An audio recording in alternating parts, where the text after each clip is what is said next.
layers that we can work on women empowerment.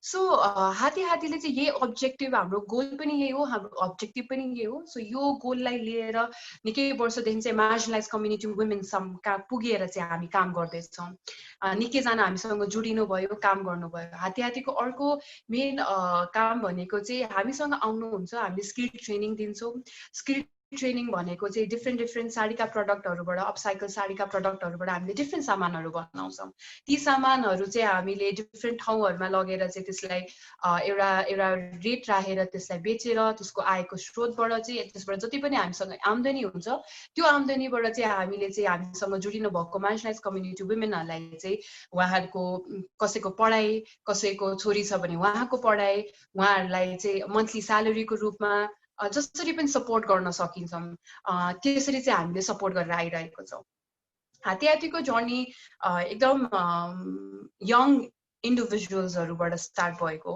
र हाम्रो हाती चाहिँ वुमेन लेड अर्गनाइजेसन सबै महिलाहरु हुनुहुन्छ हाम्रोमा कोही पुरुष चाहिँ जुडिसक्नु भएको छैन फ्युचरमा होपफुली तर अहिलेसम्म चाहिँ हामीरोमा कोही पुरुष साथी जुडिसक्नु भएको छैन र हातीले चाहिँ के बिलिभ गर्छ भनेर भन्दाखेरिको अब तपाईलाई भने इकोनोमिकल इन्डिपेन्डेन्सी तर इकोनोमिकल इन्डिपेन्डेन्सी पनि के छ भन्दाखेरि चाहिँ जब तपाईसँग सिप छ स्किल छ तपाईसँग जब एउटा हातमा सिप बन्छ तपाई संसारमा जहाँ गए पनि त्यो सिपले तपाईको जहिले साथ दिन्छ सो त्यो साथ भएपछि चाहिँ त्यसलाई जहिले पनि हामीले क्याश इन गरेर चाहिँ त्यसबाट चाहिँ we can make the most out of it we can make the most out of the skill we have so हामीले चाहिँ के गर्छौं भन्दाखेरि त्यो एउटा प्लेटफर्म हो हाती एउटा यस्तो संस्था हो जो संस्था ग्रो गर्ने भन्दा नि मान्छेलाई ग्रो गराउने सो हामीसँग जति जना जोडिनुहुन्छ सिक्नुहुन्छ र यदि they feel like I have more room to grow myself म अझै इन्डिपेन्डेन्टली अरु ठाउँमा अरु संस्थामा गएर काम गर्न सक्छु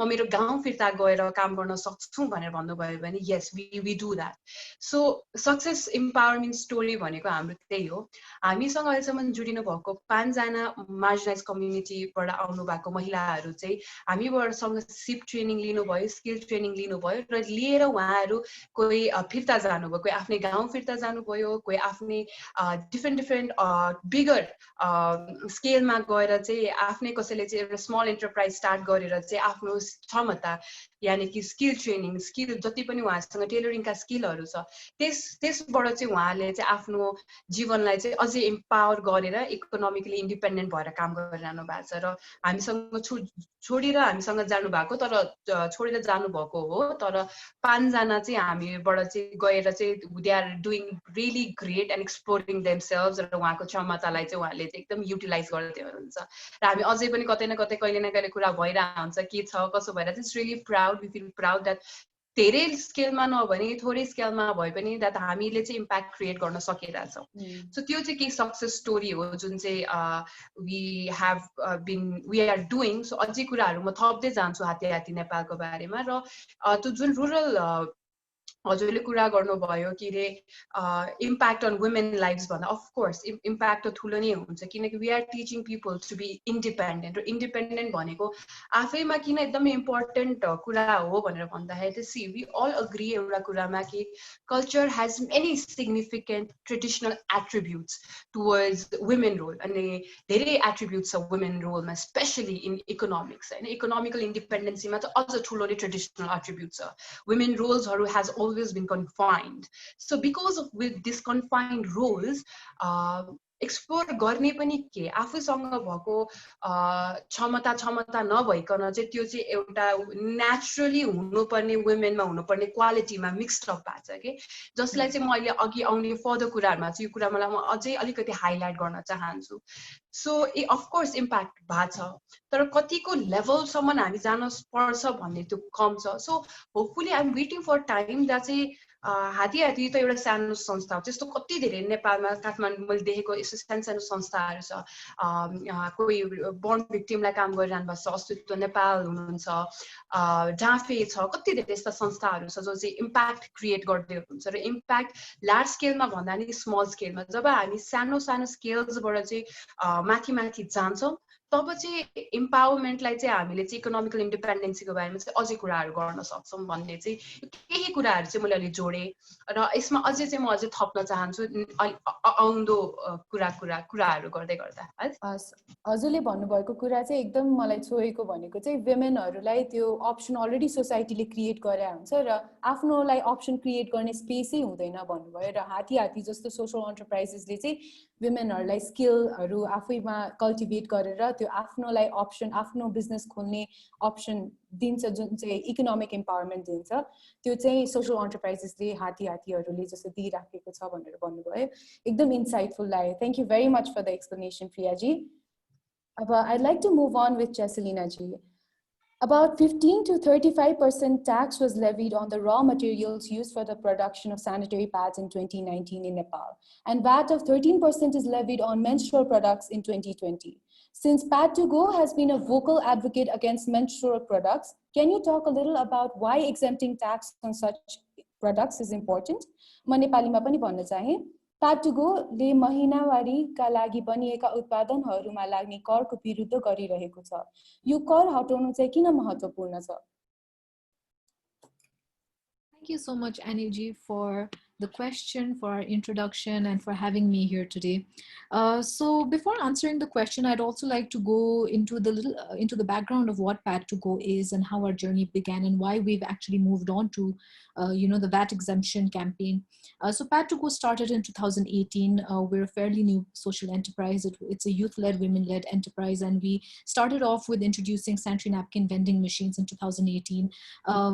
Majorly because my co-founder and I came back to Nepal after our education in India and realized that sanitary napkin vending machines were still not a reality in Nepal, and we wanted to introduce a new concept to tackle menstrual health obstacles.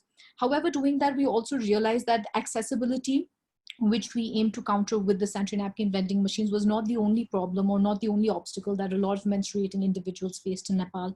Other aspects that were, a part of the menstrual health issue was also affordability of, menstrual health products, especially of disposable pads. And to counter that, we also collaborated with pad manufacturing companies, both international and domestic, to make sure that the pads that you vend out from the vending machine is actually cheaper than the market rate. So it's actually 2 to 3 rupees cheaper when you purchase it from the vending machine, plus you can just buy one during an emergency time. But we also focus on advocacy, which is our third pronged approach. We focus on advocacy to do away with menstrual stigma, which is, as we all know, a big issue in Nepal, stigmatization of menstrual health and menstruation as just a topic of discussion. And during the pandemic, our business has definitely taken a dive due to the institutions that we actually provide to being shut down in terms of schools, colleges, offices. And we obviously did focus on our advocacy, and one of our major forms of advocacy definitely has been destigmatization of menstruation. But what the pandemic and the lockdown actually exposed are the cracks in our economic system and the cracks that that actually disproportionately impact women, girls, and other menstruating individuals. And something that we really saw and started to see from our research, talking to different stakeholders, was that menstrual products itself become such a luxury when your income is impacted, when your income is limited during a global crisis. And to say that there's a 13% extra VAT on these products just makes it more, just makes the accessibility and affordability even more of a challenge. And this is something that we, started researching on, and we realized that this is not just a concept that is, limited to Nepal. In fact, a lot of countries have removed VAT on products or tax on these products as per the country decision. For example, in South Asia itself, India and Maldives have been front runners in removing the VAT from menstrual health products, because we see that when there's an accessibility and affordability question, it actually impacts women's health in the longer run. Because when you're not able to afford pads, when you're not able to afford menstrual health products, it actually impacts your reproductive health and your menstrual health. And this is something very interesting, especially for Nepal as a country, because reproductive health and safe motherhood and safe reproductive health is actually a part of our fundamental rights. In Article 38, it actually enshrines that, which enshrines the rights of women, that safe reproductive and safe motherhood is a right of all women in Nepal. So it was very interesting for us to see that, having the fundamental right enshrined in our constitution, which specifically talks about safe reproductive health, and with the pandemic going on, it really, accessibility and affordability has become a major issue during these times. And we started doing a lot of research on this, and we saw that a lot of countries have removed. Kenya in 2004, US, around 20 states have removed the tax on menstrual products, because when you do tax menstrual health products meant for a certain category of individuals in the society who require it as a necessity, it's actually promoting some sort of disproportionate impact where the cost is higher, where your where your spending is higher. And that, along with other structures of society, which Priyaji also recently talked about, structures of society which do not further your economic stability, or disimpact your have some negative impact on your economic abilities. I think that itself talks a lot about how we need to see these products, how we need to see that menstrual health products need to be looked as a necessity and not as a luxury. And also talking about the VAT exemption, in fact, a lot of products are exempted from VAT. For example, family planning products such as contraceptives, condoms are all exempted from VAT because these are considered essential, and these are considered essential for individuals to use. Similarly, we also require menstrual health products to be considered essential, not just pads, tampons and menstrual cups, and pads made out of cloth. All these need to be considered essential, and taken out of the VAT needs to be taken out in order to ensure accessibility and affordability. Thank you so much. Thank you so much, Jaselina ji. I, for one, as a menstruating individual, I cannot imagine using unhygienic clothes as an alternative to pads, given that menstruation is already an excruciating process. So women should have easy and affordable accessibility to something as basic, not a luxury, but a basic item as sanitary pad. Thank you, Jaselina ji, for that explanation. But I'm curious to know about one little thing about your campaign. How much attention has it been garnering on the social media?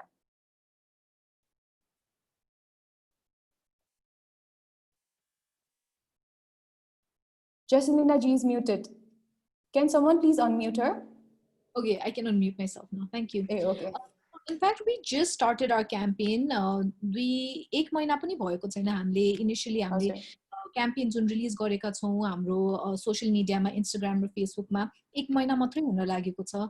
हाम्रो क्याम्पेनको road अझै लामो छ जस्तो लाग्छ हामीलाई चाहिँ नि, specially अब अरू संस्थाहरूसँग पनि कोल्याबोरेट गर्नको लागि, अरू व्यक्तिहरूसँग पनि कोल्याबोरेट गर्नको लागि। So we think that it is gathering attention definitely, but we would like to see it gather more attention in the coming days, especially because this is an issue that a lot of people are deeply concerned about, non-menstruating individuals as well. So we're hoping that in the coming days, with more different approaches of our campaign, there will be people who will support us more. Thank you so much. Also, as you were talking, I realized that the burden of tax is upon the local producers who want to produce products related to menstruation too. In 2019, I read somewhere, out of 160 million pads that were used in Nepal, only 3 million were produced in Nepal.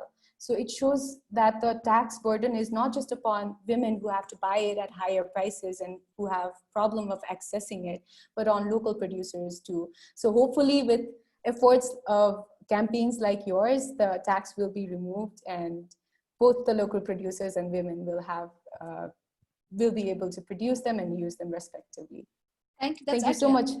I would just like to add one thing. That's a very interesting insight. In fact, the VAT that we are currently talking about is one that the end consumer pays.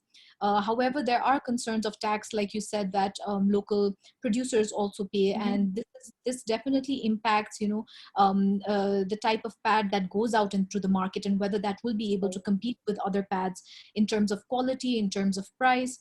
And in fact, Bangladesh, they did not remove the VAT as such, or the tax that they have in their country, but they did remove it for only the local producers to ensure that the local producers of menstrual health products would actually be promoted in this way. So thank you so much for bringing that up.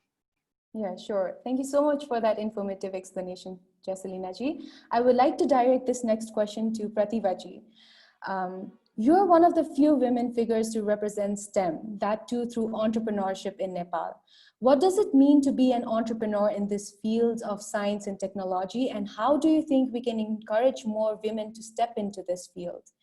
विज्ञान र प्रविधिको क्षेत्रमा हजुरको लागि उद्यमी हुनु भनेको के हो र हामी यस क्षेत्रमा बढी महिलाहरू ल्याउनका लागि के गर्न सक्छौं?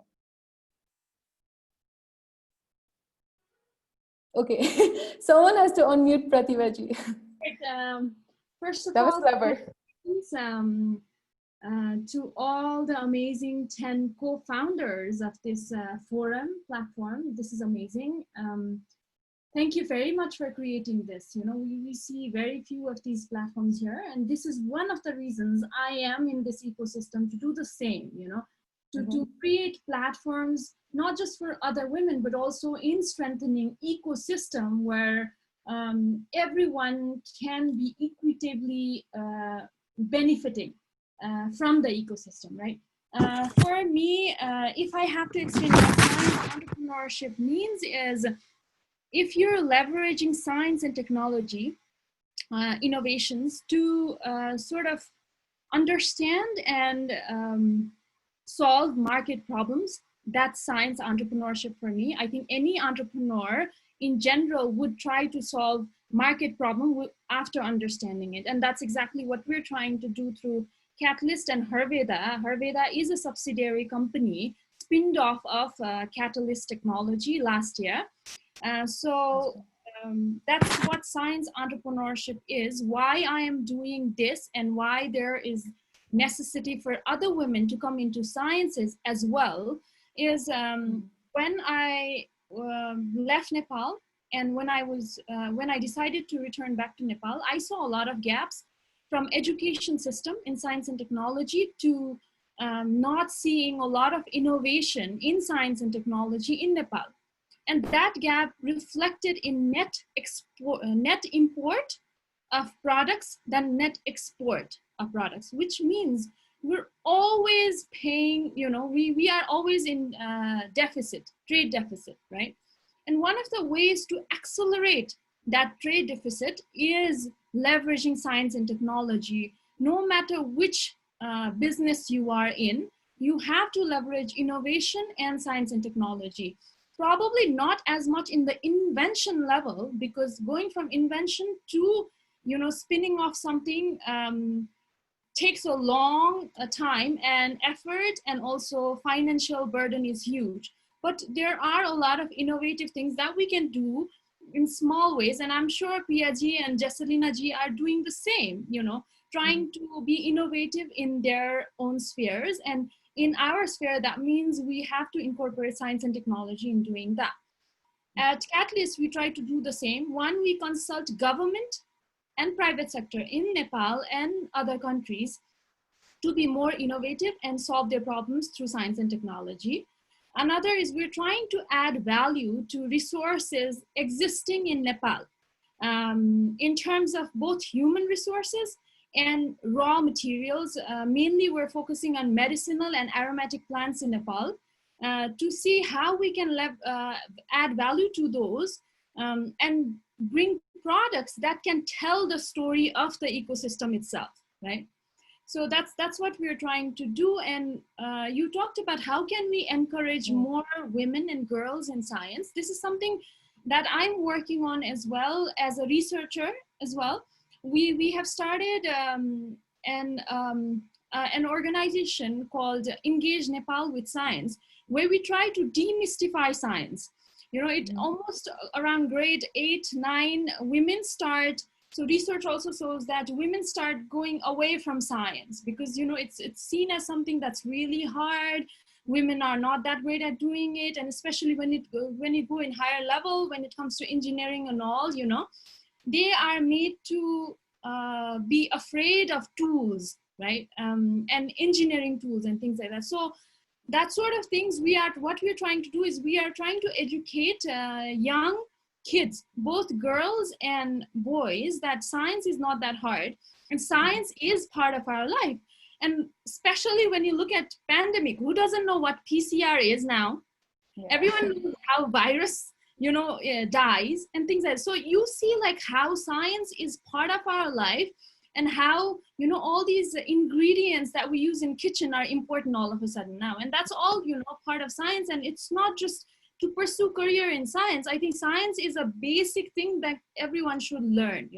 So that's one of the things. Demystifying science is important. We're doing that with local partners like Teach for Nepal and all, but also we are initiating few programs like that. But there is a need to demystify science entrepreneurship as well. We see very few science entrepreneurs in the ecosystem where we are creating innovative products. For example, even if you look at something like drugs, pharmaceutical companies, there is very little innovation that goes into there, or R&D that goes into there, which means we are always behind many other countries. What that means is we are bringing in raw materials or actually the final product, but then we're packaging them, tableting them, but we do not have good quality. We do not have ecosystem to make our own drugs and things like that, right? And even the biopharma, so insulin and other things, we have to depend on other countries.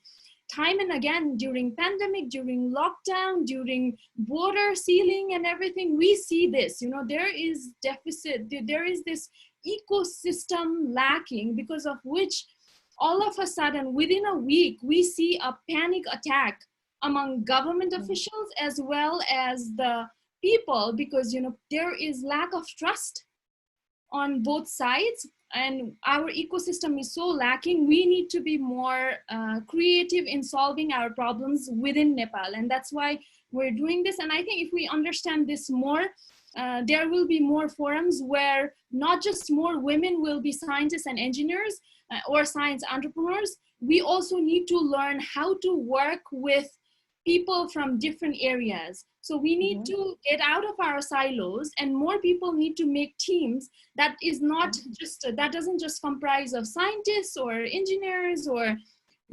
economists or business students. We have to have a more diverse group of people so that we can be more innovative. I think that's one thing I see. Like we meet a bunch of friends, we start something, but it's also important to be inclusive so that we're learning in the process. I think those are some of the things we can do. So you mentioned the importance of creating an ecosystem that is inclusive, allows innovation, and also emphasize the importance of having diversification within the team, leveraging science and technology to minimize the trade deficit Nepal has been facing since forever, I suppose. And also to bring in more women in the fields of science and technology, we need to demystify science. And for that, Catalyst Nepal is working with other companies to provide training and to demystify science among young girls. And I think lack of women participation is quite evident in physics classes where out of 50 students, only a handful are females. So definitely your effort will inspire girls to pursue career or professions in STEM fields. Thank you so much, Pratibha ji, for the explanation. Now I'd like to stay with Pratibha ji for this next question. Lack of access to, okay, I'll continue. Lack of access to finance and finance literacy, restrictions in mobility, and difficulty in finding customers are some of the major challenges women entrepreneurs face more than their male counterparts. What are the problems you encountered and how did you tackle them? And what challenges women entrepreneurs are facing during this pandemic? I'll just repeat the question in Nepali. हजुरले सामना गर्नुभएका समस्याहरू के हुन् र तिनीहरूलाई कसरी सामना गर्नुभयो र अरू महिला उद्यमीहरूले यो महामारीको बेलामा कस्तो समस्याहरू भोगिरहेका छन्? Thank you very much for the question, Annie. I think that's one key question that is asked everywhere to women, because women in every field, everywhere is affected by this pandemic, probably much more than men. When we get out of the house to go to work, there are challenges like, we do have workload, mental load, home chores load, right? But when we are bound to stay at home, then that load not only doubles, but triples. because you are right there in the middle of chaos trying to solve a lot of problems in your company as well as your home, right? And that's one of the major challenges that I am facing as a mother of a 5-year-old. And both of us are working parents, having a lot of meetings and webinars and things like that, and there's this child shouting in the background. That's one thing. Another is I talked about weak ecosystem.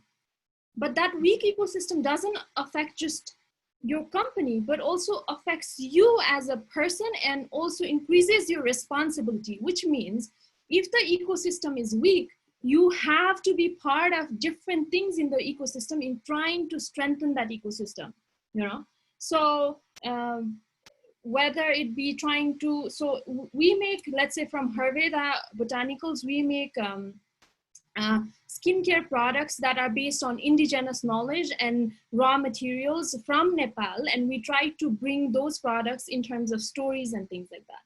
We directly work with women cooperatives, we work with pharma cooperatives, and we have a lot of women working in the background to make this possible. When this pandemic happens, then as an institution, we have huge overhead that we have to bear when there is no business going on. And at the same time, we have to make sure that we support our employees, which is another challenge for us, And another challenge that we are facing during the pandemic, especially as a researcher, is all the research work is stopped, because especially in our biotechnology field, we have to be in lab to do research. So that's one of the things that has stopped, and we depend on grant money. And then if there is no research and output, then it's going to be hard. So that's another thing. And so those are the problems, and these same problems, how we are solving, right?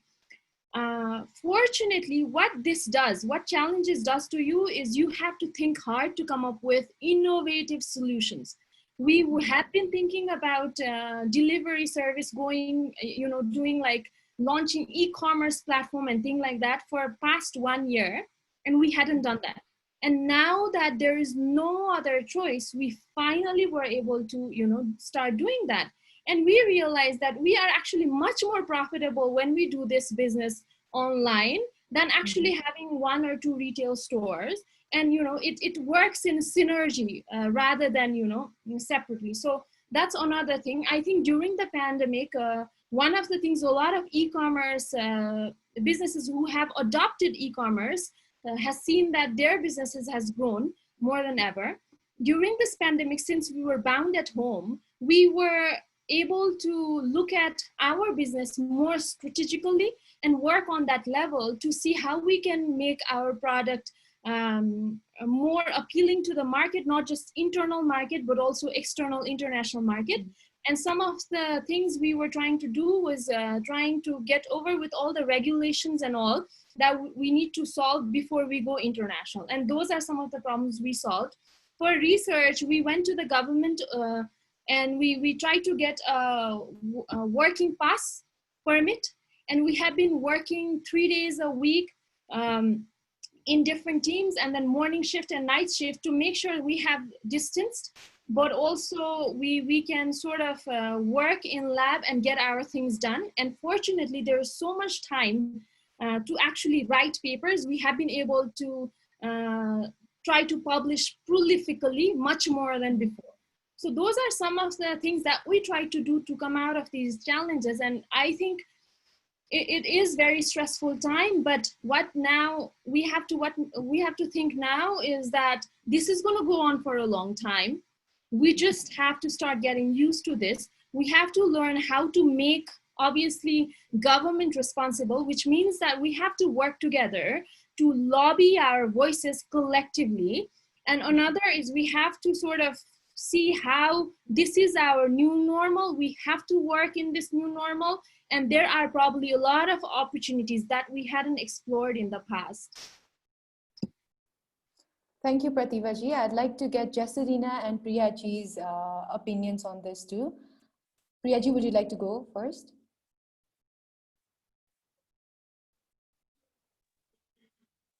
So, hello. Yes, you're audible. Yeah, yeah. I think Pratibha ji made so many things very clear about financial literacy and the problems we have and the challenges we've been dealing with. See, there was a very interesting thing that happened in 2009. There was a financial, it was in USA. So there was a financial crisis in 2009. And त्यसले गर्दा के भयो भन्दाखेरि finally people started learning about financial literacy. It was just in 2009, right? यो पनि US मा. बल्ल मान्छेहरूले चाहिँ फाइनेन्शियल लिटरेसी हो चाहिँ के यो किन यसको आवश्यकता एउटा कुनै पनि बिजनेस मोड्युल हुन्छ या कुनै पनि स्ट्रक्चरलाई चाहिँ किन चाहिँ यति आवश्यकता छ त फाइनेन्शियल लिटरेसीको भन्ने कुराहरू आउँदै आउँदै जाँदाखेरि चाहिँ यसले गर्दाखेरि चाहिँ नेपालमा पनि बल्ल बल्ल it's not been long time that I have started people have started having this conversation about financial literacy. यो धेरै एकदमै नयाँ कन्सेप्ट हो क्या हामीमा पनि जसको चाहिँ एकदमै मूल र इम्पोर्टेन्ट आधार के छ भनेर भन्दाखेरि चाहिँ जब एउटा व्यक्ति एउटा फाइनेन्शियली लिटरेट हुन्छ त्यसले के गर्छ भनेर भन्दाखेरि चाहिँ अफकोर्स आर्थिक रूपले मात्रै होइन कि डिफ्रेन्ट रूपले चाहिँ तपाईँलाई चाहिँ यसले चाहिँ more accountable as an individual it makes you more accountable it makes you more gives you a bigger perspective होइन अनि यसमा नै तपाईँको अर्को क्वेसन चाहिँ वुमेनको ट्याकल्सको बारेमा के थियो sorry Azur, what are the problems you encountered and how did you tackle them and what challenges women entrepreneurs are facing during the pandemic? Okay, there are like a lot of questions. Okay, so I'll try to answer it. So financial literacy यो आफैमा नयाँ भयो एउटा मैले भने. Second, हाम्रो संस्थाले चाहिँ financial literacy या मैले मेरो साइडबाट चाहिँ के गर्छु भन्दा चाहिँ यसमा वर्कसप लिने आफू पनि लिने अनि दिनको लागि पनि त्यो राइटफुल रिसोर्सेसहरू पनि चाहियो कि फाइनेन्शियल लिटरेसीमा मैले वर्कसपहरू दिन खोज्दाखेरि पनि एउटा एकदमै हुन्छ नि आर्टिकुलेटिभ मान्छे जसले चाहिँ फाइनेन्शियल लिटरेसीमा अझै प्रपर वर्कसप दिन सकिन्छ फाइनेन्शियल लिटरेसीमा पनि वर्कसपहरू इन्डिपेन्डेन्टली गर्न चाहिँ ट्राई गर्दैछु होइन यो प्रयास जारी छ र 2-3 चोटि मैले गरि पनि सकेँ कि फाइनेन्शियल लिटरेसीलाई नै फोकस गरेर चाहिँ हामीले चाहिँ वर्कसपहरू गराउने एउटा त्यो प्रयास भयो होइन अनि यो पेन्डेमिकको समयमा यो महामारीको समयमा वुमेनलाई त जहिले पनि प्रब्लम नै छ जस्तो लाग्छ हाउस म्यानेजर घरमा बस्नेको काम ट्रिपलै भयो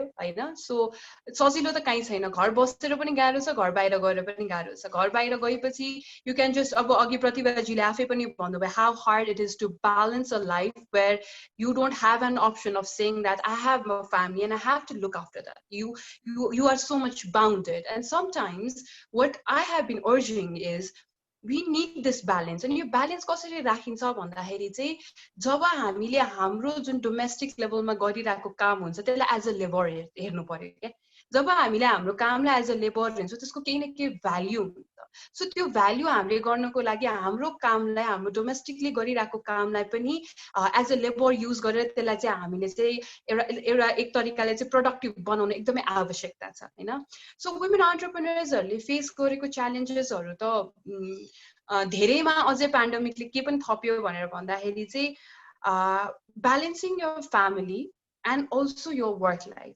So you have to be aware. झन् काम पनि थप्या चाहिँ मेरो कति साथीहरू वुमेन एन्टरप्रेन्योर्स म धेरै सोशल एन्टरप्रेन्योर साथीहरूसँग कुरा गर्दा उहाँहरूको वर्क टाइमिङ झन् डबल भयो सो बिहानदेखि बेलुकासम्म नै वर्क फ्रम होम बिहानदेखि बेलुकासम्म भर्चुअल मिटिङ कहिले के त्यसको बिचमा all of a sudden there is a pressure of tax pay गर्नु पर्यो ट्याक्स बिजनेस भइरहेको छैन त्यसको माथि तपाईँलाई ट्याक्स पे गर्नेको गभर्मेन्टको प्रेसर आयो सो अब यो सबै भइरहेको छ तपाईँको सोशली त तपाईँको इफेक्ट त भयो नै भयो तर इकोनोमिकली के पनि हुन्छ भने यसै पनि इन्भेस्टमेन्ट गाह्रो गरी पाउँछौँ होइन अब म मेरै आर्थिक संस्थाकै इक्जाम्पल दिन्छौँ हामीहरू एउटा नन प्रफिट संस्था भइसकेपछि हामी लायबल छौँ to pay taxes we have to pay taxes non प्रफिटहरूलाई चाहिँ कहिले पनि त्यो प्रोभिजन छैन that you are accepted from paying tax we have to pay tax second एउटा नयाँ सानो संस्था भन्न साथै इन्भेस्टमेन्टहरू पनि एकदमै लो हुन्छ अब त्यो भइसकेपछि तपाईँको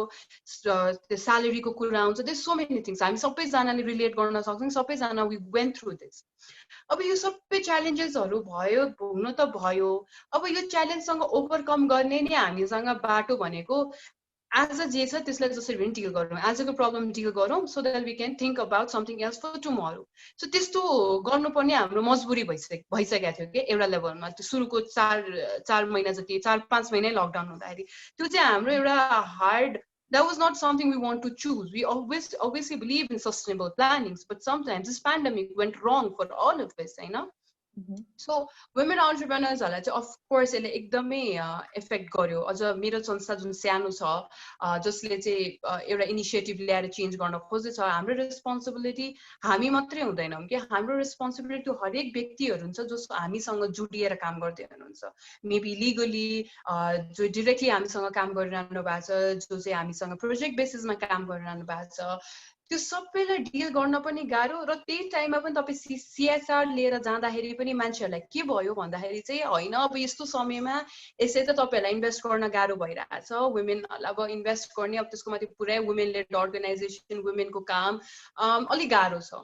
सो त्यसलाई पनि कन्भिन्स गर्न यति गाह्रो भइरहेको टाइममा तपाईँलाई अलिअलि आइरहेको इन्भेस्टमेन्ट्स पनि नआइरहेको टाइममा त्यो हर्डल कहिलेकाहीँ आफूले आफ्नो च्यालेन्जेस आफ्नो लिडरसिपबाट आएको प्रब्लम्स होइन कि, यी चाहिँ त्यो गभर्मेन्टले पनि ल्याइदिएको प्रब्लम्सहरू हो कि. The level of pressure that they created for taxes was one of the very big problem that organisation like ours और many organisation had to go through के.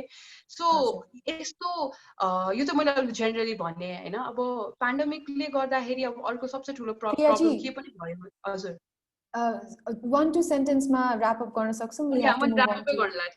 सो लास्टमा चाहिँ के भयो भन्दाखेरि यो पेन्डेमिकले गर्दाखेरि चाहिँ हाम्रो धेरै दिदीबहिनीहरू चाहिँ दे वेयर लिमिटेड टु उहाँहरूको गाउँहरूमा. सो उहाँहरू आफ्नो गाउँमा लिमिट भइसकेपछि उहाँहरूको main agenda was to come back to Kathmandu. We brought them here in Kathmandu. So गाउँमा के प्रब्लम भयो भन्दाखेरि गाउँमा केही प्रब्लम थिएन, खानाको प्रब्लम थिएन किनकि खेती भइरहेको थियो. So there was no problem of having access to food. But what was the problem was the productivity. Because productivity र सँगसँगै चाहिँ एउटा के पनि भयो भन्दाखेरि चाहिँ इकोनोमिकली इन्डिपेन्डेन्ट भइसकेको मान्छेहरूलाई चाहिँ एउटा काम गरिसकेपछि चाहिँ त्यही कामबाट नै मेरो त आय स्रोत हुन्छ. सो एउटा लर्निङ के पनि भयो भन्दाखेरि चाहिँ एग्रिकल्चर सेक्टरलाई जुन हामीले कतिसम्म चाहिँ इग्नोर गरिरहेछौँ त्यसको बारेमा पनि मी एज एन इन्डिभिजुअल चाहिँ धेरै कुराहरू थाहा पायौँ हामीले. सो अब as entrepreneur, I think this is one side that I as an organization can explore, but we are not exploring it. So यो सबसे ठुलो weakness पनि देखियो जुन चाहिँ अब we are working on. So yeah, thank you Priyaji. Jesselina ji, हजुरलाई के भन्नु छ? Thank you so much. Could you please repeat the question, Annie ji, actually? Yeah, sure. What are the problems you encountered and how did you tackle them? And what challenges women entrepreneurs are facing during this pandemic? Okay. Thank you so much. So definitely after during the pandemic, after the lockdown, during the lockdown, Pat2Go as a for-profit social business has encountered a lot of problems. The first being our business, as I mentioned earlier, has completely taken a dive because the machines are our main source of revenue, and the institutions like schools, colleges where we place these machines are closed right now. So whatever has existed, our past orders were also stopped. Our inventory is with us right now, and we've not been able to meet the monthly requirement as a social business that we have to in order to sort of cross the profit margin that we lay for ourselves every month. Fortunately, we crossed profits last year and we were able to have some sort of emergency saving fund, and with that we've been able to sustain our 2 paid interns right now. We also don't have an office space. We work out of our houses, so that has been a major cost cutting form of cost cutting for us because we don't pay rent. But definitely Shubhangi, my co-founder, and I both also have jobs, 9-to-5 jobs that we do, and Pat2Go is something that we do as our individual selves, and we as individuals have been sustaining ourselves from our 9-to-5 jobs as opposed to the business, a for-profit business. And this is definitely has impacted us, and it's a very small view of what could have gone wrong. We don't have loans to pay off, we don't have rent to pay off, but a lot of people do, a lot of female entrepreneurs do. And the first ever national economic survey, which happened in 2018, showed that 29.9% of entrepreneurs in Nepal are women. However, out of the small and medium enterprises entrepreneurs, 60% are women entrepreneurs within the small and medium enterprises. And what happens in the small and medium enterprises is that as Pat2Go, we are also a small and medium enterprise, and other small and medium enterprises is that we don't have big assets to sell off during emergencies. We don't have a lot of savings to sustain ourselves beyond a certain point of time. A lot of people have loans to pay back. A lot of people have rent to pay back. And a lot of people within the small and medium enterprise sector, their monthly income is not just to sustain their business, but also to sustain their livelihood.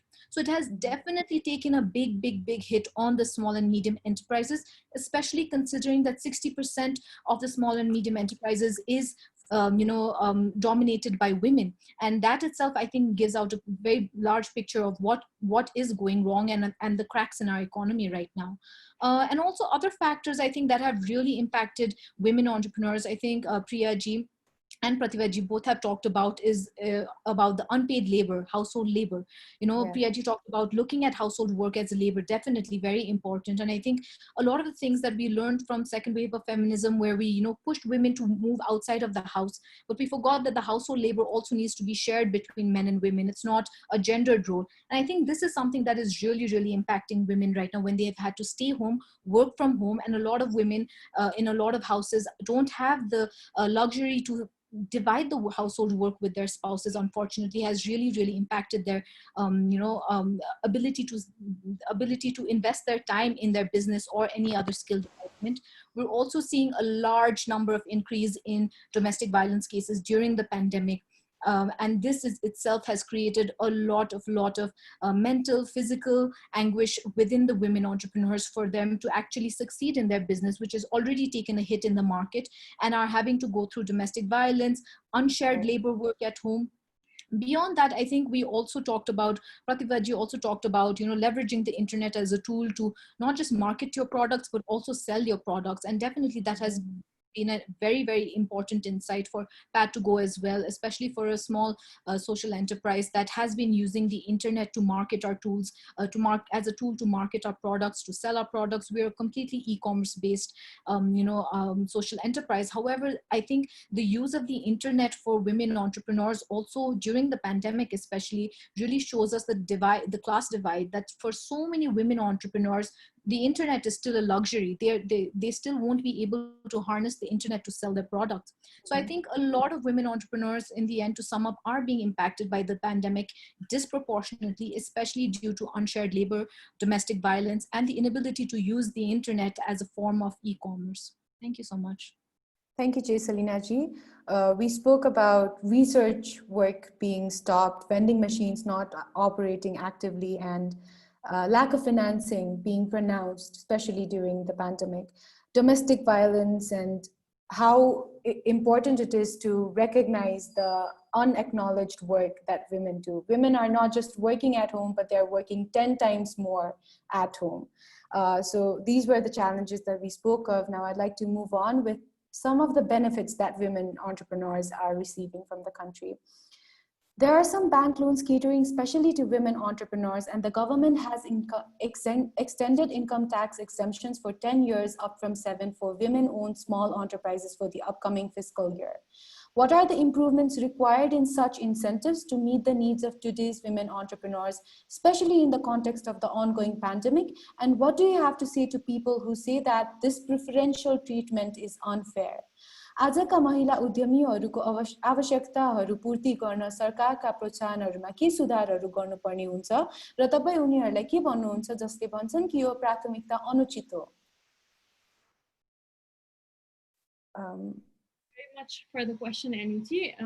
I'll start with whether it's whether yo uchit ho ki anuchit ho, हैन? Preferential treatment. I think this is a preferential treatment per se for women.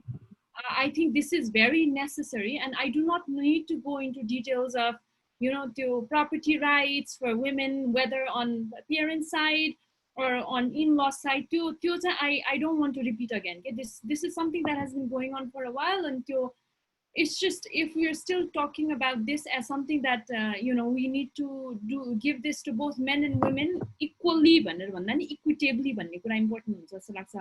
र general मासमा के हो भनेर हेर्नु पनि हुन्छ।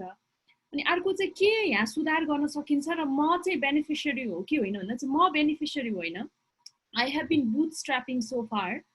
तर म आफ्नो पर्सनल एक्सपिरियन्स सेयर गर्छु। अनि त्योभन्दा अगाडि चाहिँ के भन्छु भने आई थिङ्क यो एकदम क्ल्यारिटी छैन यसमा। त्यो के चाहिँ क्ल्यारिटी छ भने कति पाउने कसरी पाउने भन्ने एउटा पेपरमा क्ल्यारिटी छ, तर ब्याङ्कमा जाँदाखेरि you hear all kinds of dialogs depending on who you are talking to. So म चाहिँ यहीँ ललितपुरमा, म झम्सीखेलमा बस्छु, म ललितपुरको एउटा ब्याङ्कको उसमा गएको थिएँ, सरकारी ब्याङ्कमै यो बारेमा बुझ्नलाई होइन। Because if you're getting a loan that's like soft loan and if you're getting at lower उयो, you want to you know if you're even bootstrapping you want to do that as long as एउटा company एउटा लेभलमा पुगेर stake holders लिएर आउनलाई ready नहुन्जेलसम्म चाहिँ you want to do that. So I went to this bank and then I talked about this whole thing. अनि मैले आफ्नो ब्याकग्राउन्ड सबै भनेपछि अनि सेल्सहरू सबै कुरा भयो। अनि he said like the one of the managers who was responsible for this, he said, oh, this is great, you know, you're a great candidate, blah blah blah.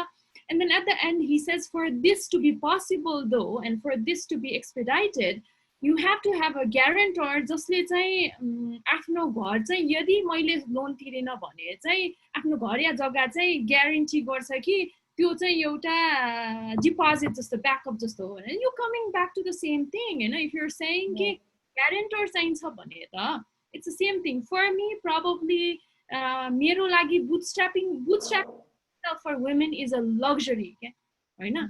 धेरै महिलासँग त्यो सेभिङ्स पनि हुँदैन बुटस्ट्र्याप गर्न। I work for many years होइन, जेसिलिनाजीले भने जस्तो you work and then you're also trying to drive your enterprise, that's hard, but then you work part-time and things like that to make sure you can feed into your enterprise. So bootstrapping is hard, one. Another, if you're saying bring a guarantor, you're going back to the same thing. Who are you going to ask? Your brothers, your father, you know, or your in-laws? And then that also compromises your positioning in the family, which is also very important if you're trying to go out and do something, you know, and that has a lot of risk. You do not want to jeopardize your relationships for your business, you know. That's another thing. And I think that's where there is this gap. They need to be very clear about this. They need to train people who are talking to women because they are mostly discouraging. I have talked to many women, and these people who are in the front line talking about these benefits, they are very discouraging, and they tell you, oh, probably you shouldn't apply. And if they're saying that to me, I can't even imagine what they do to other women who are not, you know, who are not as aware, you know, and that's a huge, and that's where Jesselina ji was saying it's disproportionately affecting women. And if I pushed, I could have probably gotten that loan. At that point, I was not even interested for that 10 lakhs, you know, so that's one thing. Another, maybe loan is one of the ways, but other incentives is startup, there should be startup incentives in terms of taxes. You know, simple as that. If you don't want to take money, if you're starting something and then especially when it is innovative, the government has to give some incentives in terms of taxes. Otherwise, it's a huge burden. First 1 or 2 years, you're only investing. You may not be even for like 1 or 2 years. The more risk you take, that's even gonna lengthen that time, you know, of return. So ROI might be even pushed back. So that's another thing. Imports. If you're value adding within the company, within the country using local raw materials, then you should have tax incentive versus if you're just trading or importing things, you know. So that's another thing I see. If you're trying to innovate, then you have to pay more money to do that. And that's why a lot of people say, oh, Nepali product bhayera pani yati mango. But then if you're making a product, you're actually spending a lot more money than actually just buying the already made products, bringing it here and then selling them. But what we're doing with that is we're actually increasing the gap of that trade deficit because, you know, we might be benefiting by just trading, by importing, not exporting much, but then importing and selling it here. But then you're just circulating that money in within Nepal and then sending a lot of money to elsewhere. So that's where the government has to come in and look at this in a more, you know, in a better way so that they can bring in policies to support startups. What I am doing for that is, as one of the policy advocates in science and technology and industry, I have been lobbying these, the things that I talked about in the government and trying to put that into the policy documents itself. We have been able to do that in STI policy, and I'm part of industry and investment forum in Ministry of Industry and Commerce, where we are trying to do this as well. But then there is a gap between policy and implementation. That's another thing, but we need to build that ground first for entrepreneurs to be innovative, for banks to be more cooperative, and then banks also need guarantee from the government. I think these are some of the gaps, and I don't know where to start, but I think the first thing is being more encouraging to women, and then if they do not know how to make business plans and all, they need to have a system, help desk, to guide women through this process rather than saying, I don't think you can do this. So we talk about the gap between policy and implementation, which creates the lack of clarity in practice of maybe getting loans or soft loans, and the importance of startup incentives and tax incentives from with Pratibha. Can we also know what Jesselina ji and Priya ji have to say about this? Yeah, so yeah, Priya ji. Yeah, I think I have very small things to say here, because Pratibha ji made most of the things clear, because what she has went through, I have also went through the same. हाम्रो पनि same ब्याङ्कमा त same सिस्टमै हुन्छ, the way we are being looked at the environment जुन हुन्छ त्यो एकदमै डिस्करेजिङ छ। अर्को भनेको हामी एनपिओमा रेजिस्टर गर्नुभन्दा अगाडि चाहिँ हामीले चाहिँ एनजिओको लागि हाती हाती नेपाललाई चाहिँ रेजिस्टर गर्न गएको थियौँ, तर त्यही फ्रन्ट लाइनमा भएको मान्छेहरूले यस्तोसम्म डिस्करेज गरिदिनु भयो कि महिला, तपाईँ त्यसको माथि यङलाई त यसै पनि सिरियसली लिँदैन यो देशमा, यङ त्यसको माथि महिला, त्यसको माथि ब्याकअप के त हैन। अब तपाईसँग पछि केही भइहालेको खण्डमा, यदि पछि केही भइहालेको खण्डमा चाहिँ कसले चाहिँ आएर चाहिँ व्यवहारिक रूपले चाहिँ धान्ने, सो यो पोसिबल छैन हैन। तपाईहरुको यस्तो धेरै कुराहरु हुन्छ, एनजिओ भनेको हामी त्यसरी वी क्यानट वेस्ट, यसरी सिट्सहरु वी क्यानट वेस्ट, यस्तो गर्न मिल्दैन, तपाईहरु एनपिओ गर्ने भए गर्नुस्, नत्र भने चाहिँ मिल्दैन भनेर भन्नुभयो। हाम्रो target was to do what we are doing. So हामीलाई लाग्यो कि एनजिओ ले त्यति सपोर्ट नगरेर हामी एनपिओ मै जाउँ। So the only reason for this to हामीले त्यो डिस्करेज गरेर एनपिओ मा लास्टमा रेजिस्टर हुनुको एउटा मात्रै कारण के थियो भन्दाखेरि, किनकि एनजिओ मा गइसकेपछि रेजिस्टर भइसकेपछि तपाईलाई ट्याक्समा धेरै कुराले फाइदा हुन्छ, you are exempted from tax, but then when it comes to non profit तपाईले ट्याक्स तिर्नु पर्छ। हाम्रो संस्थाको सामान धेरै महँगो, अघि उहाँले भन्नुभयो र मटेरियल्सहरु एकदम एक्सपेन्सिभ छ, नेपाली प्रडक्ट मात्रै भनेर भएन नि, यत्रो एक्सपेन्सिभ छ भन्ने त ठुलो क्रिटिसिजम छ।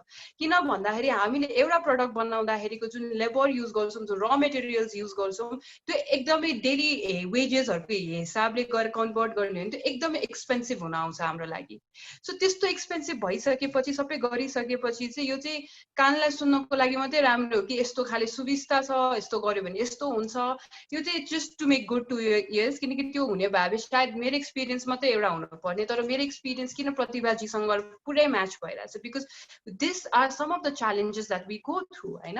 अनि जहाँसम्म यो प्रिफेरेन्शियल ट्रिटमेन्ट अनफेयर हो भनेर भन्नेहरूलाई चाहिँ म के भन्छु भनेर भन्दाखेरि चाहिँ it's like it's something that is engraved in us, that we have been normalizing, is the idea of how we normalize patriarchy. So यसले गर्दाखेरि त वुमेनमा आउने जे कुरा पनि अनफेयरै हुन्छ, रिजर्भेसनको कुरामा नि प्रब्लम छ, अफर्मेटिभ एक्सन भए ता बापत पनि प्रब्लम छ।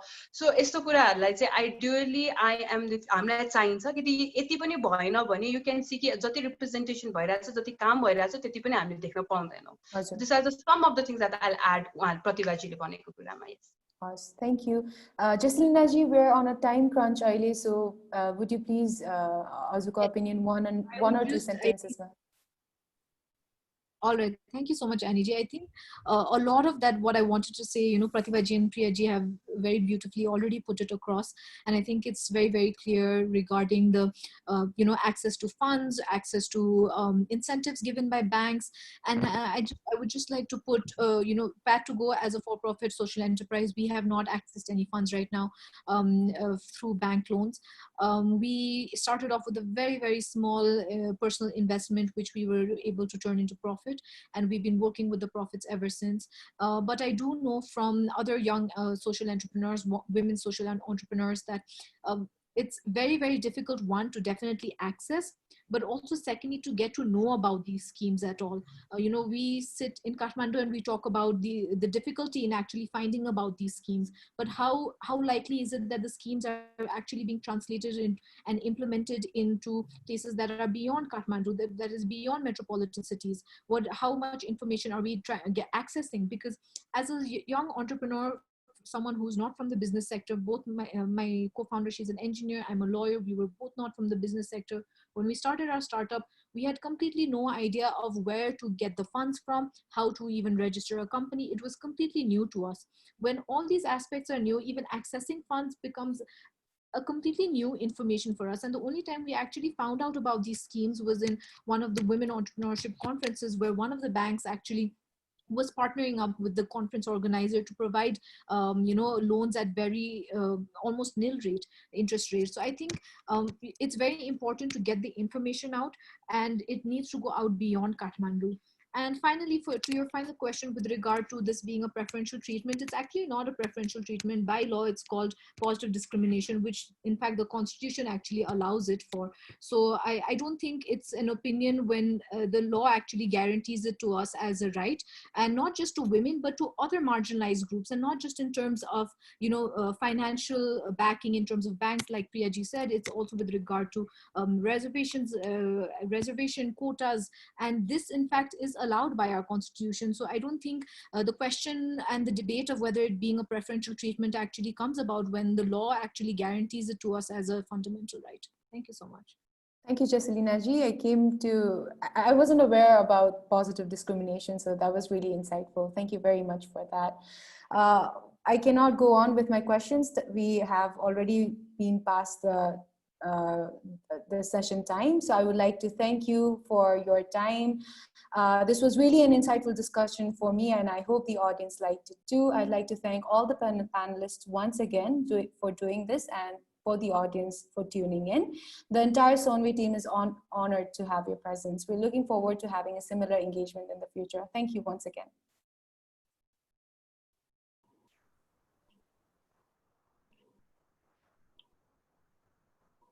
Thank you very much. It was really nice. I learned a lot of things from other panelists as well. Thank you for the questions.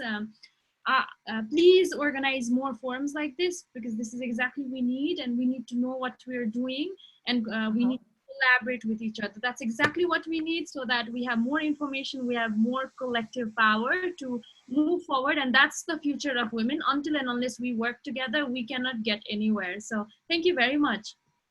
Thank you very much for saying that, Pratibha-ji. What an insightful discussion panel we had. Thank you for sharing your stories and ideas with us today. Being a woman entrepreneur myself, I'm totally in awe to hear from such powerful women. We can't deny the fact that market is very challenging right now for everyone, especially for women entrepreneurs. But thanks to these wonderful ladies who are going so strong despite such challenges. I'm sure a lot of young entrepreneurs are looking up to you and being inspired by your struggles and comeback stories. So we would like to wish you all the very best in your ventures. Keep making us proud. Now for our next session, we have Dr. Poonam Yadav, Dr. Deepak Khadka, Kartika Yadav to discuss role of Nepali women in policymaking and governance. This session will be moderated by Prakriti Panthi. I have been looking forward to this session for a long time. I hope you all are too. So let's hand this over to Prakriti without any delay. Prakriti, are you ready? Yes, I am. Thank you, Deepaji. I'd like to request the panelists to turn their videos on, please. Hello, everyone. Hello. I'll just put my microphone on. Namaste. Mr. Yadav. And Dr. Khadka, are you here? Yes, I am here. Okay. यो video चाहिँ allow गरेको छैन रहेछ. अझै गरेन? Allow. भयो. Okay. All right. Okay. So glad to finally have you guys here. Namaste and welcome everyone to the 5th session of Women in Nepali Economic Growth. My name is Prakriti Panthi and I'm a recent economics and math graduate. I currently work as a research associate at an economic consulting firm in DC. I will be your moderator for this session where we will be discussing women in policy making and governance. With this session, we hope to get a better understanding of why representation matters and what it currently looks like in the realm of policymaking and governance. We will discuss if plans and policies to achieve an inclusive political order and economic empowerment have always spurred positive changes in reality. Have they been implemented successfully? And what is still lacking? To tackle these tough topics, we have with us here our esteemed panelists. First, I'd like to introduce Dr. Poonam Yadav, who's joining us all the way from the UK.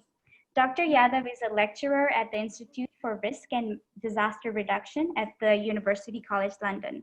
Dr. Yadav comes from a development field with over a decade-long experience working in various development agencies in Nepal, Australia, and Thailand.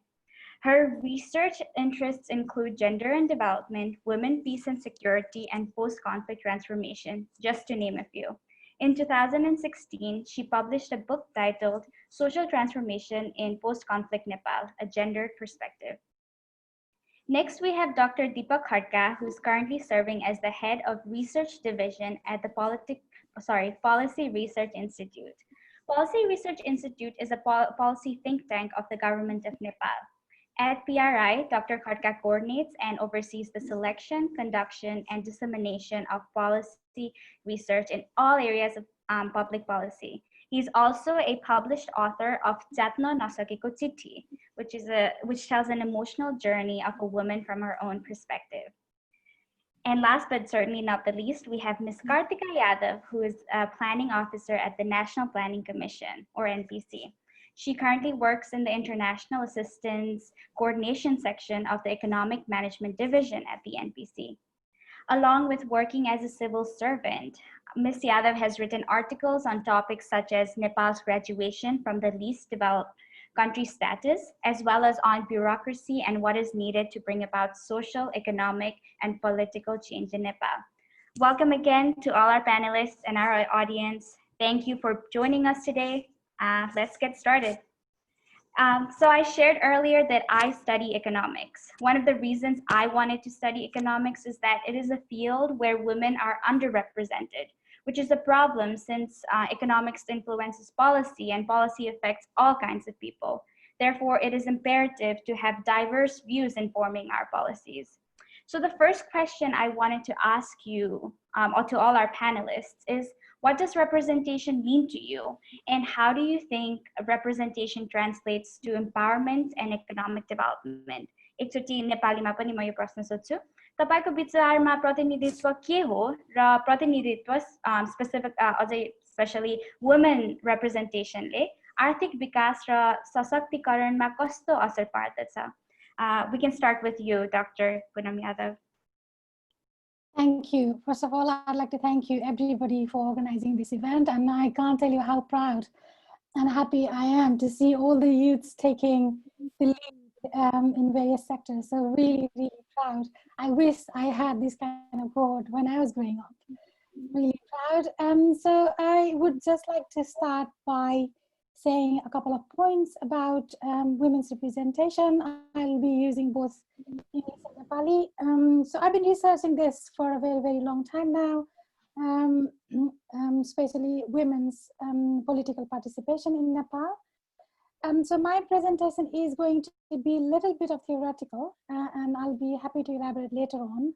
And I thought this might be more useful for the audience today. So various scholars have defined representation differently. However, if you try and categorize them, most of them talk about descriptive representation, substantive representation, symbolic representation. Some of the others have also talked about, and they go on into further details to talk about formal representation, casual representation, temporary representation, and so forth. To me, representation has no category. Either you represent or you do not represent. I don't believe in half representation. I do not believe in quarter representation or full representation. The reason we talk about these various kinds of representations is because of our own positionality. From the position we look at these representations. For instance, our relationship as a researcher with the local women leaders, let's say. We are above them, and we see them as at the lower level. So to be precise, that means they are at the lower level, and therefore we divide their representations into different categories.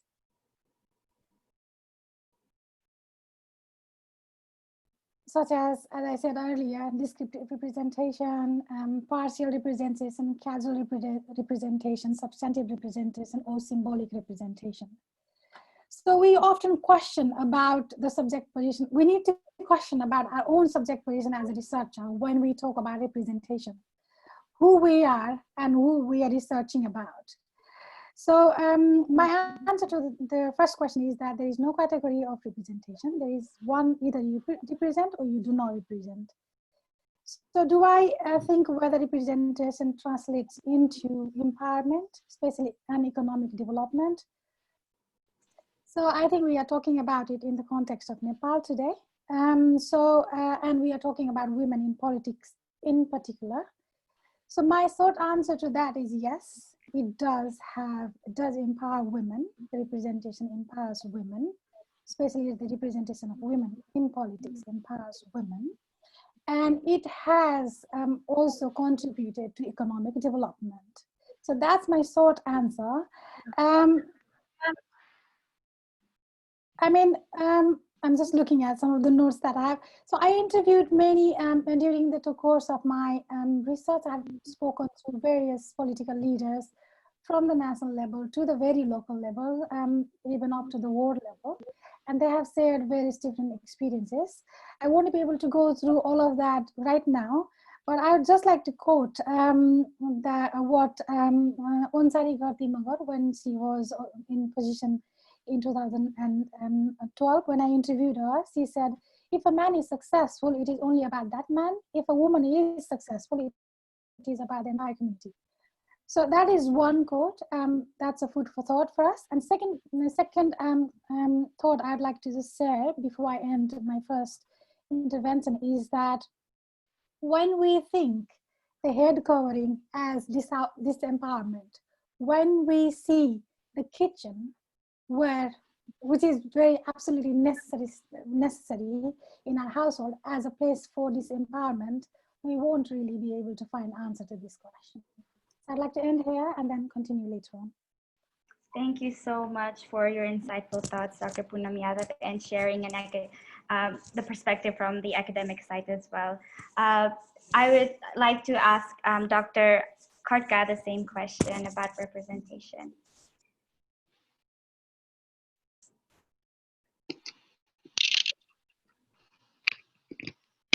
धन्यवाद यो आमन्त्रणको लागि। नमस्कार। म चाहिँ नि gender expert होइन है, त्यसैले म चाहिँ एकदम जेनरल कमेन्ट गर्छु र मेरो जिम्मेवारी खास गरेर रिसर्चको क्वालिटीलाई एस्युरेन्स गर्ने हो। अनि हाम्रो नीति अनुसन्धान प्रतिष्ठान भर्खरै स्थापना भएको संस्था भएको हुनाले यसको बारेमा चाहिँ नि परिचय गर्ने र के अवसर छ त्यहाँ विमेन लगायत अरू सबैको लागि भन्ने बारेमा पनि अवसर आयो भने म भन्ने छु। अब तपाईको क्वेशनको लागि चाहिँ म हाम्रो पुनम म्यामले भन्नुभएको कुरामा चाहिँ सबै सहमत छु। बेसिकली मिनिङफुल रिप्रेजेन्टेसन हुनुपर्छ, यो चाहिँ महत्त्वपूर्ण कुरा। अब एउटा उदाहरण दिएर भनौँ म कसरी बुझ्छु यसलाई भन्ने कुराहरू। जस्तो हाम्रो अहिले यो लोकल इलेक्सनमा चाहिँ नि हाम्रो नीतिहरू, हाम्रो ऐनहरू जम्मै हाम्रो संविधानले दिएको प्रावधान अनुसार सबै गर्दाखेरि वुमेनको रिप्रेजेन्टेसन एकदमै धेरै भएको छ लोकल गभर्मेन्टको विभिन्न पोजिसनहरूमा चाहिँ 40% र 41% वुमेनहरू चाहिँ नि इलेक्टेड पोजिसन्समा छन्। यो ठुलो सङ्ख्या 40%। यसलाई रिप्रेजेन्टेसन भन्ने कि नभन्ने भन्दाखेरि अब अलिकति यसलाई अलिकति भित्र गयौँ भने हामी के देख्छौँ भन्दाखेरि यो मेयर र चेयरपर्सनमा चाहिँ नि वुमेनको रिप्रेजेन्टेसन कति छ त भन्दा 2%, जस्ट 2%। डेप्युटी मेयर्स र भाइस चेयरपर्सनमा चाहिँ नि 91% छ भनेपछि वुमेन आर डेप्युटी और भाइस। अब यहाँनिर चाहिँ यसलाई चाहिँ हामी टोकनिजम भन्ने चाहिँ ल्याङ्ग्वेजमा बुझ्छौँ यसलाई होइन। निसन्देह यसको चाहिँ महत्त्व छ, यस्तो खालको रिप्रेजेन्टेसनको पनि महत्त्व छ। त्यसमा चाहिँ म एकदम टोटली कन्भिन्स छु, किनभने यो बिगिनिङ हो, यो मिनिङफुल रिप्रेजेन्टेसन्सको लागि बिगिनिङ हो। यसले बाटो खोल्छ र यो मेयर त्यहाँ चाहिँ नि प्रेजेन्सले पनि धेरै चिजहरू चाहिँ नि गर्छ, इम्पावरमेन्ट लगायतका अरू कुराहरूमा यसले चाहिँ कन्ट्रिब्युसन गर्छ। त्यस कारण यो महत्त्वहीन होइन, तर त्यतिमै सीमित हुनु भएन। यो पहिलो पटक ठिक छ, त नेक्स्ट स्टेपमा चरणमा चाहिँ नि अगाडि जानुपर्छ, जहाँसम्म यसको चाहिँ नि योगदान हुने कुराहरू त धेरैवटा चाहिँ नि कोरिलेसन्सहरू, खास गरेर डाइभर्सिटी, वुमेनको मात्र होइन, जेन्डरको डाइभर्सिटी मात्र होइन, अरू पनि माइनोरिटिज, अरू एथनिसिटीको सबै डाइभर्सिटीले चाहिँ नि प्रोडक्टिभिटी लगायत अरू चाहिँ मेजर गर्नुपर्ने थुप्रै कुराहरू हुन्छन्। कुनै पनि कुराको पर्फर्मेन्स, सक्सेस होइन, प्रोग्रेस, ती सबै इन्डिकेटरहरू राख्दाखेरि चाहिँ जहिले पनि बेटर चाहिँ पर्फर्मेन्स हुन्छ। त्यसका निसन्देह यो चाहिँ नि रिप्रेजेन्टेसन, डाइभर्सिटी यसको धेरै महत्त्व छ, चाहे टोकनिजमबाटै सुरु भएको किन नहोस्। Thank you. Thank you, Dr. Khadka. Representation मात्र नभएर meaningful representation, active representation हुनुभयो। धेरै महत्त्वपूर्ण कुरा शेयर गरिदिनु भयो, त्यसको लागि धन्यवाद। Ms. Yadav, I would like to ask you if you have any more thoughts to add to this question. मेरो विचारमा चाहिँ त्यही अघि नै भने अनुसार के Sorry, हामीसँग अहिले दुईटा मिस यादव हुनुहुन्छ, Kartika Yadav ma'am. Sorry, okay. Sorry. Okay. Thank you, Ms. Prakriti. Thank you, Ms. Prakriti. So basically, representation to me, in the simplest of terms, means being there for somebody else. You are there to vouch for somebody, like some individual or a certain group or constituency. And our country being so diverse and multi-ethnic, I think it is all the more important. Now we must understand that different individuals or groups have their own unique sets of needs owing to the lives that they've led. And for example, how much did they have access to the state's facilities before, or how powerful were they in exercising their rights? And were they even given an opportunity to practice those rights? So it becomes particularly important, I think, like that, especially when we talk about historically marginalized groups, like women, Dalits, Madesis, Janajatis, and so forth. So conducive to that, as all of us know already, the government, for instance, introduced the reservation policy in an effort to increase the participation and capacities of women and other marginalized communities in state bodies. Coming to the second part of your question, I think it is related to the social empowerment and economic development, because unless you're in the driver's seat, you'll always be steered into the direction that the other person wants. So one's freedom then is naturally limited. So representation in state organs or major decision-making bodies, I think, is what guarantees that your voice is heard and your needs are catered to. So it gives way to self-agency, like Amartya Sen explained, which in turn helps one realize their economic and social potentials. But having said that, like Deepak said before, it is important to realize that representation is only the first step of the many. And whether or not actual participation and involvement of women is there in the development process is a completely different issue. Thank you. Thank you, Ms. Yadav. Each group have their own needs. They need to be able to bring their own needs forward. This is like the start. And there have been many institutional and constitutional reforms after the long political turbulence to increase representation. Hamlet 2016 Mapani, we saw that Nepal made history with women serving as President, Speaker of Parliament, and Chief Justice of the Supreme Court of Nepal. Dr. Khadkale पनि यो कुरा गर्नुभयो. However, overall representation at decision-making levels in political parties अनि mayor जस्तो positionमा अनि gazetted officers जस्तो positionमा womenहरू अझै कमै देखिन्छ. The presence of women at the top जस्तो president जस्तो positionमा भए पनि that hasn't translated into similar successes for female leaders in other state organs. जस्तो कि सचिव, सहसचिव, उपसचिव वा मेयर जस्तो decision making positionमा महिला अझै कमै देखिन्छन्. So my question is, why do you think this is? Dr. Khadka हजुरले यसमा अघि नै answer गर्न सुरु गर्नु भइसकेको थियो. So I just wanted to ask you again, किन त अब किन यस्तो देखिन्छ र यहाँबाट कता जान सकिन्छ? त्यही अब त्यो चाहिँ सिम्बोलिक रिप्रेजेन्टेसन अघि पुनः म्यामले धेरै भेराइटीहरू भन्नुभयो. त्यो चाहिँ एकदम माइन्युट डिटेलहरू हैन कन्टेक्स्ट अनुसार. त्यसै मध्ये जुन सब्स्टेन्सिभ र यो मिनिङफुल बाहेक अरू खालको रिप्रेजेन्टेसन भयो, त्यसमा स्टक भयो. त्यसले चाहिँ जुन ढोका खोल्नु पर्थ्यो, त्यसले जुन पद्धति, नीति, कल्चर पनि त्यो सँगसँगै ल्याउनु पर्थ्यो, त्यतापट्टि ध्यान दिएनौँ. हामी चाहिँ नि सेटिस्फाइड भयौँ हैन, कम्प्लासेन्ट भयौँ. ओके ल भइहाल्यो. एट वान टाइम हाम्रो चाहिँ नि तीनवटै हेड अफ द हाम्रो चाहिँ नि गभर्मेन्टको तीनटै बडीको चाहिँ नि वुमेन चाहिँ नि हेड हुनुहुन्थ्यो हैन. जुडिसियरीको यता कार्यकारिणी के अरे भनौँ न प्रेसिडेन्ट र यता हाउसमा पनि. त्यसको बावजुद पनि अघि यहाँले भनिहाल्नुभयो हाम्रो चाहिँ डेटाहरू हेर्ने हो भने चाहिँ हाम्रो वुमेनको रिप्रेजेन्टेसन भनौँ, एक्सेस भनौँ, जुनसुकै वर्ड युज गरे पनि एकदमै कम छ. यद्यपि अहिले चाहिँ हाम्रो ट्रेन्डहरू हेऱ्यौँ भने चाहिँ निसन्देह हामीले आशावादी हुने ठाउँ छ. तर चाहिँ अहिले नै हामीले धेरैवटा माइलस्टोनहरू हासिल गरिसकेका छैनौँ, गर्न बाँकी छ. त्यसकारण त्यहाँनिर अड्क्यौँ भन्ने कुराहरू एउटा हो. अनि दोस्रो चाहिँ यो अहिले सुरुवाती चरण भएर भन्ने लाग्छ. म चाहिँ केमा आशावादी छु भने मैले दुईवटा कुरा भन्न चाहन्छु. पहिला चाहिँ यो लैङ्गिक समानता कायम गर्न केही नेपाल ऐन संशोधन गर्ने ऐन भनेर 2063 नेपाल भएको सबै कानुनहरूलाई चाहिँ त्यहाँ जहाँनिर जेन्डर डिस्क्रिमिनेसन त्यो छ त्यो सबै हटाउने भनेर लाइन पढेर चाहिँ सबै चाहिँ नि बदलियो त्यो हैन. त्यो एउटा चाहिँ मेजर स्टेप. अब हामी चाहिँ यो चाहिँ डिस्क्रिमिनेसन चाहिँ सहँदैनौँ, हाम्रो लागि अनएक्सेप्टेबल छ भने एउटा चाहिँ नि नेसनल त्यो चाहिँ नि रिजल्भ भएको हो र चाहिँ गरियो.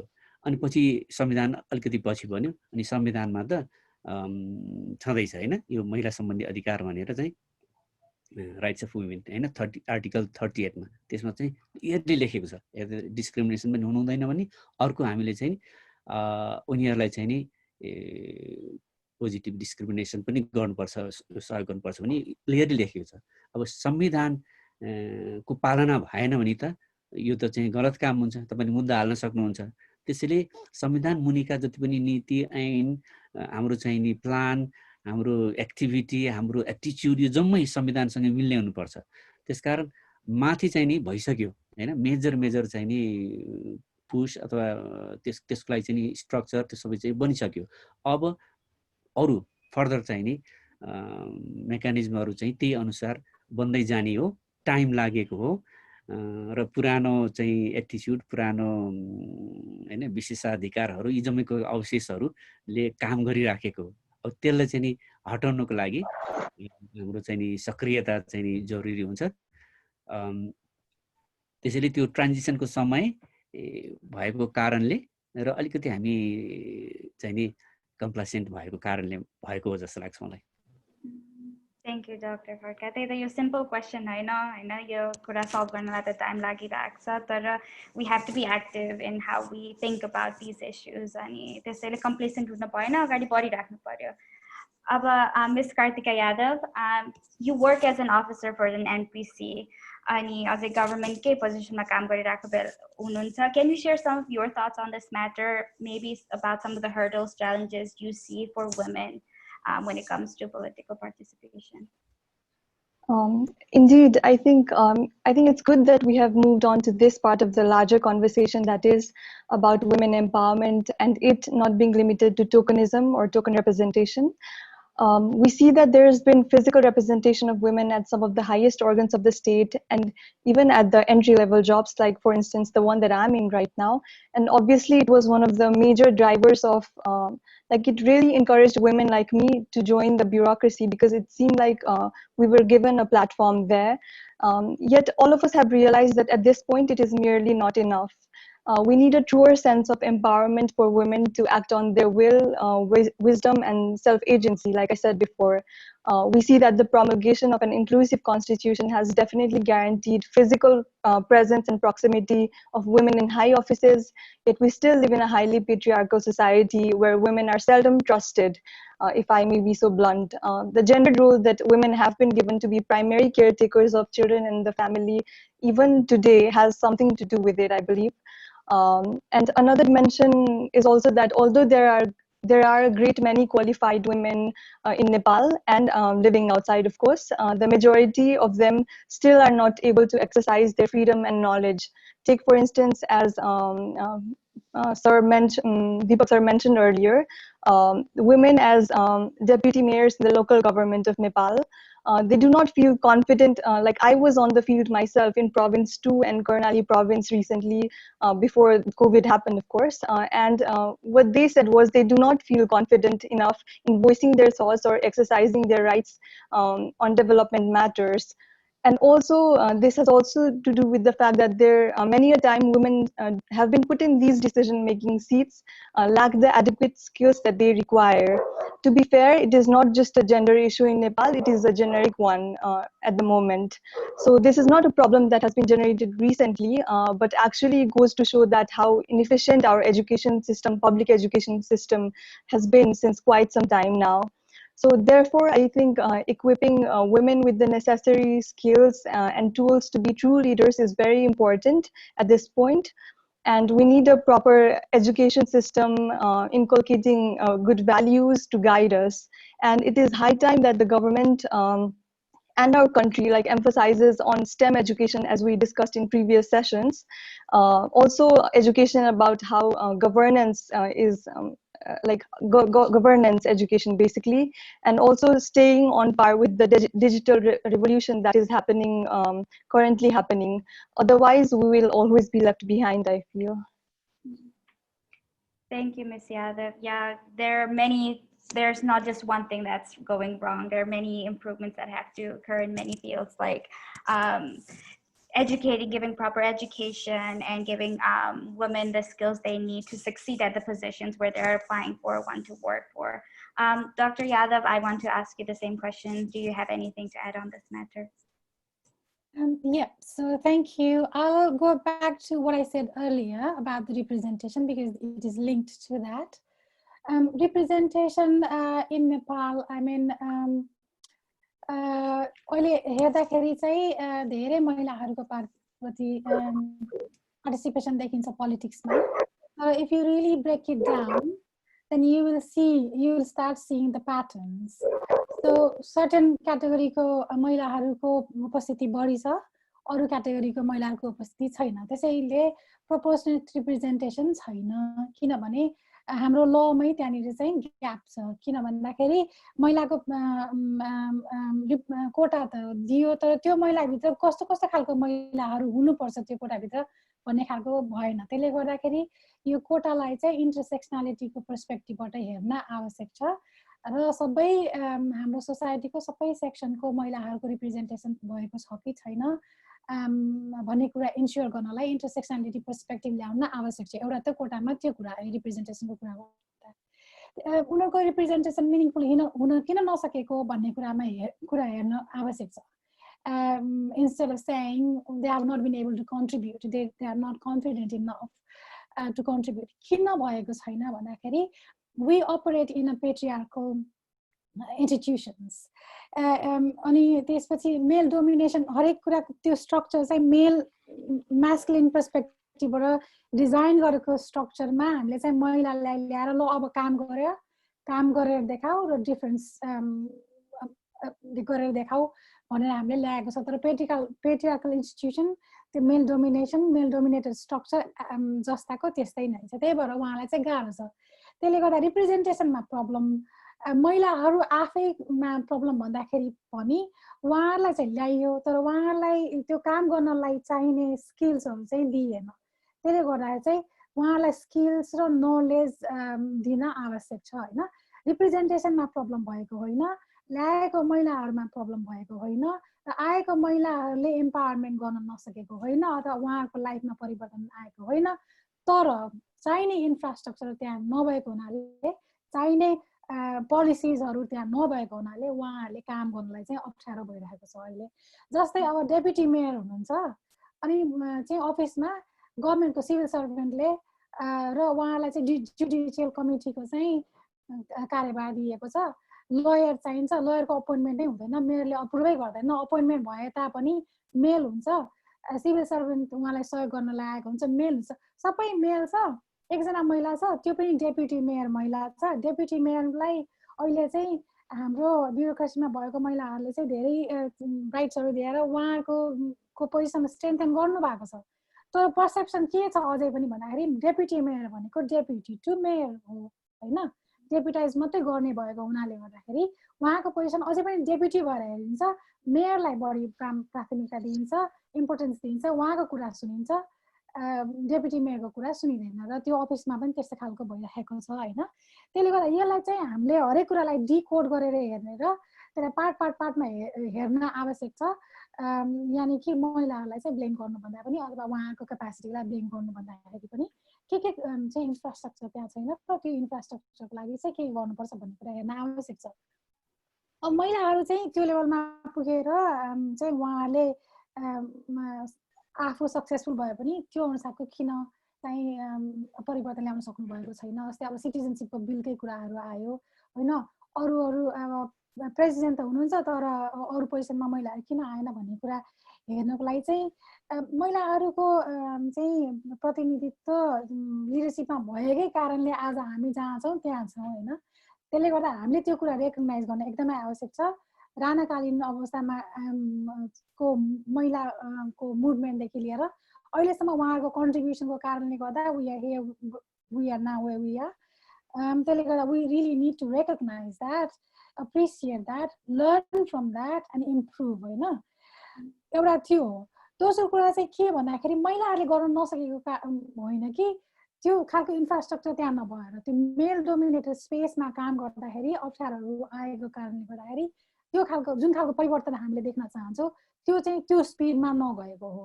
महिलाहरू त वात्तै ल्याइयो तर परिवर्तन स्वाट देखिन सकेको छैन. किन भन्दाखेरि सोसाइटी त्यो लेभल अनुसारको चाहिँ परिवर्तन हुन सकेको छैन होइन.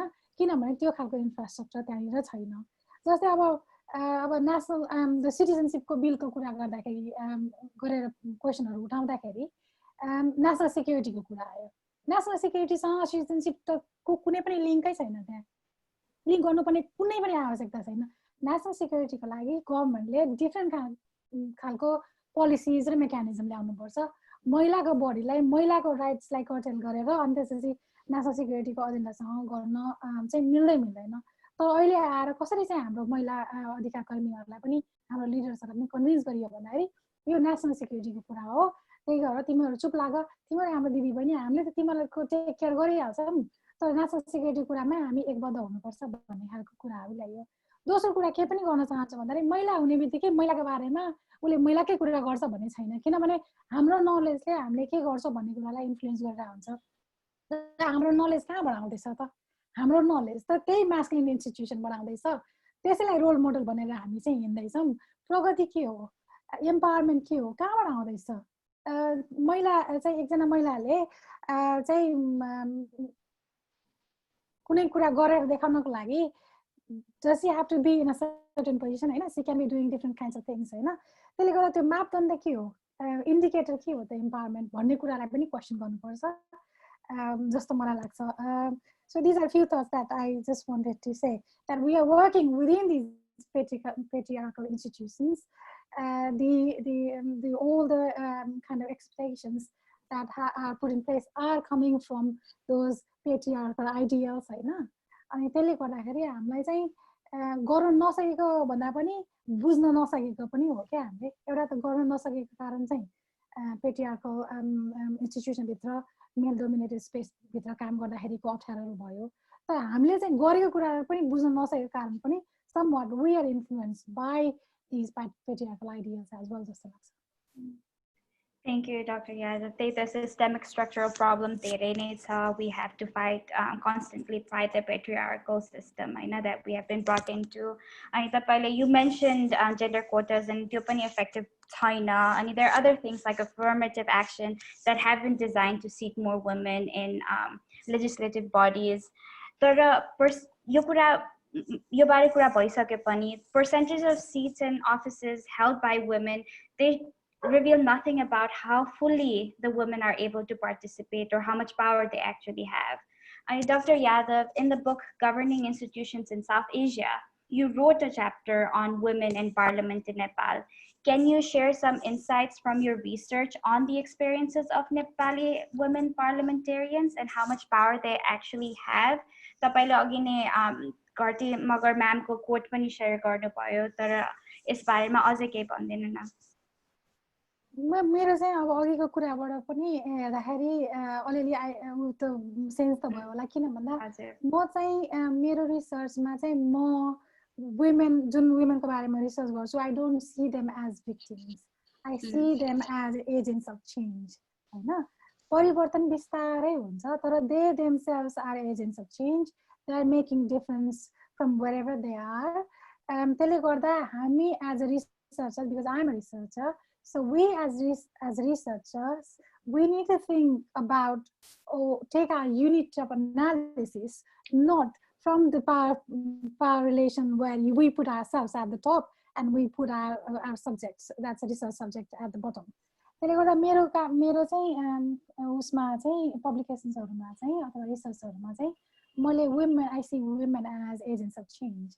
मेरो चाहिँ त्यो च्याप्टरमा पनि मैले चाहिँ महिलाहरूको राजनीतिक प्रतिनिधित्व र सहभागिताको बारेमा हिस्टोरिकली कस्तो थियो कस्तो खालको कन्ट्रिब्युसन गर्नु भएको छ विभिन्न महिला नेत्रीहरूले पास्टमा र अहिले कस्तो छ भन्ने बारेमा लेखेको छु र मैले चाहिँ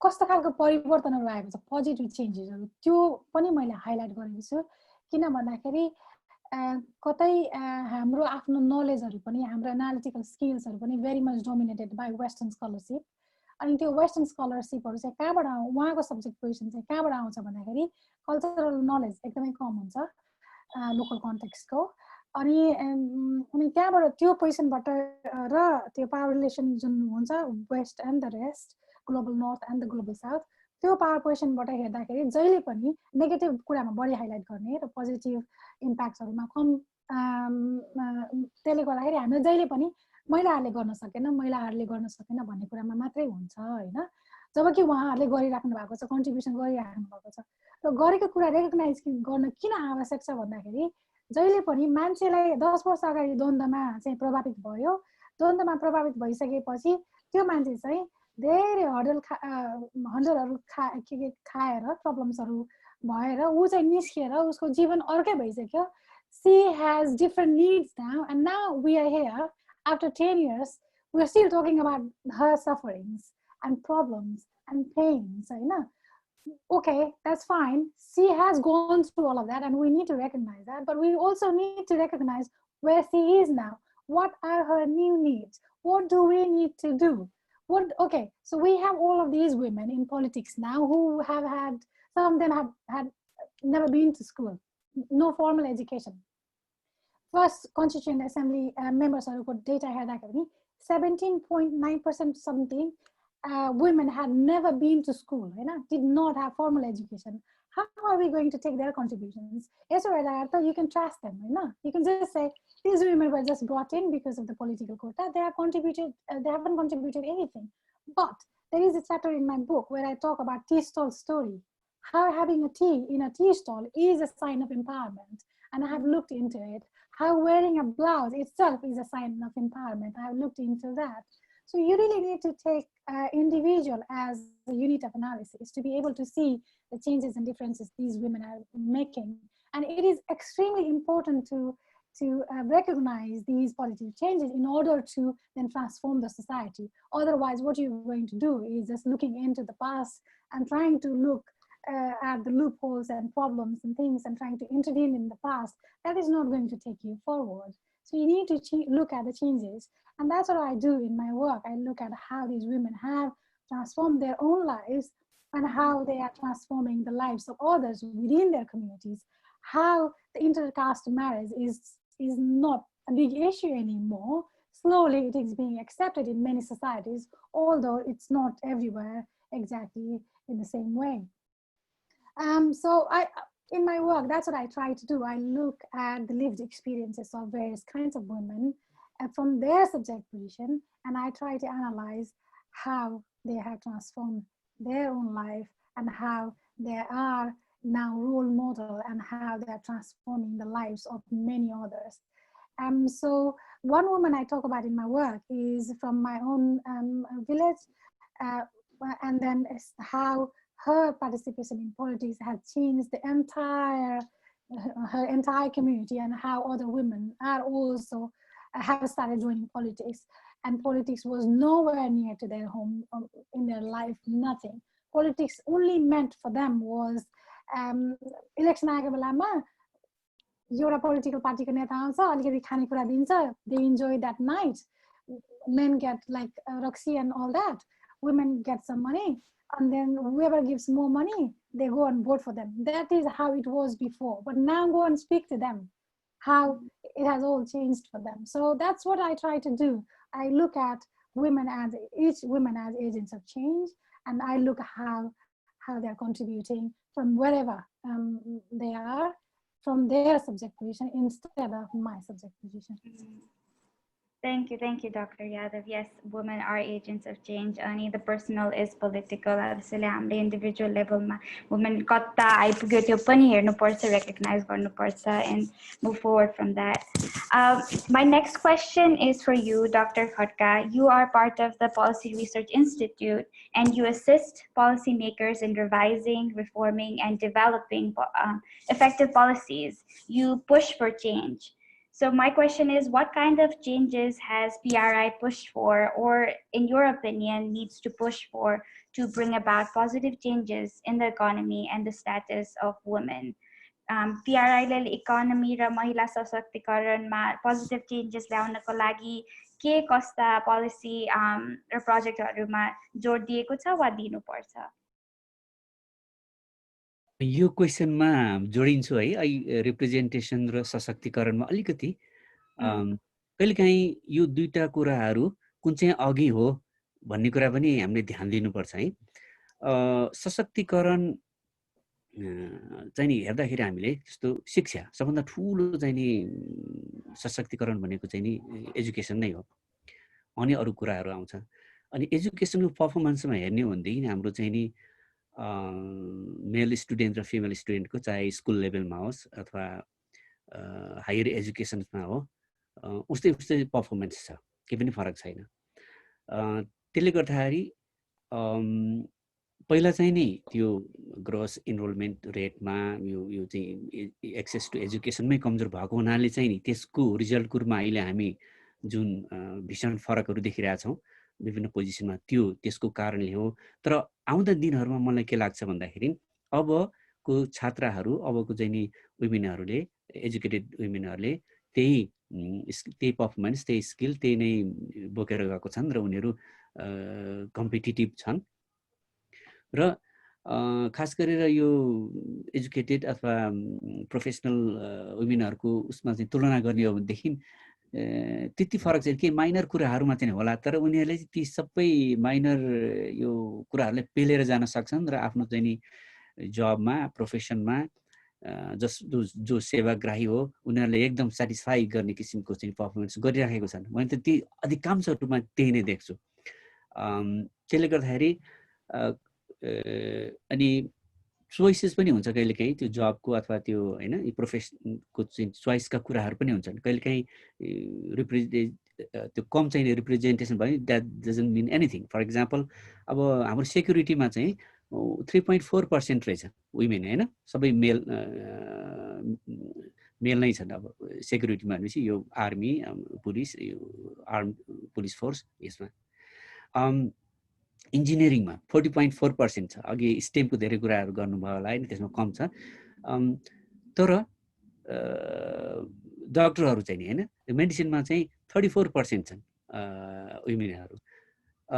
म चाहिँ यो इन्जिनियरिङमा 40% अथवा सेक्युरिटी फोर्समा यो 3.4 भनेको यसलाई चाहिँ नि रिप्रेजेन्टेसन नपुगेको चाहिँ नि भनौँ मिल्दैन। रिप्रेजेन्टेसन नपुगेको काम नि जब उनीहरूको चाहिँ त्यो चाहिँ नि पोजिसन, त्यो जब, त्यो टास्क चाहेका हुन्छन् उनीहरूको होइन, तर त्यहाँ चाहिँ विभिन्न हर्डलहरू हुन्छन्।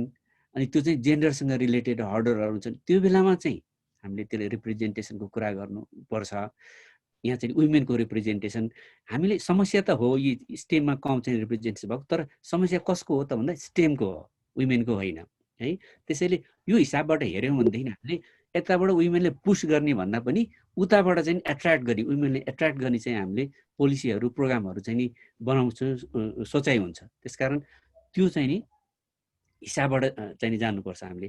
अनि त्यसो गर्दाखेरि जस्तो रिप्रेजेन्टेसनको चाहिँ नि कस्टहरू उनीहरूले के बुझ्छन् भन्दा एउटा त डाइभर्सिटीबाट जुन आउने चाहिँ नि प्रोडक्टिभिटी पर्फर्मेन्स हो त्यो उनीहरूले लस गरिरहेका हुन्छन्।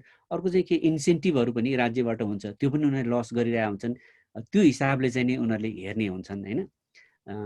त्यसैले हामीले चाहिँ उनीहरूको क्षमता, शिक्षा लगायत स्किल योहरूमा चाहिँ नि गऱ्यौँ भनेदेखि बाँकी कुराहरू चाहिँ नि पेलेर पनि जान सकिन्छ भन्ने लाग्छ।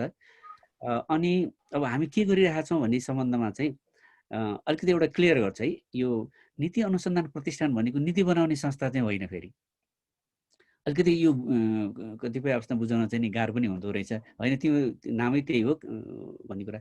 हामीले के गर्छौँ भने नीति बनाउने त अधिकार सरकारलाई हो होइन, यो इलेक्टेड गभर्मेन्टलाई ब्युरोक्रेसीले हेल्प गर्छ अनि उनीहरूले नै बनाउँछ, उनीहरूलाई नै अधिकार छ, उनीहरूलाई नै त्यो सम्प्रभुता संसदले उपयोग गर्छ, उनीहरूले कानुन बनाउँछन्। हामीले यो बना त्यो बना चाहिँ भन्ने होइन। जस्तो कतिपय थिङ्क ट्याङ्कहरूले एनजिओहरूले होइन यो सिभिल सोसाइटीहरूले चाहिँ नि पुस गर्छन् यो गर्नुपर्छ त्यो गर्नुपर्छ भने, because they know this is right this is रङ भन्ने कुराहरू पुस गरेर चाहिँ नि गर्छन्। अनि हामीले चाहिँ पुस गर्दैनौँ होइन। हामीले हाम्रो पुस भनेको केमा आधारित हुन्छ भन्दाखेरि प्रमाणमा। हामी चाहिँ हाम्रो रिगरस साइन्टिफिक रिसर्च गरेर एभिडेन्सहरू चाहिँ नि त्यो पोलिसीको लागि चाहिँ नि चोइसेसहरू बेटर चोइस यो है भनेर हामी एभिडेन्सहरू जेनेरेट गरिदिन्छौँ। अनि त्यो एभिडेन्सले नै बोल्छ, हामी बोल्दैन। हामी बोल्यो भने त फेरि हामीलाई त्यो सरकारका मान्छेहरू रिसाइहाल्छन्, ब्युरोक्रेसीको मान्छेहरू रिसाइहाल्छन् होइन, हामीलाई सिकाउने यस्तो यस्तो भनेर। त्यसले हामीले के गर्छौँ एभिडेन्सहरू जेनेरेट गरिदिन्छौँ, त्यो पनि एकदम रिगरस साइन्टिफिक रिसर्चबाट, अनि त्यो नै बोल्छ।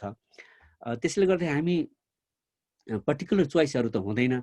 तैपनि हामीले हाम्रो संविधान त्यस पछाडि हाम्रो सरकारबाट आएका चाहिँ नि सुझावहरू यो गरिदेऊ भन्ने कुरा, अनि एकाडेमियाबाट चाहिँ नि आइडेन्टिफाई भएका चाहिँ प्रायोरिटीहरू अथवा जल्दो बल्दो इस्युहरू यो भन्ने कुरा, स्टेक होल्डरहरूबाट पब्लिकहरूबाट आएको जम्मै कुराहरू चाहिँ हाम्रो विभिन्न स्रोतबाट हामी कलेक्ट गरेर राखिरहन्छौँ। त्यो चाहिँ एउटा ब्याङ्क जस्तै, रिसर्च पोलिसी रिसर्चको ब्याङ्क जस्तै को रूपमा भनौँ न। अनि त्यसलाई प्रायोरिटाइज गर्छौँ। अनि त्यो गर्दाखेरि चाहिँ अहिलेको जल्दो बल्दो के हो त भन्ने कुराहरू चाहिँ त्यो समस्याको सिभिरिटी होइन कतिमा चाहिँ त्यसबाट इम्प्याक्ट हुन्छन् भन्ने कुराहरू यो आइहाल्छ। अनि यस क्रममा चाहिँ निस्सन्देह यो चाहिँ नि आधा ग्लोब होइन वुमेनको इस्यु चाहिँ एकदमै महत्त्वपूर्ण। त्यसमा हामीले चाहिँ केही कमजोरी भयौँ भने, हाम्रो नीतिहरू चाहिँ नि राम्रा भएनन् भने चाहिँ हाम्रो आधा हाम्रो क्षमताहरू चाहिँ घट्छ, नोक्सान हुन्छ भनेर त्यो चाहिँ नि पक्का पनि हाम्रो प्रायोरिटीहरूमा पर्छ। अनि अहिले भर्खरै हामीले के मात्रै रिसर्चहरू गरेको यो 2 वर्ष भयो वास्तवमा। अनि अहिले चाहिँ हामीले चाहिँ के गरेका छौँ भन्दाखेरि पोलिसी रिसर्च दुईटा चाहिँ काम गरिरहेछ। एउटा चाहिँ पोलिसी रिसर्चको नि फ्रेमवर्क बनाएर चाहिँ हामीले त्यसको रिगरलाई चाहिँ नि अलिकति बलियो बनाउने। अर्को चाहिँ अब गभर्मेन्टले पोलिसी फर्मुलेसन गर्दाखेरि के प्रक्रिया अपनाउनु पर्छ भने पोलिसी जुन साइकल भनेर भनिन्छ त्यो साइकल अपनाउनु पर्यो भनेर चाहिँ नि हामीले त्यसको लागि पनि गर्दैछौँ। त्यसैले हामी चाहिँ पर्टिकुलर पोलिसी भन्दा नि सबै पोलिसीहरूको चाहिँ नि इफेक्टिभनेस बढाउनलाई, त्यसको इम्प्याक्ट बढाउनलाई, अब धेरै जसो भनिन्छ नि पोलिसी त राम्रै बनेको हो तर इम्प्लिमेन्टेसन भएन भनेर भनिन्छ नि, अनि एकदम रङ, इट्स एब्सोल्युटली रङ। जुन इम्प्लिमेन्टेसन हुँदैन जुन पोलिसी, त्यो पोलिसी राम्रो हुँदै होइन होइन। त्यसैले गर्दाखेरि पोलिसी त्यो राम्रो जुन इम्प्लिमेन्टेसन हुन्छ। अनि इम्प्लिमेन्टेसन हुनको लागि चाहिँ त्यो पोलिसी बनाउने, त्यसले इम्प्लिमेन्ट गर्ने मान्छेले पत्याउनु पर्यो, ओ यो त ठिक हो, यो गर्नै पर्छ, आवश्यक छ भन्ने कुरा। अनि त्यो सबै कुरा जुटाइदिने चाहिँ हामीले त्यो पोलिसी रिसर्चको एन्डमा के हुन्छ भन्दाखेरि पहिला चाहिँ तपाईँको हामीले त्यो पोलिसी साइकलमा के हुन्छ नि पहिला कुनै इस्यु आउनु पर्यो, मेजर इस्यु होइन, इस्यु आइडेन्टिफिकेसन। त्यसपछि त्यहाँ नलेज ग्यापहरू आइडेन्टिफाई हुन्छ। यो त यस बारेमा त डाटा नै छैन होइन, त्यो डाटा कसरी कलेक्सन गर्ने, क्वान्टिटेटिभ रिसर्च गरेर हुन्छ कि क्वालिटेटिभ रिसर्च गरेर हुन्छ कि, त्यो चाहिँ नि त्यो जुन नलेज ग्याप हुन्छ त्यो चाहिँ नि पुरा गर्ने भयो, त्यो एउटा रिसर्च भयो। त्यसपछि त्यो नलेजलाई राखेर अनि बेटर चाहिँ नि पोलिसी बनाउनको लागि रिकमेन्डेसन गर्ने भयो। अनि हाम्रो काम त्यहाँ मात्रै पछि टुङ्गिन्छ। त्यसपछि पोलिसी बनाउनेले बनाउँछ, तर पोलिसी रिकमेन्डेसन गर्दाखेरि नै हामीले पोलिसी अप्सन्स अनि त्यसलाई चाहिँ त्यसका रिस्कहरू, त्यसलाई इम्प्लिमेन्ट गर्नको लागि के चाहिन्छ, ती सबै चिजहरू चाहिँ हामीले एकदम तयार पारेर राखिदिएको हुनुपर्छ। त्यो हो पोलिसी रिसर्च भनेको। र अनि पछि त्यसको अडिट गर्ने, मोनिटरिङ गर्ने, इभ्यालुएसन गर्ने, रिभ्यू गर्ने, अनि नेक्स्ट साइकल सुरु हुन्छ फेरि त्यही पोलिसीको। यो सबै कम्प्लिट गर्ने काम चाहिँ नि हाम्रो हो। त्यसैले समरीमा के त भन्दाखेरि हामीले चाहिँ नि क्वालिटी नलेज प्रडक्ट एभिडेन्सहरू जेनेरेट गरिदिनु सबै पोलिसीहरूको लागि। त्यसैको मार्फत हामी पुश गर्छौँ through our strength of evidence. Thank you doctor Khadka. त्यही त भन्नेले पनि मैले पनि भन्छु पोलिसी त राम्रो छ तर इम्प्लिमेन्टेसन भएको छैन। तर हजुरले भनेको कुरा अब त्यही त अब मलाई दिमागमा रहिरहने भयो, राम्रो भएको भए त इम्प्लिमेन्ट भन्नाले भइहाल्थ्यो भन्ने कुरा। ओके मिस यादव, यही पोलिसीको अब प्रोग्रेसिभ पोलिसीहरूको कुरा गर्दाखेरि त्यही त there are policies that support women, such as equal property rights and the abolition of dowry. तर अब इम्प्लिमेन्टेसन भएको छैन त्यो देखिन्छ। हजुर एउटा कम है, अलिकति पुगेन जस्तो छ मेरो होइन। एउटा अब कार्तिकले पनि अलिकति इलाबोरेट गर्न सक्नुहुन्छ होइन। यो 15th प्लान आइसकेको छ होइन गभर्मेन्टको। त्यो 15th प्लानमा चाहिँ नि वुमेन इक्वालिटी, यो चाहिँ जेन्डर इक्वालिटी र चाहिँ नि वुमेन इम्पावरमेन्टको लागि चाहिँ नि प्रोग्रामहरू डिटेल आएको छन्। त्यसमा 2-4वटा कुराहरू जसमा हाम्रो कन्ट्रिब्युसन हुनसक्छ पोलिसी रिसर्च इन्स्टिच्युटको। त्यसमा चाहिँ एउटा लैङ्गिक समानता सम्बन्धी नीति भन्छ। यो धेरै कुराहरू भइराखेको छ, एक किसिमको एउटा ओभरआर्चिङ पोलिसी बनाउने। अब अहिले चाहिँ कस्तो छ भने त्यो लैङ्गिक समानताको भने टुक्रामा हरेक ऐनहरूमा अथवा पोलिसीहरूमा अथवा प्रोग्रामहरूमा अलिकति जोडिएको अवस्था छ होइन। त्यसैले त्यसमा युनिफर्मिटी पनि नहुन सक्ला, कन्ट्राडिक्सन पनि हुन सक्ला। एउटा चाहिँ नि अम्ब्रेला टाइपको चाहिँ नि लैङ्गिक समानता सम्बन्धी नीति बनाउने भन्ने कुराहरू छ। त्यसमा चाहिँ नि अघि पुनम म्यामले चाहिँ एउटा महत्त्वपूर्ण कुरा भन्नुभएको छ। यो हामीले रिप्रेजेन्टेसन त भन्यौँ, तर एउटा पर्टिकुलर क्लासबाट सब ग्रुपहरूबाट मात्र आयो र अरूहरूको चाहिँ नि आएन भनेदेखि त त्यो त भएन। त्यो त मिसयुज अफ रिप्रेजेन्टेसन अथवा त्यो चाहिँ नि जे गरे पनि भयो। त्योभित्र पनि अझ हामीले ब्रेकडाउन गरेर गर्नुपर्छ। अनि यो चाहिँ नि त्यो भनेको बेसिकली रिसर्च नै हो, फर्दर रिसर्च गर्नु पर्यो होइन। हाम्रो चाहिँ नि कसरी हाम्रो चाहिँ नि पपुलेसनलाई त्यो उसलाई चाहिँ नि ब्रेकडाउन गर्न सक्छौँ विभिन्न चाहिँ नि क्राइटेरियाको आधारमा, अथवा विभिन्न तहको चाहिँ उनीहरूको एक्सक्लुजनको डिग्री कहिलेकाहीँ मल्टिपल चाहिँ नि डिस्क्रिमिनेसन हुन्छ, कसैको सिङ्गल, जम्मै चिजहरूलाई हेरेर यावत कुराहरूलाई टेबलमा राखेर अनि कति किसिमको चाहिँ नि हुँदो रहेछ ग्रुपहरू, त्यस्तो किसिमबाट चाहिँ जानु पर्यो होइन। त्यसैले यो लैङ्गिक समानता सम्बन्धी नीति बनाउँदाखेरि मेरो विचारमा यस्ता साना साना कुराहरू तर महत्त्वपूर्ण कुराहरू जसलाई चाहिँ मिनिङफुल रिप्रेजेन्टेसन गराउनको निम्ति चाहिने रिसर्चहरू हामीले गर्नुपर्छ होला। त्यस पछाडि अर्को चाहिँ यो 50% महिला राज्यको सबै तहमा राख्ने भन्ने चाहिँ प्लान छ, त्यो ग्रेजुअली भन्ने छ। अनि त्यो ग्रेजुअली बनाउनको लागि पनि के नीतिहरू पहिला चाहिन्छन् भन्ने कुराहरू, अनि यो लैङ्गिक उत्तरदायी बजेट भन्ने छ। अनि अर्को एउटा सबै तहमा लैङ्गिक सम्पर्क बिन्दु भन्ने पनि छ। अब चाहिँ को चाहिँ रेस्पोन्सिबल, कोसँग कुरा गर्ने यो विषयमा भन्ने पनि हुन्छ। अनि अडिट होइन, जेन्डर अडिट लगाएको। अनि महत्त्वपूर्ण एउटा कुरा चाहिँ हाम्रो रिसर्चमा धेरै अब डेटाकै कुरा आउँछ, जहिले पनि हामी डेटासँगै खेल्ने हुन्छ। अनि हामीसँग चाहिँ नि यो जेन्डर डिसएग्रिगेटेड डेटा भएन भनेदेखि त वुमेनहरू त इन्भिजिबल हुन्छन् होइन। जहिले पनि मान्छे भन्छौँ सबै त्यो मेन नै जनिन्छ होइन। त्यसैले गर्दाखेरि अघि पुनः म्यामले भनेको कुराहरूमा पनि त्यो डिसएग्रिगेसन डेटाहरूको चाहिँ नि जेन्डरमा मात्र होइन, त्यो भित्रको पनि अझ सब लेयरमा पनि गर्नुपर्ने। त्यसले यी कुराहरूमा चाहिँ नि हामीले रिसर्च तहमा चाहिँ नि कन्ट्रिब्युसन गर्छौँ आगामी दिनहरूमा। Thank you, Dr. Harka. त्यही त अब Ms. Kartika, like I was saying, होइन, अब NPC अनि Dr. खड्काले पनि यो कुरा अगाडि ल्याउनु भयो। NPC ले it works as a central agencies for monitoring and evaluating development plans and projects of the government. So my question is, how do the development plans that NPC monitors and evaluates fit with the inclusive political order that Nepal has been trying to build? And what kinds of difficulties have the ministries had in implementing the programs and projects? Okay, so thank you, Ms. Prakriti. Maybe I'll answer your question first and then get in a little to what Dr. Deepak said. So to talk about development planning, Nepal is currently implementing the 15th periodic plan along with a long-term vision, keeping in line with the national aspiration of a prosperous Nepal and happy Nepalis. So under this broad concept, the National Planning Commission has developed in the plan, has developed specific indicators and a results framework at the end of the plan, which is going to measure the progress achieved against set targets. And so I'm just emphasizing this because it goes to show that it is an evidence-based plan.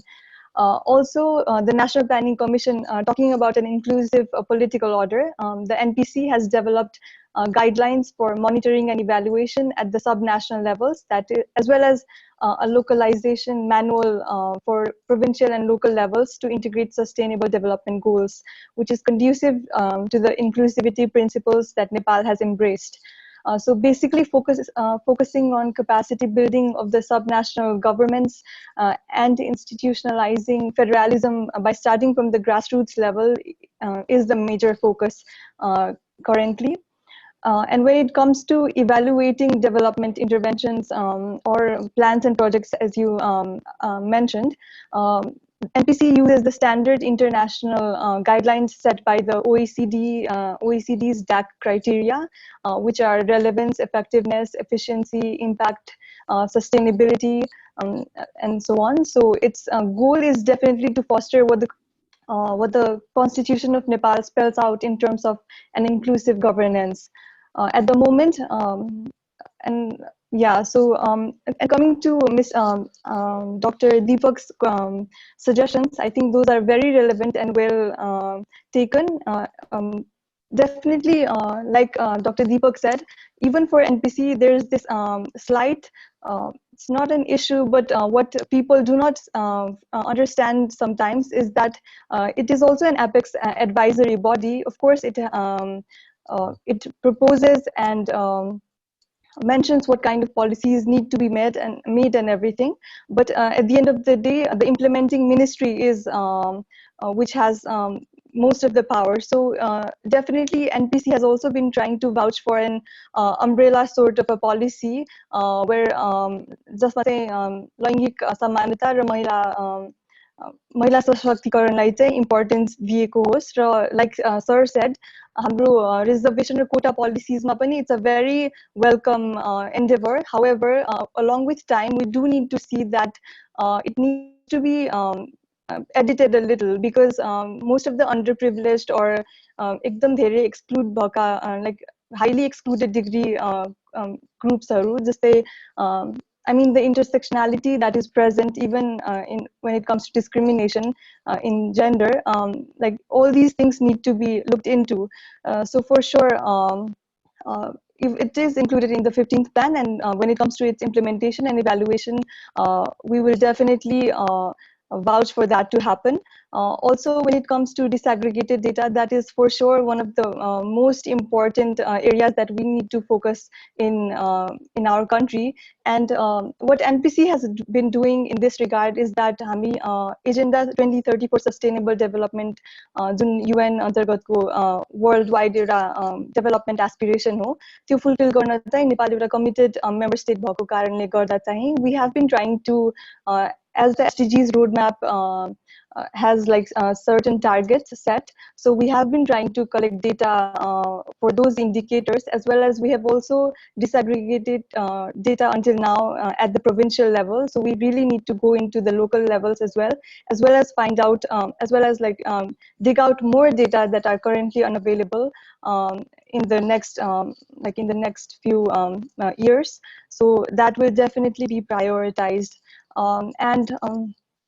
So yeah, earlier, like Poonam ma'am also said, like talking about gender and women's empowerment, the problem is not all in the capacity of women, of course. Like I said, it is a generic issue. It's the capacity of both men and women need to be increased, but definitely I think women acting as self like agents of change is very important, whether it is in the whether it is as evaluators themselves, like women being in power, whether it is in administration or politics, or when it comes to like them being beneficiaries or stakeholders. I think women's involvement is extremely important and will have a positive effect on project implementation in the country. And it is definitely going to boost productivity and economic diversification, in turn contributing to the national accounts of Nepal. Thank you. Thank you so much, Ms. Karthika Yadav. Sadly, our time is up. I would have liked to ask more questions, and you guys, everyone has shared a very insightful knowledge about what kind of representation we need, and about proportionate representation, how quota is and is not effective. And I know I myself have learned a lot from this very knowledgeable discussion. So thank you to all the panelists for being with us here today. Thank you for sharing from your perspective, from your different lines of work, what it has been like working in your fields. I appreciate you all being here so much. And we are ready to move to our next session, which is Future Scope of Women in Nepali Economics. Thank you again to all our panelists and for the audience for tuning in. Thank you. Thank you. Thank you very much. Thank you very much.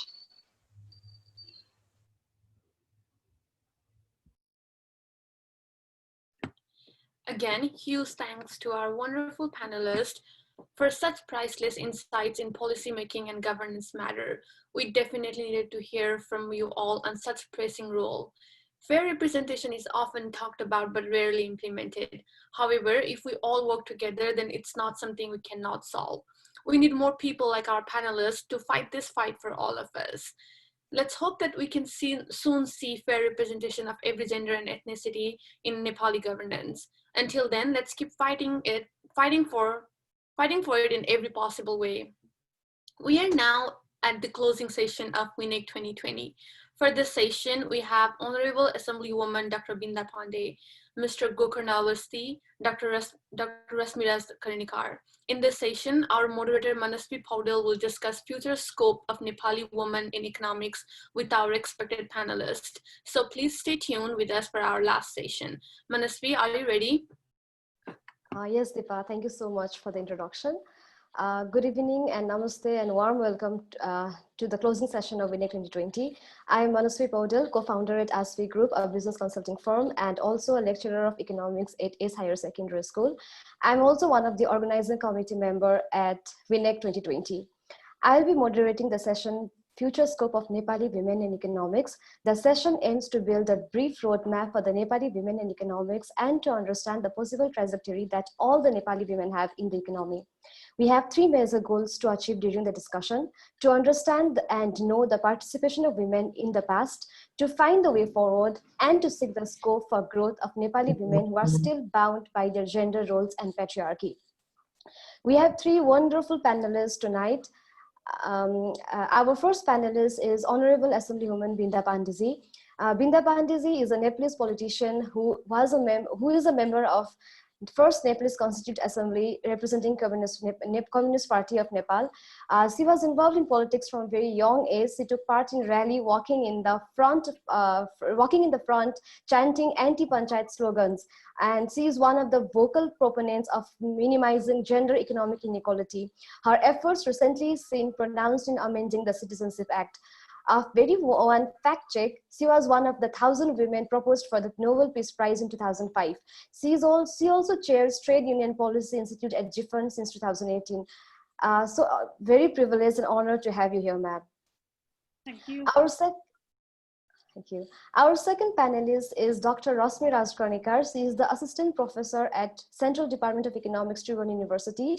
She also holds master's degree in Buddhist studies, and she has so far published many articles related with Buddhism and economics in Nepal. She has also advocated for gender responsive budgeting in the past. Our third panelist is Mr. Gokarna Avasti. Mr. Avasti is an economic analyst based in Kathmandu, Nepal. Over the last 2 decades, he has worked as economic journalist, researcher, development expert, and an educator. Currently, he is working as a freelance economist and has been giving advisory service to UN agencies and similar private institutions. Prior to this, he worked as Sustainable Development Goals Advisor at United Nations in Nepal. Before joining the United Nations, he was the business editor of Kantipur Delhi, which is one of the largest selling newspaper for Nepal for 10 years. Mr. Avasti is also the past president of Society of Economic Journalists of Nepal. Apart from this, he is the visiting faculty of International Business and Nepalese Business Environment at ACE Institute of Management and Apex College. We are so honored and delighted to have all 3 of you here. And I'd like you all to please be comfortable and join us in our 1 hour long session, a very virtual one indeed. I'd like to start with the questions. सिधै म क्वेसनमै जान चाहे हजुरहरु तिनैजना different institutionsमा काम गर्दै आउनु भएको छ अनि since this session is about looking towards a way forward for Nepali women हैन अनि हामीले policies र effortsहरु पनि हेर्न जरुरी जस्तो लाग्यो हामीलाई हैन सो अहिले सम्म जति पनि हाम्रो गभर्नमेन्टल policies र effortsहरु छ त्यो efforts र त्यो गभर्नमेन्टल policies हरुले चाहिँ कतिको राइट स्पट्समा हिट गर्न क्यापेबल भएको छ जसले गर्दा चाहिँ हाम्रो इकोनोमिक इनइक्वालिटी जेन्डरमा भएको इकोनोमिक इनइक्वालिटी मिनिमाइज गर्न यो पोलिसीजहरुले कस्तो खालका पोलिसीज र एफर्ट्सहरुले सपोर्ट गरेका छन् अहिले सम्म अनि I would want बिन्दाजी to start the discussion हस् सबभन्दा पहिला त तपाईहरुलाई एकदमै धेरै धन्यवाद र यो एकदमै राम्रो कार्यक्रम आयोजना गर्नुभएको छ र यो कार्यक्रमको एउटा सहभागी बन्ने जुन अवसर दिनुभएको छ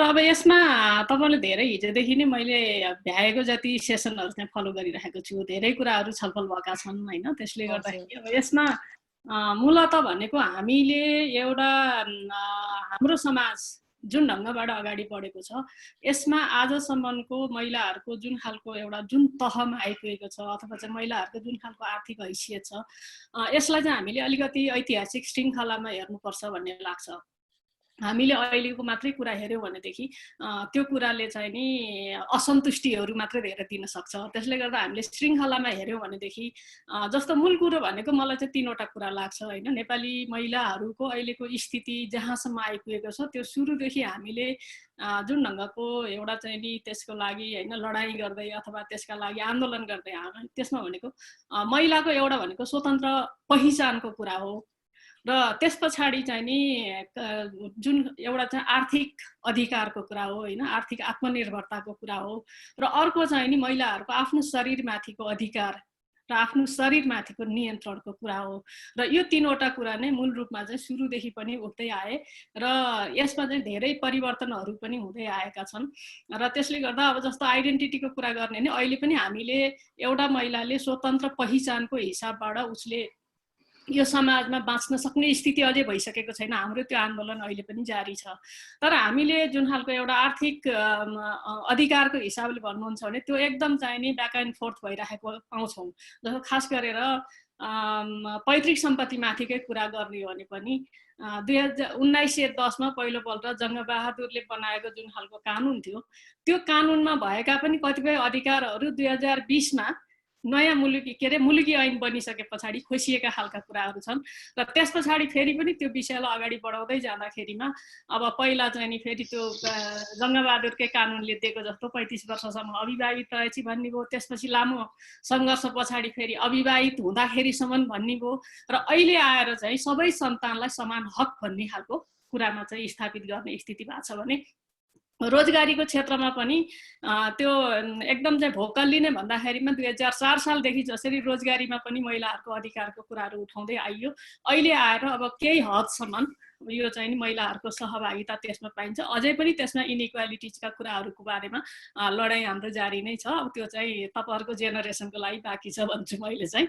र अर्को चाहिँ अब यो आफ्नो बडीमाथिको जुन खालको होइन शरीरमाथिको अधिकारको कुरो चाहिँ सेक्सुअलिटीसँग जोडिएर महिलाले होइन आफ्नो शरीरबारे, आफ्नो चाहिँ भविष्यको बारे, आफ्नो व्यक्तित्वको बारेमा निर्णय गर्न नपाउने जुन खालको चाहिँ स्थिति छ, क्रमशः अहिले त्यो चाहिँ अलिकति ब्रेक हुँदै गएको छ। तर अझै पनि त्यो चाहिँ नि कन्ट्रोलिङ द सेक्सुअलिटीले चाहिँ नि महिलाहरूको एउटा चौतर्फी हिसाबबाट आफ्नो जुन व्यक्तित्व विकास गर्नुपर्ने हो त्यो आन्दोलन अझै पनि जारी छ। तर हामीले विगतसँग तुलना गर्ने हो भने हामी धेरै अगाडि बढेका छौँ भनेर चाहिँ भन्नुपर्छ भन्ने लाग्छ। धन्यवाद बिन्दाजी। Dr. Rasmi, मलाई यही क्वेसनमा I'd like you to give your opinion on this. धन्यवाद मनस्वीजी, धन्यवाद अर्गनाइजिङ कमिटी यो मौका दिनुभएकोमा यहाँहरू सबैलाई धन्यवाद छ। र मेरो यो अध्ययनको विषयवस्तुलाई नै म केन्द्रित बनाएर यसमा हाइलाइट गर्न चाहन्छु। यो लैङ्गिक समानता भन्नाले एउटा यस्तो ड्राइभिङ फोर्स हो जसले महिलाहरूको आर्थिक सशक्तिकरणमा बढाएर देशलाई स्मार्ट इकोनोमीतिर धकेल्न सकिन्छ। तर यसको लागि चाहिँ साउन्ड पब्लिक पोलिसी पनि आवश्यक पर्छ हैन। नेपालमा यही सन्दर्भमा सन् 2007 देखि नै बजेटलाई जेन्डर बजेटिङको रूपमा जेन्डर ओरिएन्टेसन दिँदै आएको जुन सरकारी नीतिलाई लैङ्गिक क्षेत्रमा आर्थिक असमानतालाई कम गर्ने यो प्रयासको रूपमा पनि लिन सकिन्छ। हाम्रो देशको यो कुल बजेटलाई महिलालाई प्रत्यक्ष फाइदा हुने, अप्रत्यक्ष फाइदा हुने र तटस्थ कार्यक्रमहरू गरी बजेटलाई वर्गीकरण गरिएको छ। र यो गत 3 वर्षको बजेट विनियोजन हेर्ने हो भने वार्षिक रु 5 खर्ब भन्दा बढी महिलालाई प्रत्यक्ष फाइदा पुग्ने कार्यक्रमहरूमा बजेट विनियोजन गरेको देखिन्छ। त्यसैले यो उपरोक्त विनियोजित रकम महिलाहरूको हितको लागि कसरी खर्च गर्नुपर्छ भने सन् 2012 सालमा अर्थ मन्त्रालयले लैङ्गिक उत्तरदायी बजेट तर्जुमा दिग्दर्शन भनेर पोलिसी फर्मुलेसन गाइडलाइन बनाएर पनि कार्यान्वयनमा ल्याइसकेको हो। र यसमा साधारणतया यो मुख्यतया महिला सशक्तिकरणको लागि 5 क्षेत्रहरूमा कार्यक्रम विकास गरी कार्यान्वयन गर्ने व्यवस्था गरेको देखिन्छ। जस्तै अब योजना तर्जुमा गर्ने, कार्यान्वयन तथा योजना तर्जुमा तथा कार्यान्वयनमा महिला सहभागिता बढाउने, महिलाहरूको क्षमता अभिवृद्धि गर्ने, कार्यक्रममा महिलाहरूको लागि लाभ तथा नियन्त्रण सुनिश्चित गर्ने, आय आर्जन रोजगारीमा वृद्धि गर्ने, महिलाहरूको समयको यो प्रयोगमा गुणात्मक सुधार आउनको लागि कार्यबोधमा कमी हुने प्रविधिको विकास गर्ने आदि चाहिँ यो गाइडलाइनमा राम्रोसँग उल्लेख गरिएको छ। र अनि त्यस्तै गरी यो जुन गाइडलाइन फर्मुलेसन गाइडलाइनमा उल्लेखित कार्यक्रमहरूलाई तर्जुमा गर्नको लागि कार्यान्वयनका प्रमुख चरणहरूलाई सटको रूपमा पूर्व सटको रूपमा पनि राखिएको छ। जस्तो कि निड एसेसमेन्ट भयो, लैङ्गिक स्थितिको विश्लेषण गर्ने, आइडेन्टिफिकेसन लैङ्गिक सरोकार तथा आवश्यकताको पहिचान गर्ने र कार्यक्रमको लैङ्गिक विश्लेषण गर्ने र कार्यक्रम र लैङ्गिक बजेटमा लैङ्गिक आवश्यकताको सरोकारको सम्बन्ध हुने गरी एनालाइसिस यो चाहिँ कार्यक्रमको प्रमुख चरणलाई चाहिँ पूर्व सटको रूपमा लिएको छ। र अब मैले भन्नु पर्दाखेरि वार्षिक रु 5 खर्बभन्दा बढी यो दिग्दर्शनको निर्देशन अनुसार महिलाहरूको सशक्तिकरण एवं विकासमा खर्च हुने हो भने पक्कै पनि देशमा इकोनोमिक इनइक्वालिटी जुन आर्थिक असमानतालाई कम गर्न सकिन्छ। हजुर, thank you so much doctor Rashmi. Mister Awasthi, मलाई यही क्वेसनमा हजुरको भ्यू पोइन्ट्सहरू पनि अलिकति राख्नु। धन्यवाद मनस्वीजी। मान्य विद्या पाण्डेज्यू, डाक्टर राजकर्णिकार र यहाँ यो आयोजक सबैलाई म धन्यवाद दिन चाहन्छु। यस्तो महत्त्वपूर्ण र एकदमै सान्दर्भिक कार्यक्रम यहाँले आयोजना गर्नुभयो। सम्भवतः यसरी कार्यक्रमहरू भएको मलाई धेरै थाहा छैन। तपाईँहरूलाई धेरै धेरै धन्यवाद छ र म बधाई पनि दिन चाहन्छु र यहाँ यो कार्यक्रमको निरन्तरताको शुभकामना पनि दिन चाहन्छु र मलाई पनि अवसर दिनुभयो, यसको लागि धेरै धेरै धन्यवाद। अब धेरै कुरा मान्यज्यूले अधिकारको लागि लडाइँका सन्दर्भहरूको व्याख्या गरिसक्नुभयो। अब म 4-5वटा पोलिसी जसले चाहिँ नेपालमा महिलाहरूको जीवन स्तरमा आर्थिक अधिकारमा के प्रभाव पार्यो भन्ने बारेमा म अलिकति छोटकरीमा भन्न चाहन्छु। सबैभन्दा महत्त्वपूर्ण विषय त महिलाको नाममा घर जग्गा नामसारीको जुन निर्णय भयो त्यसले अलिकति आत्मबल नेपालमा महिलाहरूलाई दिएको जस्तो मैले देखेको छु। र अहिले पछिल्लो तथ्याङ्क त छैन, 2-3 वर्ष अगाडिको तथ्याङ्क अनुसार 26 देखि 28% को चाहिँ घर जग्गा नै महिलाहरूको नाममा भएको देखिएको छ र यो सम्भवतः यो अहिले बढिसकेको हुनुपर्छ, पछिल्लो तथ्याङ्कहरू हेर्न बाँकी छ। यसले एउटा महत्त्वपूर्ण रूपमा आर्थिक सबलताको रूपमा यसले काम गर्यो।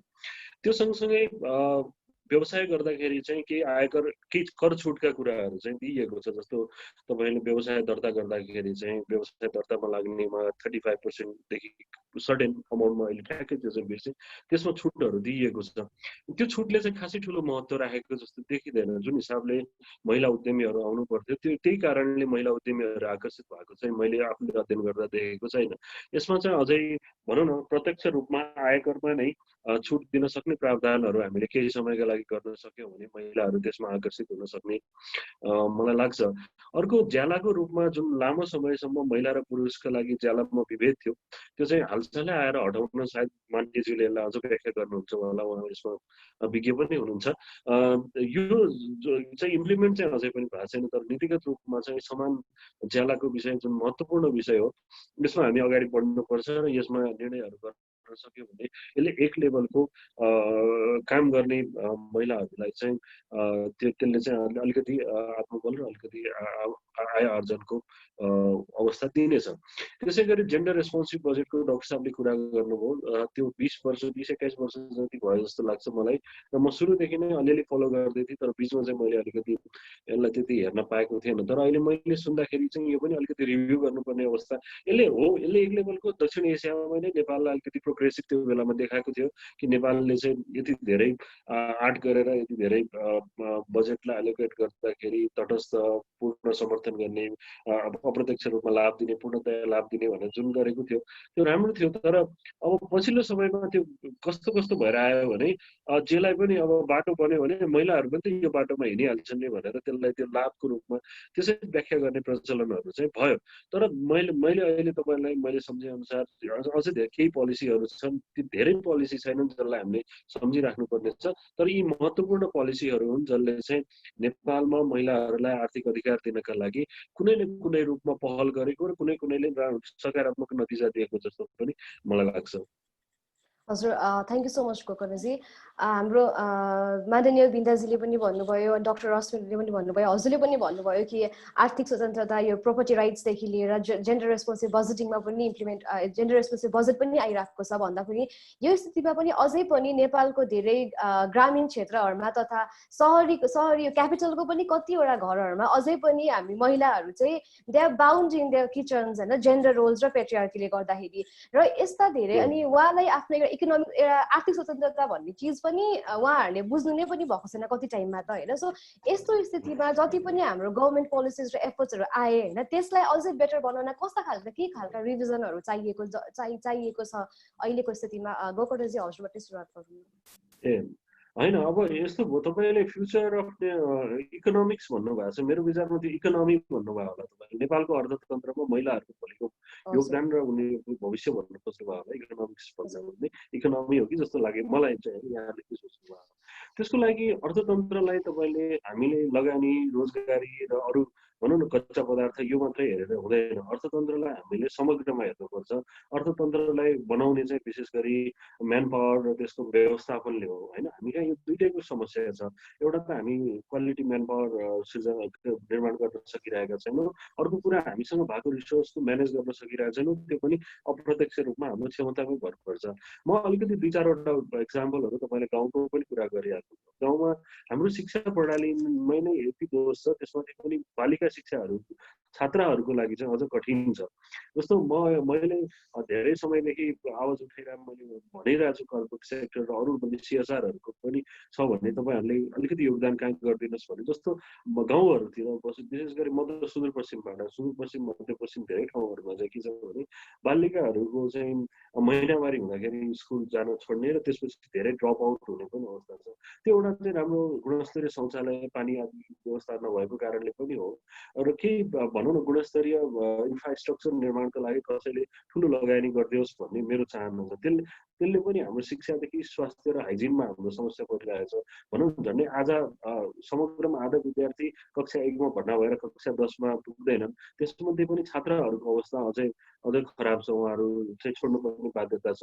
अहिले यो पेन्डेमिकको लागि हिजो भर्खर एउटा रिपोर्ट आएको छ, त्यसले के भनेको छ भने अर्ली म्यारेजेसहरू चाँडो विवाह गरिदिने सम्भावना। अब भनौँ न 6 महिना 8 महिना स्कुल भएन, 7, 8, 9 कक्षा पुगेको छोरी मान्छेलाई अब बिहा गरेर पठाइदियो भन्ने खालको चाहिँ गाउँतिर त्यो हुनसक्छ। त्यसले एउटा यो भाइलेन्सको कुरा पनि हुनसक्छ, आत्मसम्बलको कुरा हुनसक्छ, अर्को पढाइको कुरा र अनि स्वास्थ्यको कुरा त हुने नै हो, त्यसमा असर परिरहेको छ। यसरी हामीले समग्रमा भनौँ न शिक्षामा हाम्रो समस्या छ, स्वास्थ्यमा हाम्रो समस्या छ, त्यसपछि हाम्रो सेक्युरिटी जुन हिंसाको कुरा छ, हिंसाले कति प्रताडित हुन सक्छन् मान्छेहरू भन्ने कुरा एउटा रमाइलो हाम्रो यहाँ कुनै ढोलमै कसैले जनाएर हल्ला गरेको भने चाहिँ कति तनाव हुन्छ। एउटा घरमा महिलाले आफ्नो पतिबाट अरूबाट चाहिँ त्यस्तो खालको हिंसा हरेक दिन भोग्छु भन्ने भयो भने चाहिँ उसको दिनभरिको मानसिक तनाव र उसले उसको सृजनशीलतामा पर्ने समस्या भने चाहिँ यावत कुराहरूलाई हामीले समग्रमा एड्रेस गर्ने जानुपर्छ। मैले त्यही भएर अहिले भन्न थालेको छु, हामीले ओभरअल गर्नुपर्छ हाम्रो यो म्यानेजमेन्ट सिस्टमको हाम्रो विकासको संरचना नै काहीँ कपी पेस्ट भयो, काहीँ हामीले टालटुले गऱ्यौँ। त्यही कारणले गर्दाखेरि तपाईँले भने जस्तो पोलिसीहरूमा किन पोलिसीको राम्रो रिजल्ट निस्किँदैन भन्दा त्यो पोलिसी बनाउनु अगाडि हामी यावत समस्याहरूमा लाई मनन गर्दैनौँ। त्यही भएर भनौँ न जस्तो महिलाहरूको नाममा नामसारी गर्ने विषय, त्यसमा डिस्काउन्ट दिएको कारणले छुट दियो नि त होइन। छुट हुन्छ भनेपछि लग्ने मान्छेले ल ठिकै छ छुट हुन्छ भनेपछि गर्दै आऊ होइन। भनेपछि कुनै न कुनै रूपमा कसरी सुरुवात चाहिँ हाम्रो समस्या के छ त्यो समस्यालाई चाहिँ हामीले पहिचान नगरिकन अनि कतिपय लहरको भरमा हामीले जुन कार्यक्रमहरू गरिरहेछौँ यो कार्यक्रमले यसरी मात्रै पुग्दैन। धेरै परिवर्तनहरू भएको छ। अघि मान्यज्यूले भन्नुभयो कि सम्पत्तिमाथिको अधिकार, स्वास्थ्यमाथिको अधिकार, आफ्नो शरीरमाथिको अधिकार, यी सबैमा धेरै कुराहरू भएको छन्। तर अबको स्टेज भनेको हामीले महिलाहरूलाई आर्थिक रूपमा सबल, आर्थिक रूपमा आत्मनिर्भर बनाउन सकेनौँ भने चाहिँ भनौँ न आदि जति चाहिँ के अरे हाम्रो म्यान पावर त इफेक्टिभ भएन होइन। र अन्त्यमा यो प्रश्नको अन्त्यमा अरूले पनि भन्नुहुन्छ, तपाईँले भनेको कुरा के हो भने यो जुन हाउस होल्ड वर्क छ यो हाउसहोल्ड वर्कको चाहिँ बारेमा चाहिँ हाम्रो जिडिपीमा अहिले पनि काउन्ट हुन थालेको छैन। कतिपय देशहरूले चाहिँ हाउसहोल्ड वर्कलाई पनि राख्नुपर्छ भनिरहेको छैन। नेपालमा पनि यो बारेमा कुरा भएको छ। अघि एसडिजीको योभन्दा अगाडिको कुरा भइरहेको थियो, सस्टेनेबल डेभलपमेन्ट गोल्सको बारेमा छलफल गर्दा म पनि युएनमा हुँदाखेरि हामीले चाहिँ यो हाउसहोल्ड वर्कलाई पनि जिडिपीमा काउन्ट गर्ने कुनै न कुनै रूपमा समावेश गर्न सक्यौँ भने महिलाहरूको हाउसहोल्ड कामको चाहिँ कुनै मोनिटरी भ्यालु हुन्छ, त्यो भ्यालुलाई हामीले गर्न सक्यौँ भने चाहिँ त्यसले चाहिँ अझ हामीलाई चाहिँ अझ अर्थकम्पल र अझ हाम्रो अर्थतन्त्रलाई सबल बनाउँथ्यो होला। बाँकी म पछि हजुर धन्यवाद। हजुरले भनेको कुराहरू एकदमै गहिरो र हामीले सोच्नुपर्ने स्थितिमा पनि छ। लाइक एजुकेसनदेखि लिएर हेल्थदेखि लिएर एभ्रिवेयर लाइक महिलाहरूलाई अझै पनि त्यो लेभलको एउटा इक्वालिटी नभएर पनि होला, अझै पनि उहाँहरूलाई त्यो इकोनोमिक फ्रिडम नभएको होइन। सो यही क्वेसनमा म डाक्टर रश्मिको एउटा धारणा सुन्न चाहेँ। यसमा मैले गरेको अध्ययनलाई नै केन्द्रित बनाएर प्रकाश पार्न चाहन्छु। साधारणतया आर्थिक विकासमा महिला सहभागिता हुनु भनेको नै एउटा दिगो विकासको आधार नै हो। त्यसको लागि निम्न सर्तहरू पनि पुरा गर्नुपर्ने हुन्छ, जस्तो access to resource, access to economic opportunities, access to decision making, leading to positive change in their life. यी माथिको सर्टहरू पनि, यी कन्डिसन्सहरू पुरा गर्न सक्ने आधार पनि एउटा ह्युमन क्यापिटलमा लगानी गर्नु हो। ह्युमन क्यापिटलले शिक्षा, सिप, क्षमता आदिलाई मेजर गर्ने भएकोले यसले मार्जिनल प्रोडक्टिभिटी पनि बढाउँछ नै। तर यसको लागि उचित नीतिको आवश्यक पर्छ होइन, अघि पनि मैले भनिसकेँ। र यसको लागि नेपाल सरकारले अंगीकार गरेको जुन gender budgeting, gender responsive budgeting formulation guideline पनि आइसकेको अवस्था छ। र यो मैले गरेको यो जुन अध्ययन छ इफेक्टिभनेस अफ जेन्डर बजेटिङ 5वटा नगरपालिकाहरूलाई केस स्टडीको रूपमा काठमाडौँ बालिका ललितपुर, भक्तपुर, छिमेक, कीर्तिपुर नगरपालिका लाई जुन अध्ययनको क्षेत्र बनाएर हेर्दाखेरि के प्रष्ट देखियो भन्दाखेरि मन्त्रालयहरूलाई देशले अंगीकार गरेको जेन्डर बजेटिङ व्यवस्था र सोको कार्यान्वयन गर्न भनेको यो लैङ्गिक उत्तरदायी बजेट तर्जुमा दिग्दर्शन गाइडलाइन सुसूचित छ। तर यो बजेटको विनियोजनको हकमा यो जुन फर्मुलेसन जुन गाइडलाइनले किटान गरेको स्टेप छ, चरणहरू छ, उनीहरूलाई त्यसलाई अनुसरण नै नगरी महिलाहरूलाई प्रत्यक्ष फाइदा हुने गरी भनेर एकमुष्ट रकम चाहिँ विनियोजन गर्ने परम्परागत पद्धति नै अंगीकार गरेको अध्ययनले चाहिँ देखाएको छ। र अब यहाँ चाहिँ यो समस्या कहाँनिर छ त भन्दाखेरि समस्या बजेटको रकमान्तर गर्ने चाहिँ प्रचलन छ। एकमुष्ट डाइरेक्ट बेनिफिटमा खर्च गर्यो र त्यसपछि बजेट रकमान्तर गर्यो अन्य क्षेत्रमै खर्च गर्ने जुन अध्ययनले देखाएको छ। र अब के गर्न सकिन्छ त भन्दाखेरि मेरो भर्सन अनुसार जुन नेपालमा बजेट तर्जुमा गर्दा अहिले हामी डिजिटल युगमा पुगिसकेको अवस्था छ होइन। यो 5-6 वर्षदेखि नै सङ्घीय बजेट तर्जुमा गर्दाखेरि पनि LMBIS line ministry budget information system सफ्टवेयरको प्रयोग भइसकेको अवस्था छ। त्यस्तै प्रदेशहरूले पनि provincial line ministry budget information system सफ्टवेयरको प्रयोग गर्न थालेको छ। र त्यस्तै गरी स्थानीय सरकारले पनि सब नेसनल ट्रेजरी रेगुलेटरी एप्लिकेसन सूत्र सफ्टवेयरलाई नै नगरपालिकाहरूले बजेट तर्जुमा तथा लेखा प्रणालीमा चाहिँ प्रयोग गरिसकेको अवस्था छ। त्यसैले डिजिटलले यो एकमुष्ट बजेट विनियोजन गर्ने र बजेटको रकमान्तर गर्ने जुन परम्परागत प्रणालीलाई रोक्न खासै अप्ठ्यारो पर्ने जस्तो देखिँदैन होइन। एउटा यसबाट चाहिँ सकारात्मक तर्फ उन्मुख गराउँछ नै होला एउटा भयो। अर्को चाहिँ यो जुन जेन्डर बजेटिङ फर्मुलेसन गाइडलाइनमै कमजोरी पनि नभएको होइन छ। यसमा चाहिँ के देखिन्छ भन्दाखेरि यो गाइडलाइनमा चाहिँ लैङ्गिक उत्तरदायी बजेट तर्जुमा गर्ने विधि कसरी गर्ने त भन्ने विस्तृत रूपमा उल्लेख गरेको पनि देखिँदैन। यसलाई चाहिँ अलि परिमार्जन गर्नुपर्ने जस्तो देखिन्छ र त्यसैले पनि होला स्थानीय सरकारहरू चाहिँ अन्यलमा परि एकमुष्ट बजेट रकम गर्ने गरियो र त्यसबाट खासै बेनिफिट चाहिँ लिन सकेको छैन। त्यसैले यसलाई पनि यो गाइडलाइनलाई पनि अलि परिवर्तन गर्न सकेको खण्डमा हामीले राखेको आउटकम चाहिँ पक्कै पनि आउँछ नै। हजुर, धन्यवाद डाक्टर रश्मि। हजुरले भनेपछि टेक्नोलोजी युज भएपछि त अभियसली त्यहाँ केही चेन्जेसहरू आउँछ अनि केही गाइडलाइन्सहरूलाई मेबी रिभाइज गर्नु इम्पोर्टेन्ट छ होइन। त्यही क्वेसनमा म माननीय बिन्दाज्यूको धारणा सुन्न चाहे यसमै।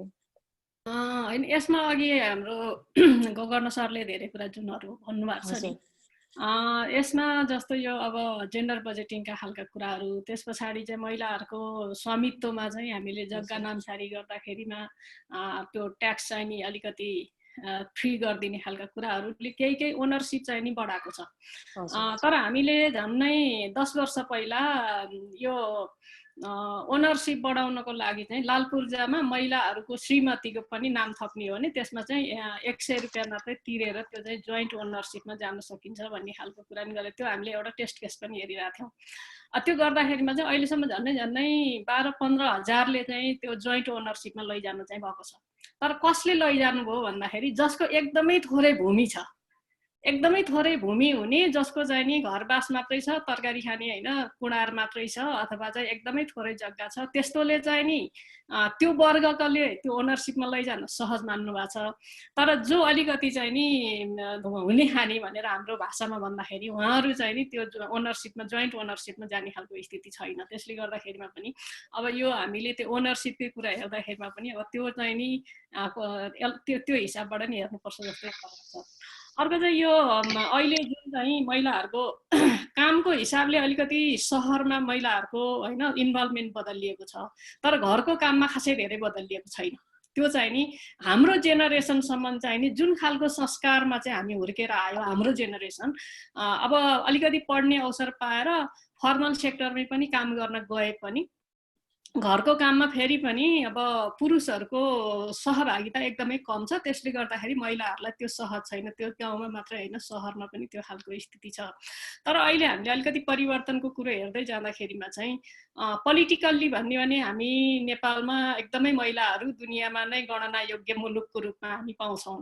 तर पोलिटिकल राइटहरूलाई हामीले चाहिँ जसरी इन्स्टिट्युसनलाइज गर्यौँ, तर त्यसलाई कार्यान्वयन गर्नको लागि भनेको त एउटा त्यो हाम्रो जुन सामाजिक मूल्य मान्यता संस्कार संस्कृति हो त्यसमा चाहिँ रूपान्तरण नभइकन हुँदैन। त्यो कुरा भनेको चाहिँ फेरि पनि इट टेक्स जेनेरेसन भन्ने लाग्छ मलाई चाहिँ। र यो भनेको चाहिँ फेरि पोलिटिकल राइटको लागि भनेको हामीले त्यो कलेक्टिभ मुभमेन्टबाट हामीले इस्टाब्लिस गर्यौँ। तर यो चाहिँ सामाजिक सांस्कृतिक रूपान्तरण गर्ने परिवर्तन गर्ने भन्ने चाहिँ नि एउटा इन्डिभिजुअल सिटिजनले त्यसलाई चाहिँ आफूलाई रूपान्तरण गरेपछि मात्र यो देखिने। त्यसले गर्दा यो चाहिँ यसको कार्यान्वयन भनेको फ्यामिली भित्रबाट गर्नुपर्ने खालको कुरा हुन्छ। एउटा व्यक्तिले आफूलाई परिवर्तन गर्नुपर्ने हुन्छ। त्यसले गर्दाखेरि अब यो अलिकति समस्या चाहिँ त्यसले लिएको हो। तरै पनि म यसमा चाहिँ के चाहिँ आशावादी हो भन्दाखेरिमा हाम्रो जेनेरेसनसम्म चाहिँ जसरी चाहिँ नि जुन संस्कार संस्कृतिमा सानैदेखि हुर्केर आयो, अब हामीभन्दा पछाडिको त खास गरेर तपाईँहरूको जेनेरेसन चाहिँ हामीभन्दा धेरै फरवर्ड हुन्छ यसमा जस्तो लाग्छ। त्यसले चेन्ज गर्छ। अर्को चाहिँ हिजो मैले तपाईँहरूको त्यहाँ सुन्दै थिएँ होइन, अब हामी चाहिँ महिलाहरूलाई व्यावसायिक तालिम दिने भनेपछि सिलाइ बुनाइ कटाइ होइन यस्तो मात्रै। अहिले चाहिँ नि त्यो एउटा टेक्निकल स्किलमा महिलाहरूको सहभागिता बढाउनु पर्छ। त्यस पछाडि जुन तालिम लिइसकेपछि त्यो चाहिँ नि रोजगारमूलक होस् भनेर अहिले न्यू जेनेरेसनमा हेर्ने हो भनेदेखि जस्तो चाहिँ यो के अरे एनिमल हस्बेन्ड्रीतिर हेर्ने हो भने पनि होइन, गाउँमा चाहिँ जेटीहरू हेर्ने भने नि यद्यपि त्यो सेक्टरको चाहिँ त्यो एकदमै के अरे सेमी स्किल जबहरू हुन्। तरै पनि हिजो त्यो पनि थिएन भने आज चाहिँ क्रमशः हाम्रा यङ जेनेरेसन चाहिँ त्यतातिर लागिराख्नु भएको छ। अर्को चाहिँ महिलाहरूको साँच्चै इकोनोमीमा उहाँहरूको चाहिँ भूमिका हो कि होइन त भनेर हेर्दाखेरिमा अब यसमा गोकर्णजी अलिक बढी त्यसमा इन्भल्भ हुनुभएको पहिला पत्रिकामै काम गर्दाखेरिदेखि उहाँले अझ थप्न सक्नुहुन्छ। मलाई चाहिँ के लाग्छ भन्दा जुन जुन बेलामा क्राइसिस हुन्छ त्यतिखेर चाहिँ नि त्यो क्राइसिसको बेलामा चाहिँ महिलाहरूले ब्रेड विनरको भूमिका त्यो चाहिँ नि निर्वाह गरेका छन्। त्यसले गर्दा हिजो हामी 10 वर्षको जनयुद्धको बेलामा नि हेरौँ सबै पुरुषहरूले गाउँ छोडेर हिँड्दाखेरिमा पनि त्यो गाउँ घरको चाहिँ इकोनोमी जोगाएर त्यो परिवार पाल्ने र त्यसलाई चाहिँ अगाडि बढाउने काम त्यतिखेर महिलाहरूले नै गरेका थिए। र अहिले यो चाहिँ नि महामारीको स्थितिमा हेर्ने भने अब तपाईँहरूलाई एउटा सानो उदाहरण मात्र दिन्छु। हिजो काठमाडौँ एक्सप्रेसमा एउटा न्युज आएको थियो महालक्ष्मी नगरपालिकामा राहत मात्र बाँड्दाखेरिमा चाहिँ 15,000 मान्छे आए। अनि एक महिनामा चाहिँ उहाँहरूले वैशाखको 20 गतेसम्ममा चाहिँ 83 लाख रुपियाँ खर्च भएछ। कोही मान्छे पनि सन्तुष्ट भएन, किन भन्दा हरेकलाई 5 किलो 10 किलो चामल दिने स्थिति भयो। त्यसपछि उहाँहरूले त्यो चाहिँ नि पोलिसी चेन्ज गरेर अब चाहिँ नि खाद्यान्नको लागि श्रम भनेर उहाँहरूले सुरु गर्नुभएछ। र त्यो सुरु गरेपछि चाहिँ जसले वास्तवमै आवश्यक छ त्यो मान्छे त श्रम गर्न आयो नि त। गर्दा 2000 मान्छेले नाम लेखाएछन्। अनि त्यो 2000 मान्छे मध्ये ल आउनुहोस् त काम भनेर उहाँहरूले रुटिन बनाएर फ्यामिलीको साइज अनुसार हप्ताको 2 दिन 3 दिन 4 दिन कति दिने हो त्यो काम दिन थाले। 1400 मान्छेले काम गरेछन्। र बिहान मात्र मैले कुरा गरेको थिएँ मेयर साहबसँग। अनि त्यो वैशाखको 20 गतेदेखि अहिलेसम्म चाहिँ जम्मा 10 लाख रुपियाँ खर्च भयो अरे। ती सबै मान्छेहरू काम गरेर अहिले खाएका छन्। र अनि मैले त्यसमा चाहिँ नि जेन्डर पार्टिसिपेसन कस्तो थियो भनेर सोधेको थिएँ। त्यसमा बहुमत काम गर्न आउनेहरू चाहिँ नि महिलाहरू छन् त्यो 1400 मा पनि। र मैले अनि ती महिलाका घरका पुरुष चाहिँ कहाँ गएछन् त भनेर सोद्धाखेरि त्यो चाहिँ हामीले सोधेनौँ भन्नुहुन्थ्यो। मैले यो कुरो किन यहाँ उठाएको भन्दाखेरि यो चाहिँ एउटा सानो स्टडी गर्ने भनेदेखि यो क्राइसिसको बेलामा चाहिँ फेरि पनि त्यो ब्रेड विनरको हिसाबले चाहिँ त्यो महिलाहरूले परिवार धान्दाखेरिमा उहाँहरूका परिवारमा नि त पुरुषहरू त हुनुहुन्छ होला, तर उहाँहरू चाहिँ कहाँ हुनुहुन्छ र किन महिलाहरू चाहिँ बढी त्यहाँ आउनु हो भन्ने खालका कुराहरू मैले यो चाहिँ महिलाहरूको कन्ट्रिब्युसन चाहिँ नि नभएको होइन, कन्ट्रिब्युसन चाहिँ छ। तर हाम्रो चाहिँ नि सरकारकै तहबाट पनि सोच्दा के छ भन्दाखेरि हाम्रो नीति कार्यक्रमलाई नै विश्लेषण गरौँ न। जहिले पनि महिलाहरूसँग आउँदाखेरिमा चाहिँ अनि साना तथा मझौला इन्डस्ट्री हैन त्यो खालको कुरामा चाहिँ ठुला इन्डस्ट्रीमा दिने सुविधामा पनि त महिलाहरूलाई अलिक बढी दिँदाखेरिमा उनीहरूले सक्छन् नि त भन्ने खालको चाहिँ, किन भन्दा महिलाको पुँजी छैन भन्ने त्यो मानसिकता चेन्ज भएको छैन। र अर्को चाहिँ अहिले हाम्रो रश्मि म्याडमले जुन भन्नुभयो उहाँको के स्थानीय तहहरूमा यो हामीले त्यो खालको कुरा चेन्ज गरेर यसपालि यो पेन्डेमिकलाई हामीले एउटा अपर्च्युनिटीको हिसाबले प्रयोग गरेका थियौँ। जुन बेलामा हामीले केन्द्रीय संसदमा बजेट छलफल गरिसके पछाडि अनि स्थानीय तहमा चाहिँ नि उहाँहरूले बजेट बनाउनुभन्दा पहिला हामीले एउटा चाहिँ वेबिनार गरेर झन्डै 350 के अरे पालिकाको उपमेयरहरू त्यसमा जोडिनु भएको थियो।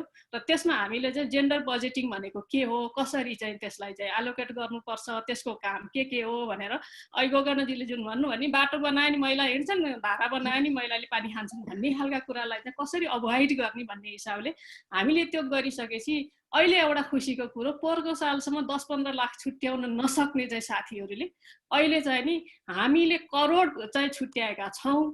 तर यो पैसा हामी तालिम र गोष्ठीमा खर्च गर्न चाहँदैनौँ।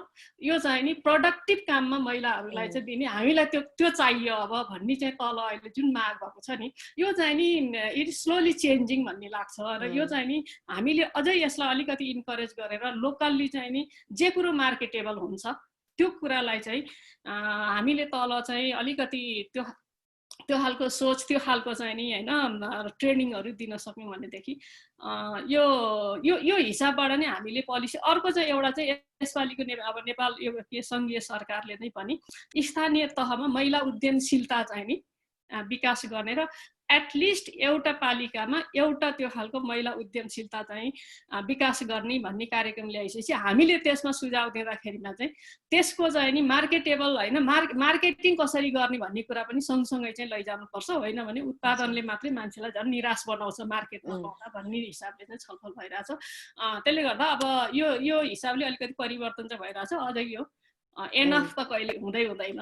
र अर्को एउटा चाहिँ मैले अघि गोकर्ण सरले भन्नुभएको थियो यो पारिश्रमिकको कुरा पनि हेर्दाखेरिमा चाहिँ महिलाहरू चाहिँ एकदमै त्यो अलि तल्लो तहको हैन त्यो लेभलमा चाहिँ मात्रै काम गर्ने खालको स्थिति हुँदाखेरिमा चाहिँ उहाँहरूले पाउने जुन खालको रिम्युनरेसन छ त्यो चाहिँ अहिले पनि कम छ र अर्को चाहिँ फर्मल सेक्टरमा डिस्क्रिमिनेसन छैन तर इन्फर्मल सेक्टरमा अहिले पनि त्यो डिस्क्रिमिनेसन चाहिँ छ तर यो पनि हामीले हेर्ने हो भने 2011 मा हेर्दाखेरिमा यो चाहिँ पुरुषहरूले पाउने औसत आम्दानीको हैन 59.something% थियो भनेदेखि अहिले चाहिँ यो त्यो चाहिँ अलि 10% जतिले बढेको छ त्यसले गर्दाखेरि यो चाहिँ जति जति फर्मल सेक्टरमा महिलाहरूको इन्टरभेन्सन हुन्छ त्यति नै यो चाहिँ पारिश्रमिकमा समानताको कुरो चाहिँ नि लागू हुँदै जान्छ भन्ने खालको कुरालाई चाहिँ हामी त्यसरी हेर्नुपर्छ होला भन्ने नै लाग्छ हजुर धन्यवाद माननीय बिन्दाज्यू अनि हजुरले भने जस्तो जेनेरेसन अनुसार जेनेरेसन अब यो जेनेरेसनहरु चेन्ज ल्याउने होला हैन लाइक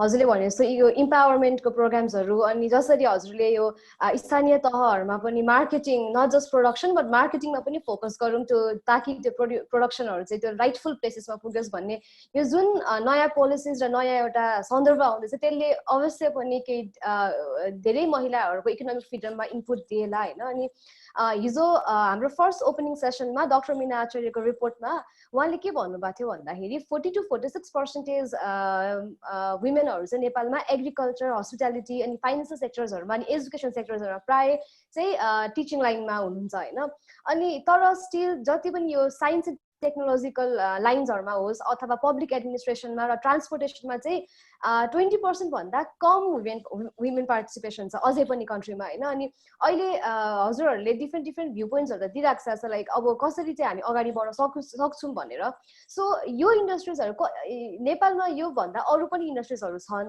सो हजुरहरुको विचारमा चाहिँ कस्ता यो इन्डस्ट्रीजहरु मध्ये अरु यो इन्डस्ट्रीजबाट बाहिर पनि यस्तो एउटा कस्तो इन्डस्ट्री छ जुनमा चाहिँ हजुरहरुले महिलाहरुको एउटा स्ट्रङ पोटेन्शियल देख्न सक्नुहुन्छ अहिले I would like doctor Rashmi to take this question and answer first okay यो क्वेशनमा मेन त मलाई क्षमता अभिवृद्धि नै लाग्छ हैन नेपाली महिलाहरूको आर्थिक समुन्नतिको आधार नै उनीहरूको क्षमता अभिवृद्धि नै हो त्यो भनेको स्रोत र साधनमा पहुँच हुनु अघि पनि मैले भन्न सकेँ अवसरमा पहुँच हुनु निर्णयमा पहुँच हुनु पनि हो यस्ता पहुँचहरू बनाउन सक्यो भने आफ्नो इन्ट्रेस्ट अनुसार जुनसुकै क्षेत्रमा पनि आर्थिक अभिवृद्धि गर्न सक्ने हुन्छन् अनि यसैले मुख्य कुरा भनेकै महिलाहरूको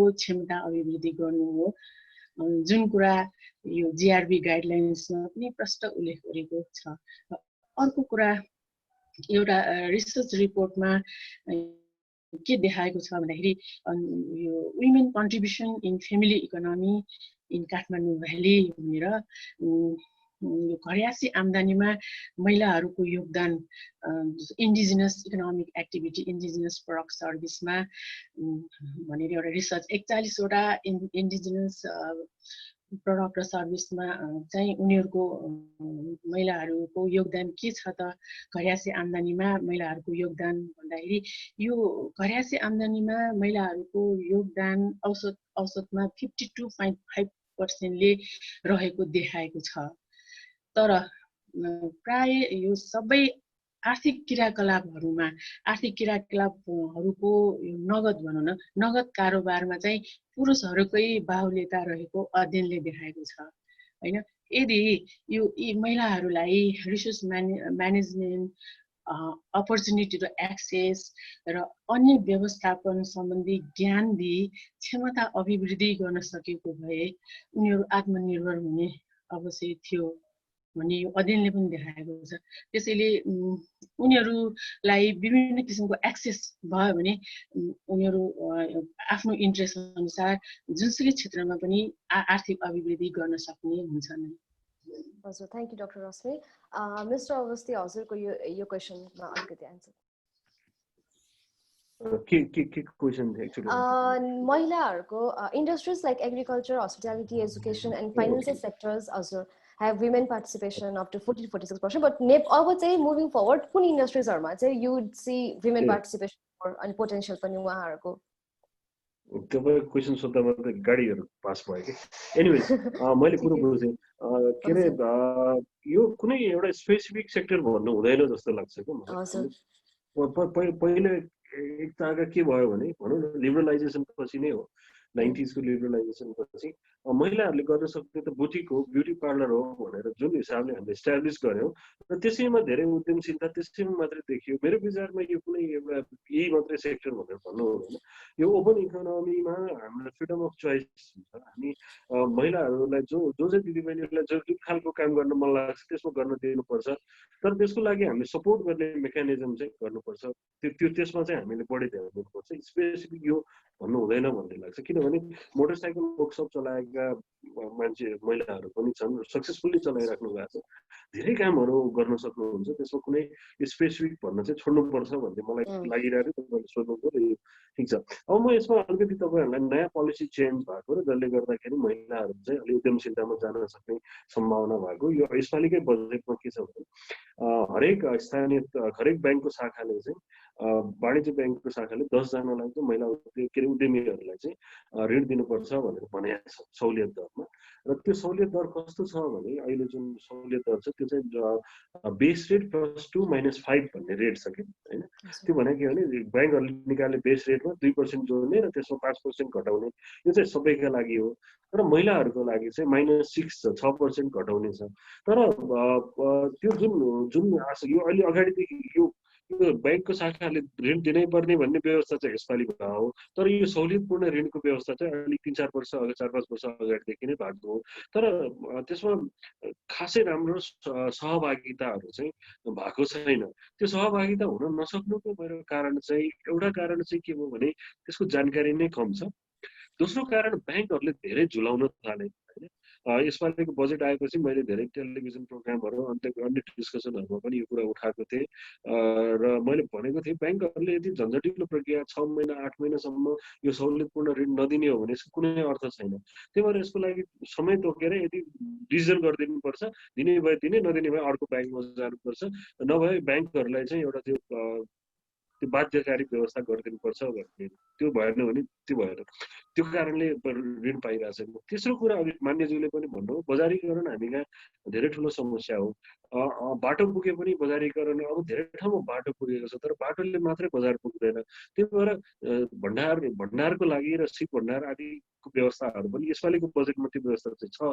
तर त्यो कार्यान्वयन गर्न चाहिँ स्थानीय तहले कार्यान्वयन गरिदिनु पर्यो अब अहिले धेरै जसो भनौँ न उद्यमशीलताको लागि स्मल एन्ड मिडियम स्केलको म कुरा गर्दैछु ठुलोको म अहिले अलिकति पछि कुरा गर्छु स्मल एन्ड मिडियम स्केलको धेरै जसो अधिकार चाहिँ स्थानीय तहहरूमा छ र एउटा दुईटा इक्जाम्पल अघि मान्यज्यूले पनि भन्नुभयो अरू दुईटा नगर गाउँपालिकाहरूको देखिन्छ तर अधिकांश नगरपालिकाहरूमा त्यो देखिँदैन अधिकांश नगरपालिकामा भत्ता कसरी खाने प्रधानमन्त्री रोजगार कार्यक्रम यदि आएको छ भने त्यो रोजगार कार्यक्रमबाट अलिअलि आफूले कसरी निकाल्ने अलिअलि आफ्नो मान्छेलाई कसरी दिने यो प्रवृत्ति छ यसलाई हामीले स्वीकार्नुपर्छ यो चाहिँ हाम्रो राजनीतिमा भएको भ्रष्टीकरणको रूपमा हेर्नुपर्छ जुन चाहिँ हाम्रो इलेक्सनसँग जोडिन्छ यो लामो व्याख्या छुट्टै हुन्छ तर मैले यति मात्रै भने उहाँहरू अलि इमान्दार भइदिनु भएन भने मान्यज्यूहरू जस्तोले आफ्नो क्षेत्रमा आफ्नो प्रभाव भएकोमा चाहिँ अलिक भन्नु पर्यो कि होइन तपाईँहरू बढी जिम्मेवार हो भनेर त्यो विषयमा चाहिँ हामीले काम गर्नुपर्छ र अर्को कुरा मलाई एकदम राम्रो पोइन्ट मान्यज्यूको पनि लाग्यो भन्नेवाला पनि थिएँ कि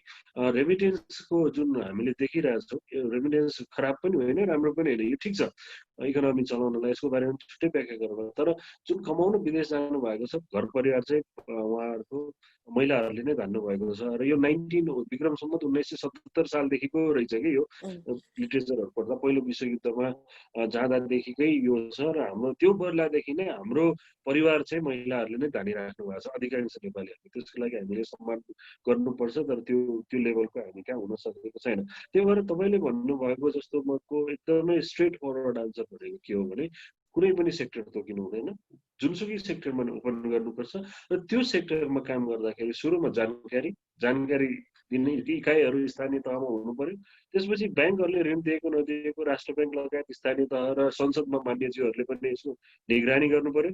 त्यसपछि उत्पादनका लागि चाहिने विभिन्न साधनहरू हुन्छन्, जस्तो त्यसको लागि र मेटेरियल चाहिएला, त्यसको लागि ज्याला श्रमिकहरू चाहिएला, त्यसको उपलब्धताको बारेमा हामीले सिप विकास तालिमहरू जुन गर्नुपर्ने हुन्छ, यो परम्परागत सिप विकास तालिमले अब चल्दैन, यो फेल भइसक्यो होइन। यो तालिम दियो, त्यसपछि को कहाँ गयो के गयो त्यसको कुनै अर्थ छैन। त्यसलाई चाहिँ कमिटेड सिप विकास तालिममा हामीले काम गर्नुपर्छ। त्यसपछि त्यो काम गरिसकेपछि अब त्यसको बजारीकरण, भण्डारण र त्यसको बजारीकरणको कुरा हुन्छ र यो भण्डारण र बजारीकरण विशेष गरी एग्रिकल्चरमा लाग्नेहरूको लागि बिचौलियाहरूलाई चाहिँ अन्त्य गर्नै पर्छ। यो सबै काम कसले गर्न सक्छ भन्दा स्थानीय तहले गर्न सक्छ। तर स्थानीय तहलाई तपाईँहरू यो गर्न सक्नुहुन्छ भनेर बुझाइएको छैन। र त्यसपछि हो भने हामीले चाहिँ सबैमा बिस्तारै बिस्तारै महिलाहरू मात्रै होइन अरूलाई पनि उद्यमशील बनाउनु पर्ने एकदमै आवश्यक छ। अहिले अझ महिलाहरूलाई चाहिँ अझ बढी आवश्यक छ, होइन भने हाम्रो यो अर्थतन्त्रको डिपेन्डेन्सी अझ बढ्दै जाने र हामी भनौँ न दक्षिण एसियामा हामी सबभन्दा थोरै प्रति व्यक्ति आए, अफगानिस्तानलाई हटाइदिने हो भने थोरै प्रति व्यक्ति आए भएका हौँ। 2000 मा बङ्गलादेश हामीभन्दा कम थियो, अहिले बङ्गलादेशको आय हामीभन्दा बढी भइसक्यो होइन। यो हिसाबमा चाहिँ हामीले काम गर्नुपर्छ जस्तो लाग्छ। हजुर, थ्याङ्क यू सो मच गोकर्णजी।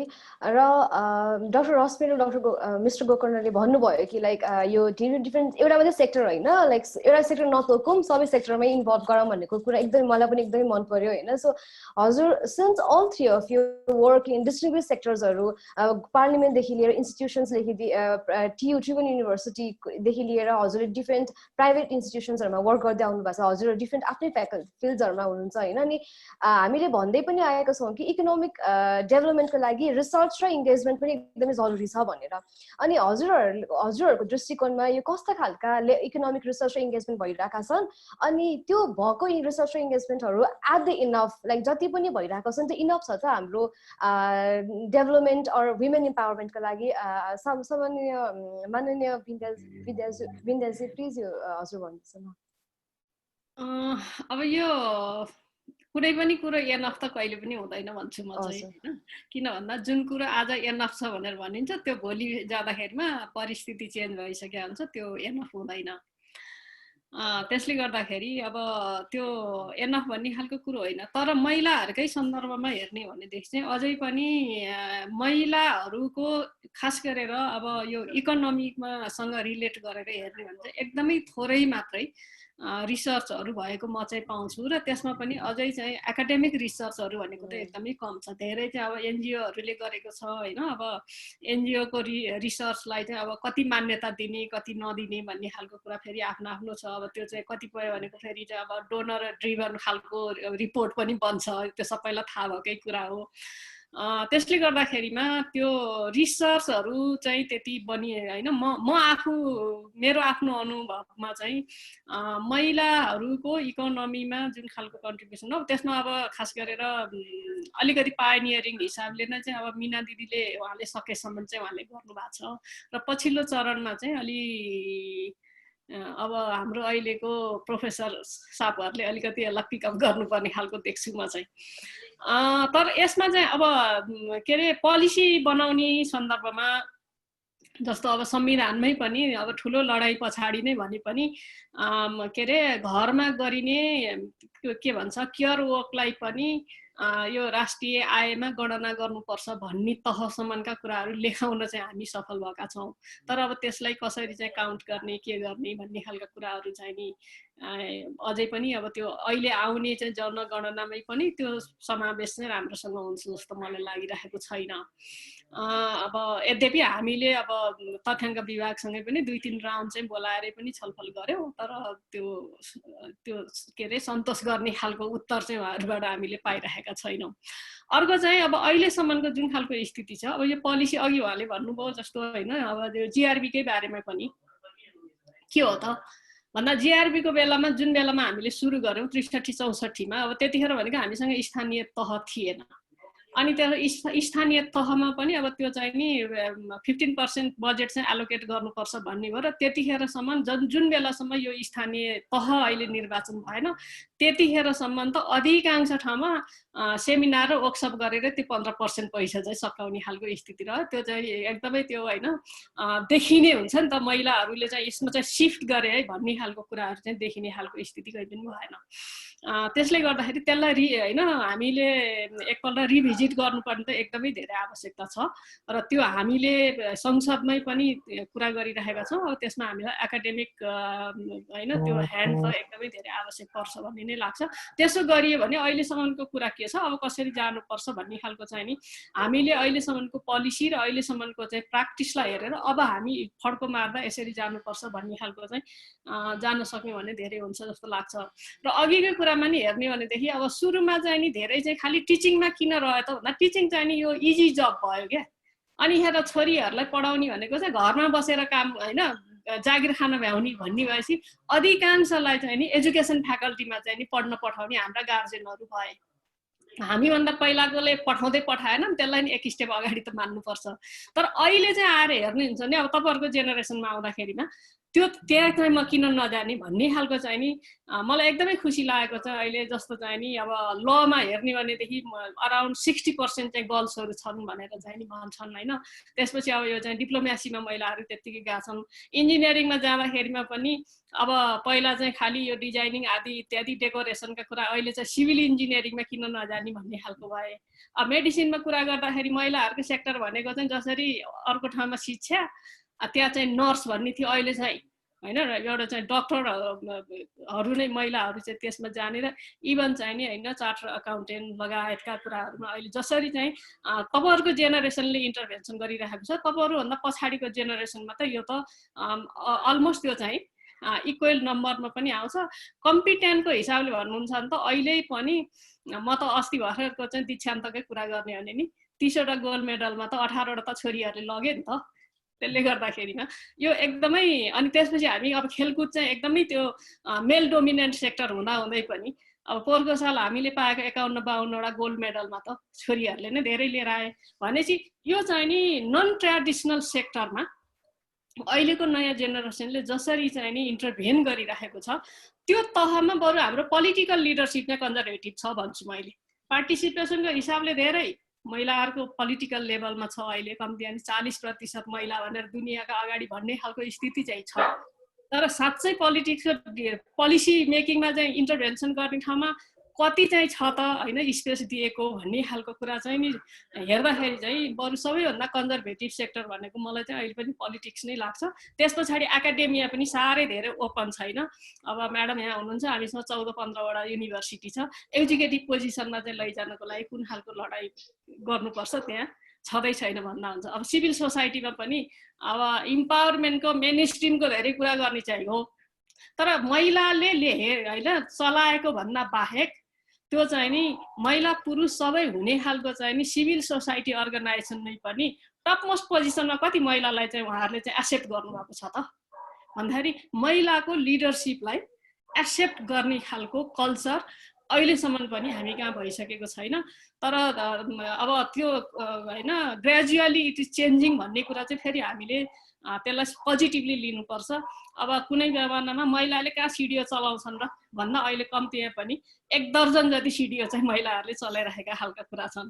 अब महिलाहरूले कहाँ सचिव चाहिँ चलाउँछन् भन्दाखेरि कम्तीमा पनि 3-4-5 जना महिला सचिव छन्, त्यस पछाडि झन्डै 1 दर्जन जति चाहिँ सहसचिवहरू महिलाहरू पुगिरहेका छन् भने यो चाहिँ सबैभन्दा कन्जर्भेटिभ सेक्टरमा जब महिलाहरूको चाहिँ लिडरसिप नस्वीकारी नहुने स्थितिमा पुग्छ नि समाज, त्यतिखेर मात्रै यो चाहिँ नि के अरे समाजको यो लैङ्गिक जुन खालको चाहिँ नि सोच हो त्यो चाहिँ रूपान्तरण हुन्छ। त्यसले गर्दाखेरिमा हामीले यो स्टडीको कुरालाई चाहिँ अब यी खालका कुराहरूलाई नै पनि हामीले अब 10 जना मैले भने 12 जना चाहिँ अहिले 10 होइन 10-12 जना सिडिओ हुनुहुन्छ।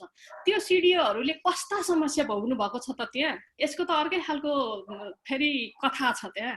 अहिले हामी जस्तो स्थानीय तहमा अध्यक्ष मेयरहरूमा महिलाहरू नदिएर सबै उप किन भनिरहेछौँ। तर 17 जना हाम्रो चाहिँ नि जो प्रमुख हुनुहुन्छ त्यो 17 जनाको पीडाको बारेमा हामीले स्टडी गरेका छौँ, हामीले सुनेका छौँ। एकपल्ट कल्पना गर्नुहोस्, वरिपरि बस्ने चाहिँ एक्जिक्युटिभ सबै वडा अध्यक्षहरू पुरुष छन्, महिला प्रमुख भएको ठाउँमा उपप्रमुख पनि हैन पुरुष छ, अनि वरिपरि सबै पुरुषै पुरुष राखेर त्यो पोजिसनमा एउटा महिला बसेर मात्रै पनि खासै धेरै त उसले त चेन्ज गर्न सक्ने स्थिति त हुँदैन। त्यसले यसको बारेमा त हामीले अर्को निर्वाचन आउनुभन्दा पहिला 18 महिना बाँकी छ, त्यसको पनि स्टडीहरू गरेर चाहिँ अब यसरी जानुपर्छ है भन्ने खालको कुरो चाहिँ हामीले संसदमा त्यो हैन इम्पेरिकल डाटा राखेर चाहिँ बहस गर्न सक्यौँ भने त्यसपछि बल्ल हामीले त्यो कुराहरू चेन्ज गर्न सक्छौँ होला। त्यसले गर्दा मैले अलि लामो बोलेँ, सरी। र यो चाहिँ नि हामीले ओभरअल सबै सेक्टरमा नै यसलाई चाहिँ नि हाम्रो स्टडी र रिसर्च लाई एकदमै बढाउन जरुरी छ भन्ने मेरो आफ्नो चाहिँ नि अनुभूति हो। हजुर, वन्डरफुल इन्साइट्स म्याम। अनि हजुरले भनेपछि इन्स्टिट्युसन्सदेखि लिएर एभ्रिवेयर लाइक पोलिटिकल जति पनि पोलिटिक्स पनि कन्जर्भेटिभ छ भने यसमा नि इम्पावरमेन्ट अर महिलाको अझै हक अधिकार, महिलाको रिप्रेजेन्टेसन बढ्दै जाँदैछ होइन। अनि यही कुरामा डाक्टर रश्मिलाई I would like to know from her कि कस्ता खालका रिसर्चहरू institution wise TU as an इन्स्टिट्युसनमा कस्ता खालका रिसर्चहरू भइरहेछन् यो हाम्रो वुमेन इम्पावरमेन्टको इस्युजमा, अनि कसरी चाहिँ यो कुराहरू लाइक कतिको चाहिँ इम्प्याक्टफुल भइरहेको छ अहिले टियुमा? धन्यवाद। धेरै कुराहरू त माननीय बिन्दा म्याडमले पनि भनिसक्नु भएको छ। यो रिसर्च भन्ने कुरा कहिले पनि नसकिने विषयवस्तु हो र यो रिसर्चले नयाँ प्रविधिको पहिचान गर्छ होइन। यो रिसर्च राष्ट्र, उद्योग, व्यवसाय विभिन्न क्षेत्रहरूलाई अति आवश्यक पनि छ र यो विभिन्न सेक्टरहरूमा सर्ट टर्म लङ टर्म गरी विभिन्न क्षेत्रहरूमा विभिन्न इस्युजहरूमा जस्तो एजुकेसनल फिल्डमा नै भनौँ, productivity, competitiveness, market structure, framework policies, business innovation आदि इत्यादिमा रिसर्च भइ पनि रहेको छ र गर्नु पनि पर्ने आवश्यकता पनि छ। र अहिले चाहिँ म आफ्नो यो जुन कार्यक्षेत्रमा मैले देखेको अनुसार हाम्रो युनिभर्सिटीमा एमए लेभलको एउटा पाठ्यक्रममा पनि रिसर्च मेथोडोलोजी, थेसिस राइटिङ भनेर समावेश गरिएको छ। यसमा छुट्टै चाहिँ मैले वुमेन इम्पावरमेन्ट भनेर चाहिँ राखेको देखिँदैन, तर युनिभर्सिटीले जुन राखेको यो थेसिस राइटिङ, रिसर्च मेथोडोलोजी भनेर जुन पाठ्यक्रममा समावेश गरिए पनि यो अपेक्षा अनुसार उपलब्धि ज्यादै कम देखिएको छ अहिलेसम्मको ट्रेन्डलाई एनालाइसिस गर्दाखेरि। र अब त्यस्तै गरी अर्को उदाहरण एउटा म लिन चाहन्छु। यो जुन जिआरबीकै सन्दर्भमा नगरपालिकाहरूले महिलाहरूको विकास कार्यक्रममा एकमुष्ट रकम जुन विनियोजन गर्ने देखिएको छ, यो चाहिँ बिना रिसर्च, बिना आवश्यकताको पहिचान गरी नै योजना तर्जुमा गरी रकम विनियोजन गर्दाखेरि कार्यक्रमहरू चाहिँ महिलाहरूको आवश्यकता अनुरूप नभएको हुँदा चाहिँ खासै उनीहरूको आर्थिक क्षमतामा अभिवृद्धि हुन सकेको चाहिँ देखेको छैन। Thank you so much doctor Rashmi. Mister Awasthi, हजुर डिफ्रेन्ट सेक्टर्सहरूमा इन्भल्भ हुँदै बस्दाखेरि research as an economic analyst as well होइन, डिफ्रेन्ट रिसर्चहरू भएको बेलामा के कस्ता खालका रिसर्चहरू भइरहेका छन् यस्ता इन्स्टिट्युसन्सहरूमा, र भएको रिसर्चहरू इनफ छ कि छैन, अर कतिको इम्प्याक्टफुल भएको छ यिनीहरू? होइन, अब तपाईँले यो प्रश्न मलाई पठाएदेखि र अहिले पनि म सोचिरहेको छु कि केही त्यस्तो भनौँ न इकोनोमिक्स रिलेटेड, उद्यमशीलता विकास, सिप विकास होइन, अथवा रोजगारी, वैदेशिक रोजगारी आदिमा कुनै रिसर्च भएको छ कि छैन भनेर म एकदम सम्झिरहेको छु, तर मलाई सम्झना आइरहेको छैन है। अब कतै भएर मेरो नलेजमा नआएको हुनसक्छ। म झन्डै 20 वर्ष 18 वर्ष पत्रकारिता गरेँ टेलिभिजनमा, 12-11 वर्ष जति कान्तिपुरमा। त्यहाँ पनि हामीले चाहिँ त्यति साह्रो भेट्दैनथ्यौँ क्या, भेट्दैनथ्यौँ। महिला स्पेसिफिक सङ्घ संस्थाहरूले प्रेस कन्फरेन्सहरू गर्ने, केही जानकारीहरू दिने हुन्थ्यो, तर त्योभन्दा बाहेक मलाई त्यति सम्झना छैन। बरु आर्थिक पत्रकार समाजले हामीले केही समय अगाडि भइसक्यो 12-13 वर्ष भयो त्यो बेला चाहिँ महिला वैदेशिक रोजगारमा महिलाहरूको बारेमा चाहिँ एउटा स्टडी गरेका थियौँ र त्यो स्टडीले त्यो बेलाको रेमिटेन्समा त्यो लगायत अरू केही रेमिटेन्स अरू केही पनि स्टडीहरू त्यो बेला भएको थियो सायद युएन वुमेनले हो कि जस्तो मलाई अहिले त्यति साह्रो सम्झना चाहिँ छैन तर त्यो बेलाको केही रिसर्चहरूले चाहिँ वैदेशिक रोजगारबाट रेमिटेन्समा 11% चाहिँ महिलाहरूको योगदान छ भन्थे त्यो अहिले अझै बढ्यो होला अरू रिसर्चहरू भयो होला मेरो यसमा एकदम लिमिटेड नलेज भयो मसम्म चाहिँ त्यो आइपुगेको छैन त्यही भएर भएका हुन सक्छन् तर त्यो भएकोले एकदम ठुलो इफेक्ट नगरे हुनसक्छ कि त्यो समाचारहरूमा आएन आदि इत्यादि हामीसम्म पुगेन त्यही भएर मैले जानकारी पाउन सकिन्छ म माफी चाहन्छु मलाई एकदमै धेरै यसले चाहिँ यस्तै गाइड गर्ने खालको भनौँ न उद्यमशीलता रोजगारी आर्थिक समानता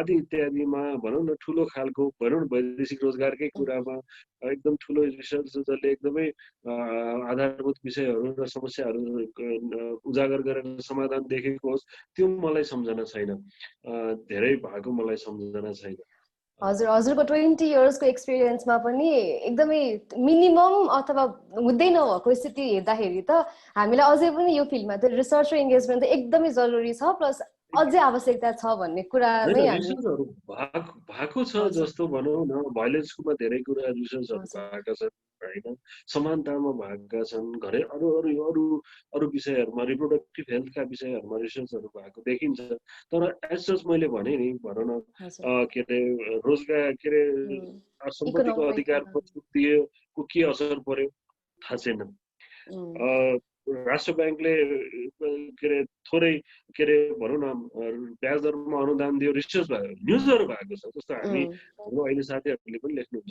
14-15 हजारले मात्रै त्यो पाएका छन् सर्टिफिकेट धितो राखेर पाउने ऋण त जम्मा 58 जनाले पाएका छन् अहिलेसम्म चाहिँ प्रधानमन्त्रीले ठुलो योभन्दा अगाडिको कार्यकालमा ठुलो घोषणा गर्नुभएको थियो त्यो भएको छ तर त्यो न्युजहरूमा भएको छ साथीहरूले त्यसलाई एनालाइज गर्नुभएको छ तर भनौँ न तपाईँले भने जस्तै एकदम ठुलो रिसर्च जसले चाहिँ भोलि एउटा वे आउट नै दियोस् कि यो चाहिँ चेन्ज गर्नुपर्छ त्यसमा भनौँ न त्यही अन्य खालका सहुलियतहरू अन्य खालका रोजगारीका रिस्कहरू इन्सुरेन्समा वैदेशिक रोजगारमा हुने इन्सुरेन्समा भएको समस्याहरू आदि इत्यादि यो खालकोसँग सम्बन्धित चाहिँ भनौँ न त्यो एकदम ठुलो खालको रिसर्चहरू चाहिँ मैले चाहिँ त्यति देखेको छैन तर भएर कतिपय मिडियामा नआएका अथवा हामीसम्म नपुगेकाहरू हुन सक्छन् त्यो मैले छैनन् भन्न सके होइन मेरो सीमित नलेजमा मेरो सीमित ज्ञानले चाहिँ नभेटेको कुरा चाहिँ मैले यहाँ भन्न चाहेँ हजुर we are almost at our end हैन त्यही भएर म last question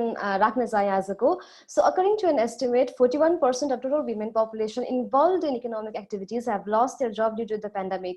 What kinds of policy implementation do we require and how long it will take to recover from it? So एउटा रिसर्चको अनुसार चाहिँ 41% महिला जति पनि हाम्रो रोजगारीमा हुनुहुन्थ्यो उहाँहरूले यो पेन्डेमिकको टाइममा चाहिँ रोजगारी गुमाउनु भएको अवस्था रहेछ सो अब उहाँहरू अलरेडी इम्पावर्ड भएको इन्डिभिजुअल्सहरूले जुन रोजगारी गुमाउनु भएको छ उहाँहरूलाई फेरि पनि आफ्नो यो ठाउँबाट फेरि पनि इकोनोमिकली इम्पावर्ड बनाउनलाई हामीले कस्तो खालको पोलिसी इम्प्लिमेन्टेसन जरुरी छ अनि कति टाइम लाग्ला यो पेन्डेमिकको यो सिचुएसनबाट हामी अघि बढ्न चाहिँ माननीय बिन्दुजी हजुरबाट स्टार्ट गर्न चाहे यो आन्सर होइन यसमा मैले अघिको यो ट्रेनिङको कुरा गर्दै मैले चाहिँ एउटा यो अहिलेको के गर्नु पर्ला भन्ने विषयमा पनि ठ्याक्कै पेन्डेमिकसँग मात्रै नजोडेर यो चाहिँ अहिले जति पनि कुरा जस्तो चाहिँ अरू केही नभए पनि जस्तो सिटिभिटीले दिएको ट्रेनिङको मात्रै इम्प्याक्ट के छ भन्ने खालको मात्रै पनि स्टडी हुन सक्थ्यो होला त्यसले गर्दा अहिले चाहिँ युनिभर्सिटीमा जस्तो लेबर स्टडिज सुरु भएको छ त्यसपछि हामीसँग जेन्डर स्टडिज छ होइन त्यसपछि इकोनोमिक डिपार्टमेन्ट छ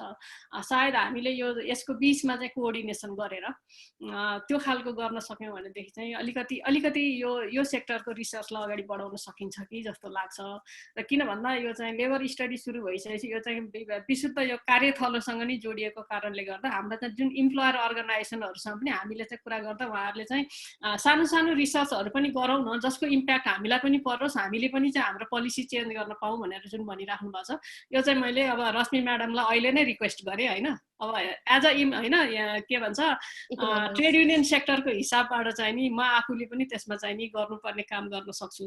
अर्को चाहिँ अब गर्नुपर्छ के त भन्दाखेरि मूल रूपमा भनेको चाहिँ नि महिलाहरूले यो चाहिँ नि क्राइसिसको बेलामा पनि कसरी चाहिँ नि यो परिवार चाहिँ नि होइन सस्टेन गरिरहेका छन् भन्ने खालका कुरालाई भिजिबिलिटीमा हामीले ल्याउनको लागि चाहिँ स्टडी एकदमै जरुरी छ। र अहिलेसम्म पनि यो चाहिँ नि हरेक अप्ठ्यारो स्थितिमा महिलाहरूले चाहिँ फ्यामिली चाहिँ नि जसरी रन गरेका छन् र यो चाहिँ नि अब के भन्छ अर्थतन्त्रलाई दिगोपन दिन त कति त्यसलाई जोड्न सकिन्छ पनि थाहा छैन, तर समाजलाई दिगोपन दिन र परिवारलाई दिगोपन दिनको महिलाहरूको त्यो भिजिबिलिटी बनाउन जरुरी छ। अर्को चाहिँ अहिले यो पेन्डेमिकको बेलामा एकदमै सबैभन्दा धेरै समस्या भएको भनेको हाम्रा चाहिँ नि दैनिक पारिश्रमिक गरेर खाने श्रमिकहरू हुन् र इन्फर्मल सेक्टरका हुन्। त्यो 41% जसले चाहिँ नि रोजगारी गुमाए ती भनेका पनि यो इन्फर्मल सेक्टरका चाहिँ नि अत्यधिक हुनुहुन्छ भने त्यसको समस्या भनेको हाम्रो चाहिँ वर्कर रजिस्ट्रेसन कानुनमा भएर पनि व्यवहारमा नहुने कुरो नै हो।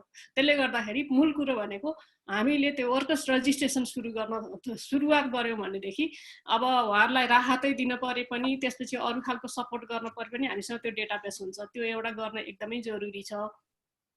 र अर्को चाहिँ नि अब त्यो लोकल गभर्मेन्टलाई चाहिँ अझ बढी चाहिँ हामीले चाहिँ कसरी इम्प्लोइमेन्ट जेनेरेट गर्ने र त्यसमा चाहिँ नि मोर एन्ड मोर वुमेनहरूलाई चाहिँ वुमेन फ्रेन्डली इन्भाइरोमेन्ट कसरी क्रिएट गर्ने र उहाँहरूलाई चाहिँ रोजगारीमा कसरी ल्याउने भन्ने यो वुमेन इन्टरप्रेनरसिपको कुरालाई चाहिँ नि जोड दिनुपर्ने खालका कुराहरू छन्। अर्को अब यो चाहिँ मार्केटसँगको कुरो गर्दाखेरि हामी जहिले पनि पोलिसीका कुरा चाहिँ धेरै गफ गर्ने व्यवहारमा नगर्ने खालको कुरो चाहिँ अन्तको कुरो छोडिदियो। मेरै चाहिँ पार्लियामेन्टकै कुरो गर्दा पनि एकदम चाहिँ नि कुन सेक्टरले चाहिँ नि अब लोकल नेपालमै उत्पादन भएको कपडाको चाहिँ ड्रेस लगाउनु पर्छ भन्ने खालको चाहिँ त्यहाँ कुरा आइसकेपछि हामीले त्यहाँ बोल्दाखेरि भनेको थियौँ ठिक छ ल पुलिसले सेनाले होइन टिचरले कसले लगाउने त लगाउला, कम्तीमा पनि हामी पार्लियामेन्टारियनले चाहिँ नि ड्रेस कोडमा एउटा कोट लगाउनै पर्छ भने हाम्रै देशमा उत्पादन भएको अल्लोको हुन्छ कि उनको हुन्छ कि के को कोट लगाउने सम्बन्ध त राखौँ न। महिलाहरूले साडी होइन पुरुषहरूले चाहिँ दौरा सुरुवालै लगाउँछन् भने पनि त्यो चाहिँ फर्मल लगाउनु पर्ने दिन जुन राष्ट्रपतिले सम्बोधन गर्ने दिन हुन्छ त्यो दिन त कम्तीमा सबैले दौरा सुरुवाल नेपाली प्रडक्ट, साडी लाउनेले नेपाली प्रडक्ट लगाउने त एउटा चाहिँ रेगुलेसन बनाउन त भन्दाखेरि हामी त्यो चाहिँ बनाइरहेको छैनौँ क्या।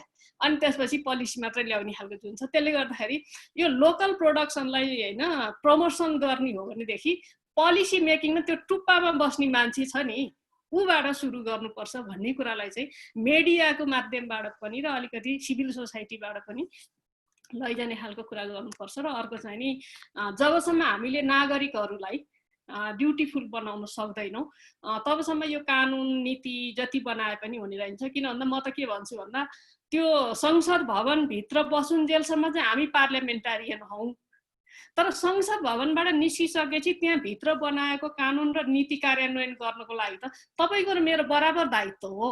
हरेक एज अ सिटिजन कानुन बनिसके पछाडि त्यसलाई कार्यान्वयन गर्ने जिम्मा चाहिँ फेरि पनि पोलिटिसियनले के गरे मन्त्रीले के गरे भन्ने होइन, त्यो चाहिँ नि एउटा इन्डिभिजुअल नागरिकको पनि बराबर होइन, त्यसमा दायित्व हुन्छ भन्ने खालको कुरो चाहिँ हामीले हरेक सिटिजनलाई कसरी बुझाउने भन्ने चाहिँ सबभन्दा ठुलो समस्या हो।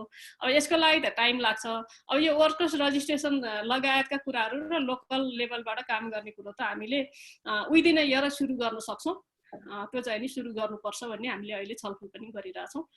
त्यसले गर्दाखेरि यो हरेक कुराको चाहिँ आफ्नो आफ्नो टाइमलाइन हुन्छ भन्ने कुरा नै मैले चाहिँ राखेँ।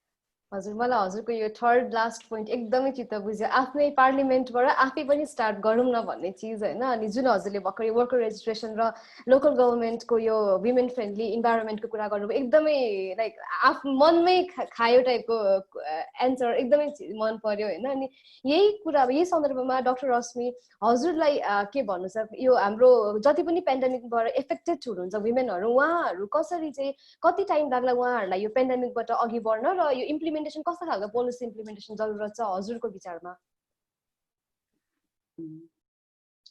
बिन्दा म्याडमलाई नै समर्थन गर्दै भन्छु म। यो मैले एउटा इकोनोमिक्स भन्ने पत्रिका पढेकी थिएँ, त्यसमा के लेखेको रहेछ भन्दाखेरि द कोभिड-19 pandemic is forcing for rethink in macro economics भनेर लेखेको छ। हुन पनि इकोनोमिक्सको हिस्ट्रीलाई हेर्ने हो भने पनि 1940s को दशकलाई हेर्दाखेरि जेम किङ्सले जुन गाइडेड गरेको सिद्धान्तले म्याक्रो इकोनोमिक प्रब्लमलाई एड्रेस गर्ने गरिन्थ्यो। त्यस्तै गरी अब 1970s मा प्रब्लम आयो, त्यसपछि मिल्टन फ्राइडम्यानले गाइडेड गरेको सिद्धान्तले म्याक्रो इकोनोमिक पोलिसीलाई एड्रेस गर्ने गर्यो। त्यस्तै गरी 1990-2000 को अवधिमा कम्बाइन्ड इकोनोमिक्सले गाइडेड गरेको सिद्धान्तले नै म्याक्रो इकोनोमिक प्रब्लमलाई एड्रेस गर्ने गर्यो। अब अहिले आएर यो द कोभिड-19 पेन्डेमिकलाई एड्रेस गर्नको लागि यो नयाँ नीतिहरू त आवश्यक नै छ, ताकि स्पेसली महिलाहरूको आर्थिक क्रियाकलापमा पनि एड्रेस गर्न सकोस् हैन। अहिलेको यो पेन्डेमिकबाट गुमेको यो रोजगारलाई फेरि रिभाइभ गर्नको लागि मेरो विचारमा तत्कालै सर्ट टर्म पोलिसी चाहियो र अनि इकोनोमीलाई सस्टेन बनाउनको लागि चाहिँ लङ टर्म पोलिसीले एड्रेस गर्नुपर्ने जस्तो लाग्छ। सर्ट टर्म पोलिसीले दैनिक आवश्यकताहरूको परिपूर्ति गर्ने, तत्काल राहतको व्यवस्था गर्ने, ब्याज दरमा चाहिँ छोटो अवधिको लागि ऋणहरू उपलब्ध गराउने जस्तो आधार देखिन्छ। र अनि त्यस्तै गरी अर्को चाहिँ हाम्रो आम्दानीको आधार भनेकै वैदेशिक रोजगार हो र त्यसैले बिना पोलिसी हस्तक्षेप नगरी राज्यले चाहिँ महिलाहरूलाई वैदेशिक रोजगारीमा पठाउनको लागि लङ टर्म पोलिसीको पनि आवश्यक हुन्छ। र साथसाथै अघि म्यामले भन्नुभयो कि वुमेन इन्टरप्रेन्योरसिप स्किलको पनि विकास गरी महिलाहरूलाई लघु तथा घरेलु उद्योग एसएमइजमा संलग्न गराउने जस्ता वातावरणहरू बनाउन, ऋणको सुविधा दिने र प्रविधिमा पहुँच गरिदिने, अभिवृद्धि गर्ने जस्ता कुराहरू आवश्यक जस्तो लाग्छ मलाई। Thank you so much doctor Rashmi. Mister Awasthi, हजुरको धारणा यो क्वेसनमा? होइन, धेरै कुरा त पूर्ववक्ताज्यूहरूले भनिसक्नु भएको छ, सुन्नु भएको छ, धेरै कुरा त आइसकेको छ, तर म अलिकति सिस्टम वाइज हिसाबले यो कुराहरूलाई भन्न चाहन्छु। जस्तो मैले सुरुदेखि भनौँ न, यो लकडाउन चाहिँ 11 गते सुरु भएदेखि नै मेरो आर्टिकलहरू र आफ्नो धारणाहरू राख्दै आएको थिएँ।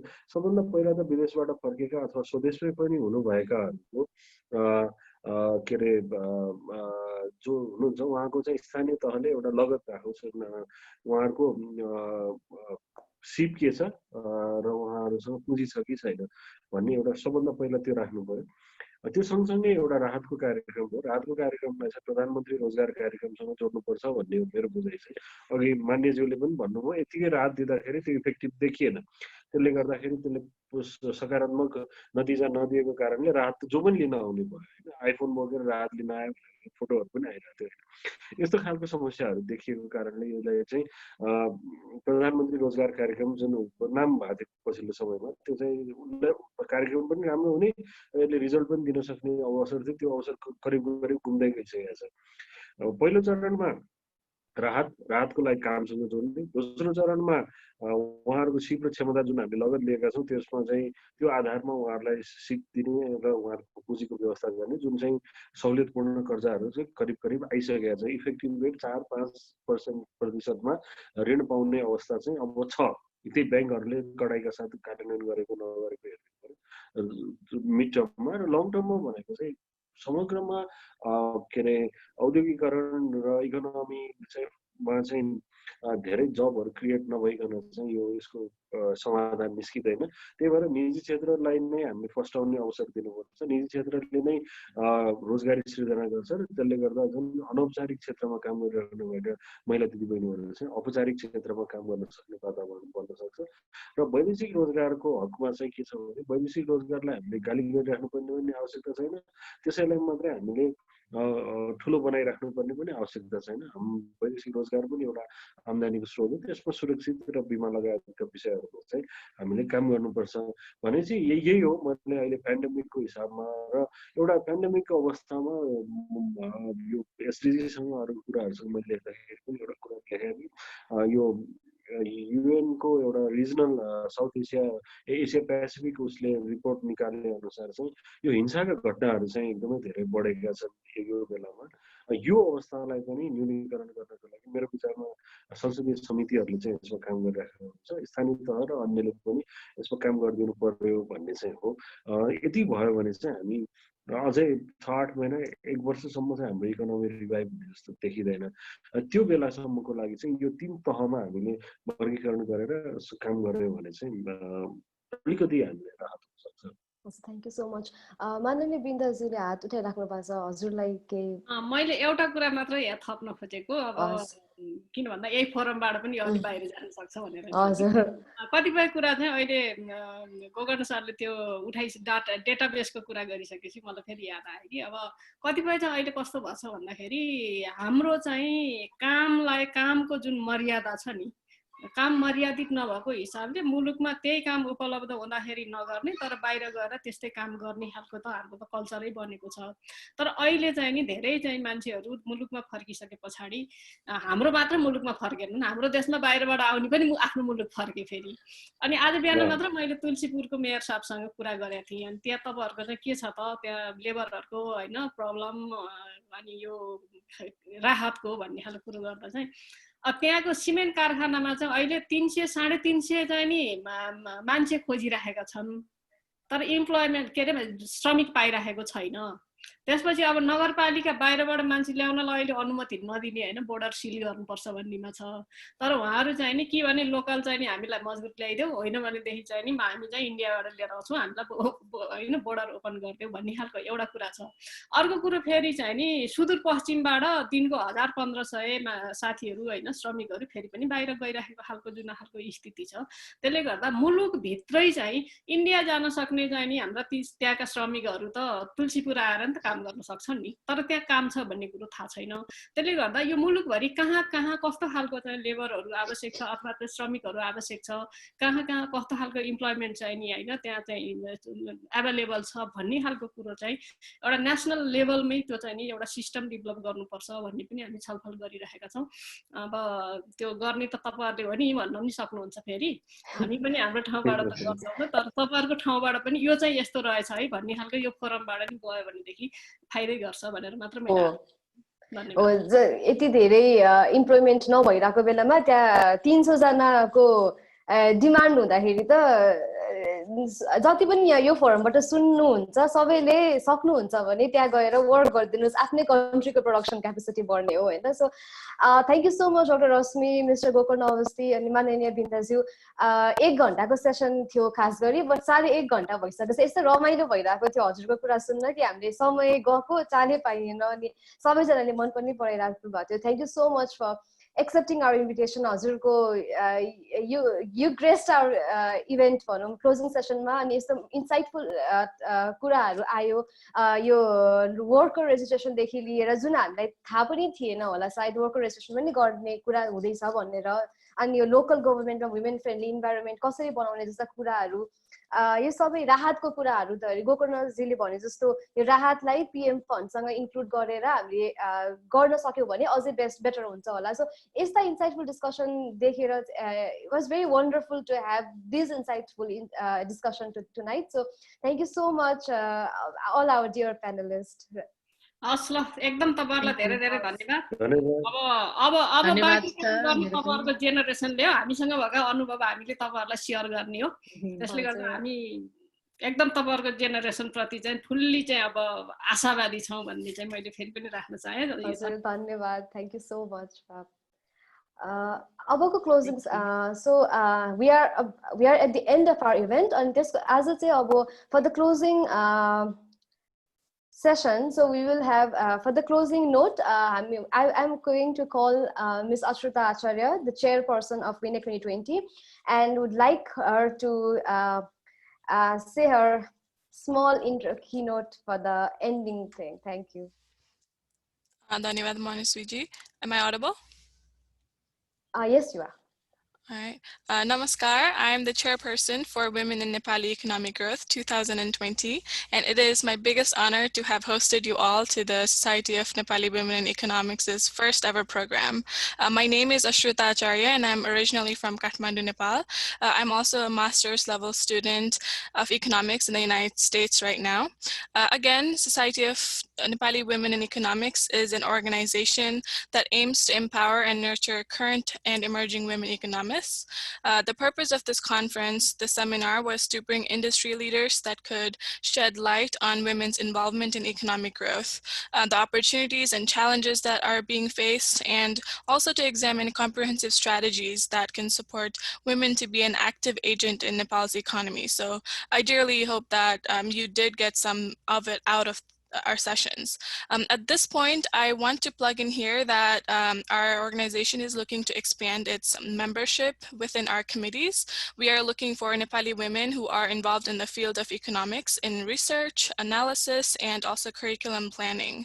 If this matches your profile, please reach out to us via email or any other social media platforms. Next, I want to thank our guests and panelists, starting from Dr. Meena Acharya, Dr. Bishwambar Pyakure, Ms. Pavitra Maji, Ms. Prakriti Bhattrai, Ms. Srijana Bajracharya, Mr. Siddharaj Bhatta, Mr. Prem Sangraula, Ms. Shalaka Joshi, Dr. Pratibha Pandey, Ms. Priya Sigdel, Advocate Jesselina Rana, Dr. Poonam Yadav, Dr. Deepak Khadka, Ms. Kartika Yadav, Honorable Assemblywoman Dr. Binda Pandey, Dr. Rashmi Rajkarnikar, and Mr. Gokarna Awasthi. On behalf of my hardworking team, I want to thank all of you for helping us bring our WINEG dreams come true. Thank you for the critical thinking, the passionate discourse, and your humble displays of expertise. We admire you and we applaud you for your own battles in the economy, and we want to follow your path. So we hope that you do. Please keep us in your thoughts in the days to come, because we have goals and aspirations which will take villages and cities and nations to fulfill. Thank you once again. I also want to convey special thanks to Mr. Tankaraj Acharya, Mr. Jairam Khanal, Mr. Pushparaj Acharya, Mr. Dilnawaj Sheikh, and others who provided my team with expertise that lied beyond our own capacity. Without you all, this seminar would not have been this impactful and smooth. Thank you, and thank you. Lastly, to my Sonvi team, wow, never in a million years had I thought how close my heart my professional organization could be to me, but thanks to your openness, high level of involvement, and complete faith in the mission and vision of our little tiny organization, I am motivated to do more and bring so much more to the table. Annie, Huzu, Prachi, Prakriti, Prashamsa, Rebecca, Ani Didioru, Deepa, Manasvi, and Sazana, I am absolutely elated to know that I will be spending countless mornings and evenings chatting and laughing with you all, but even more proud knowing that the future of economics for Nepali women and girls lie in the hands of such visionary and strategic planners and doers.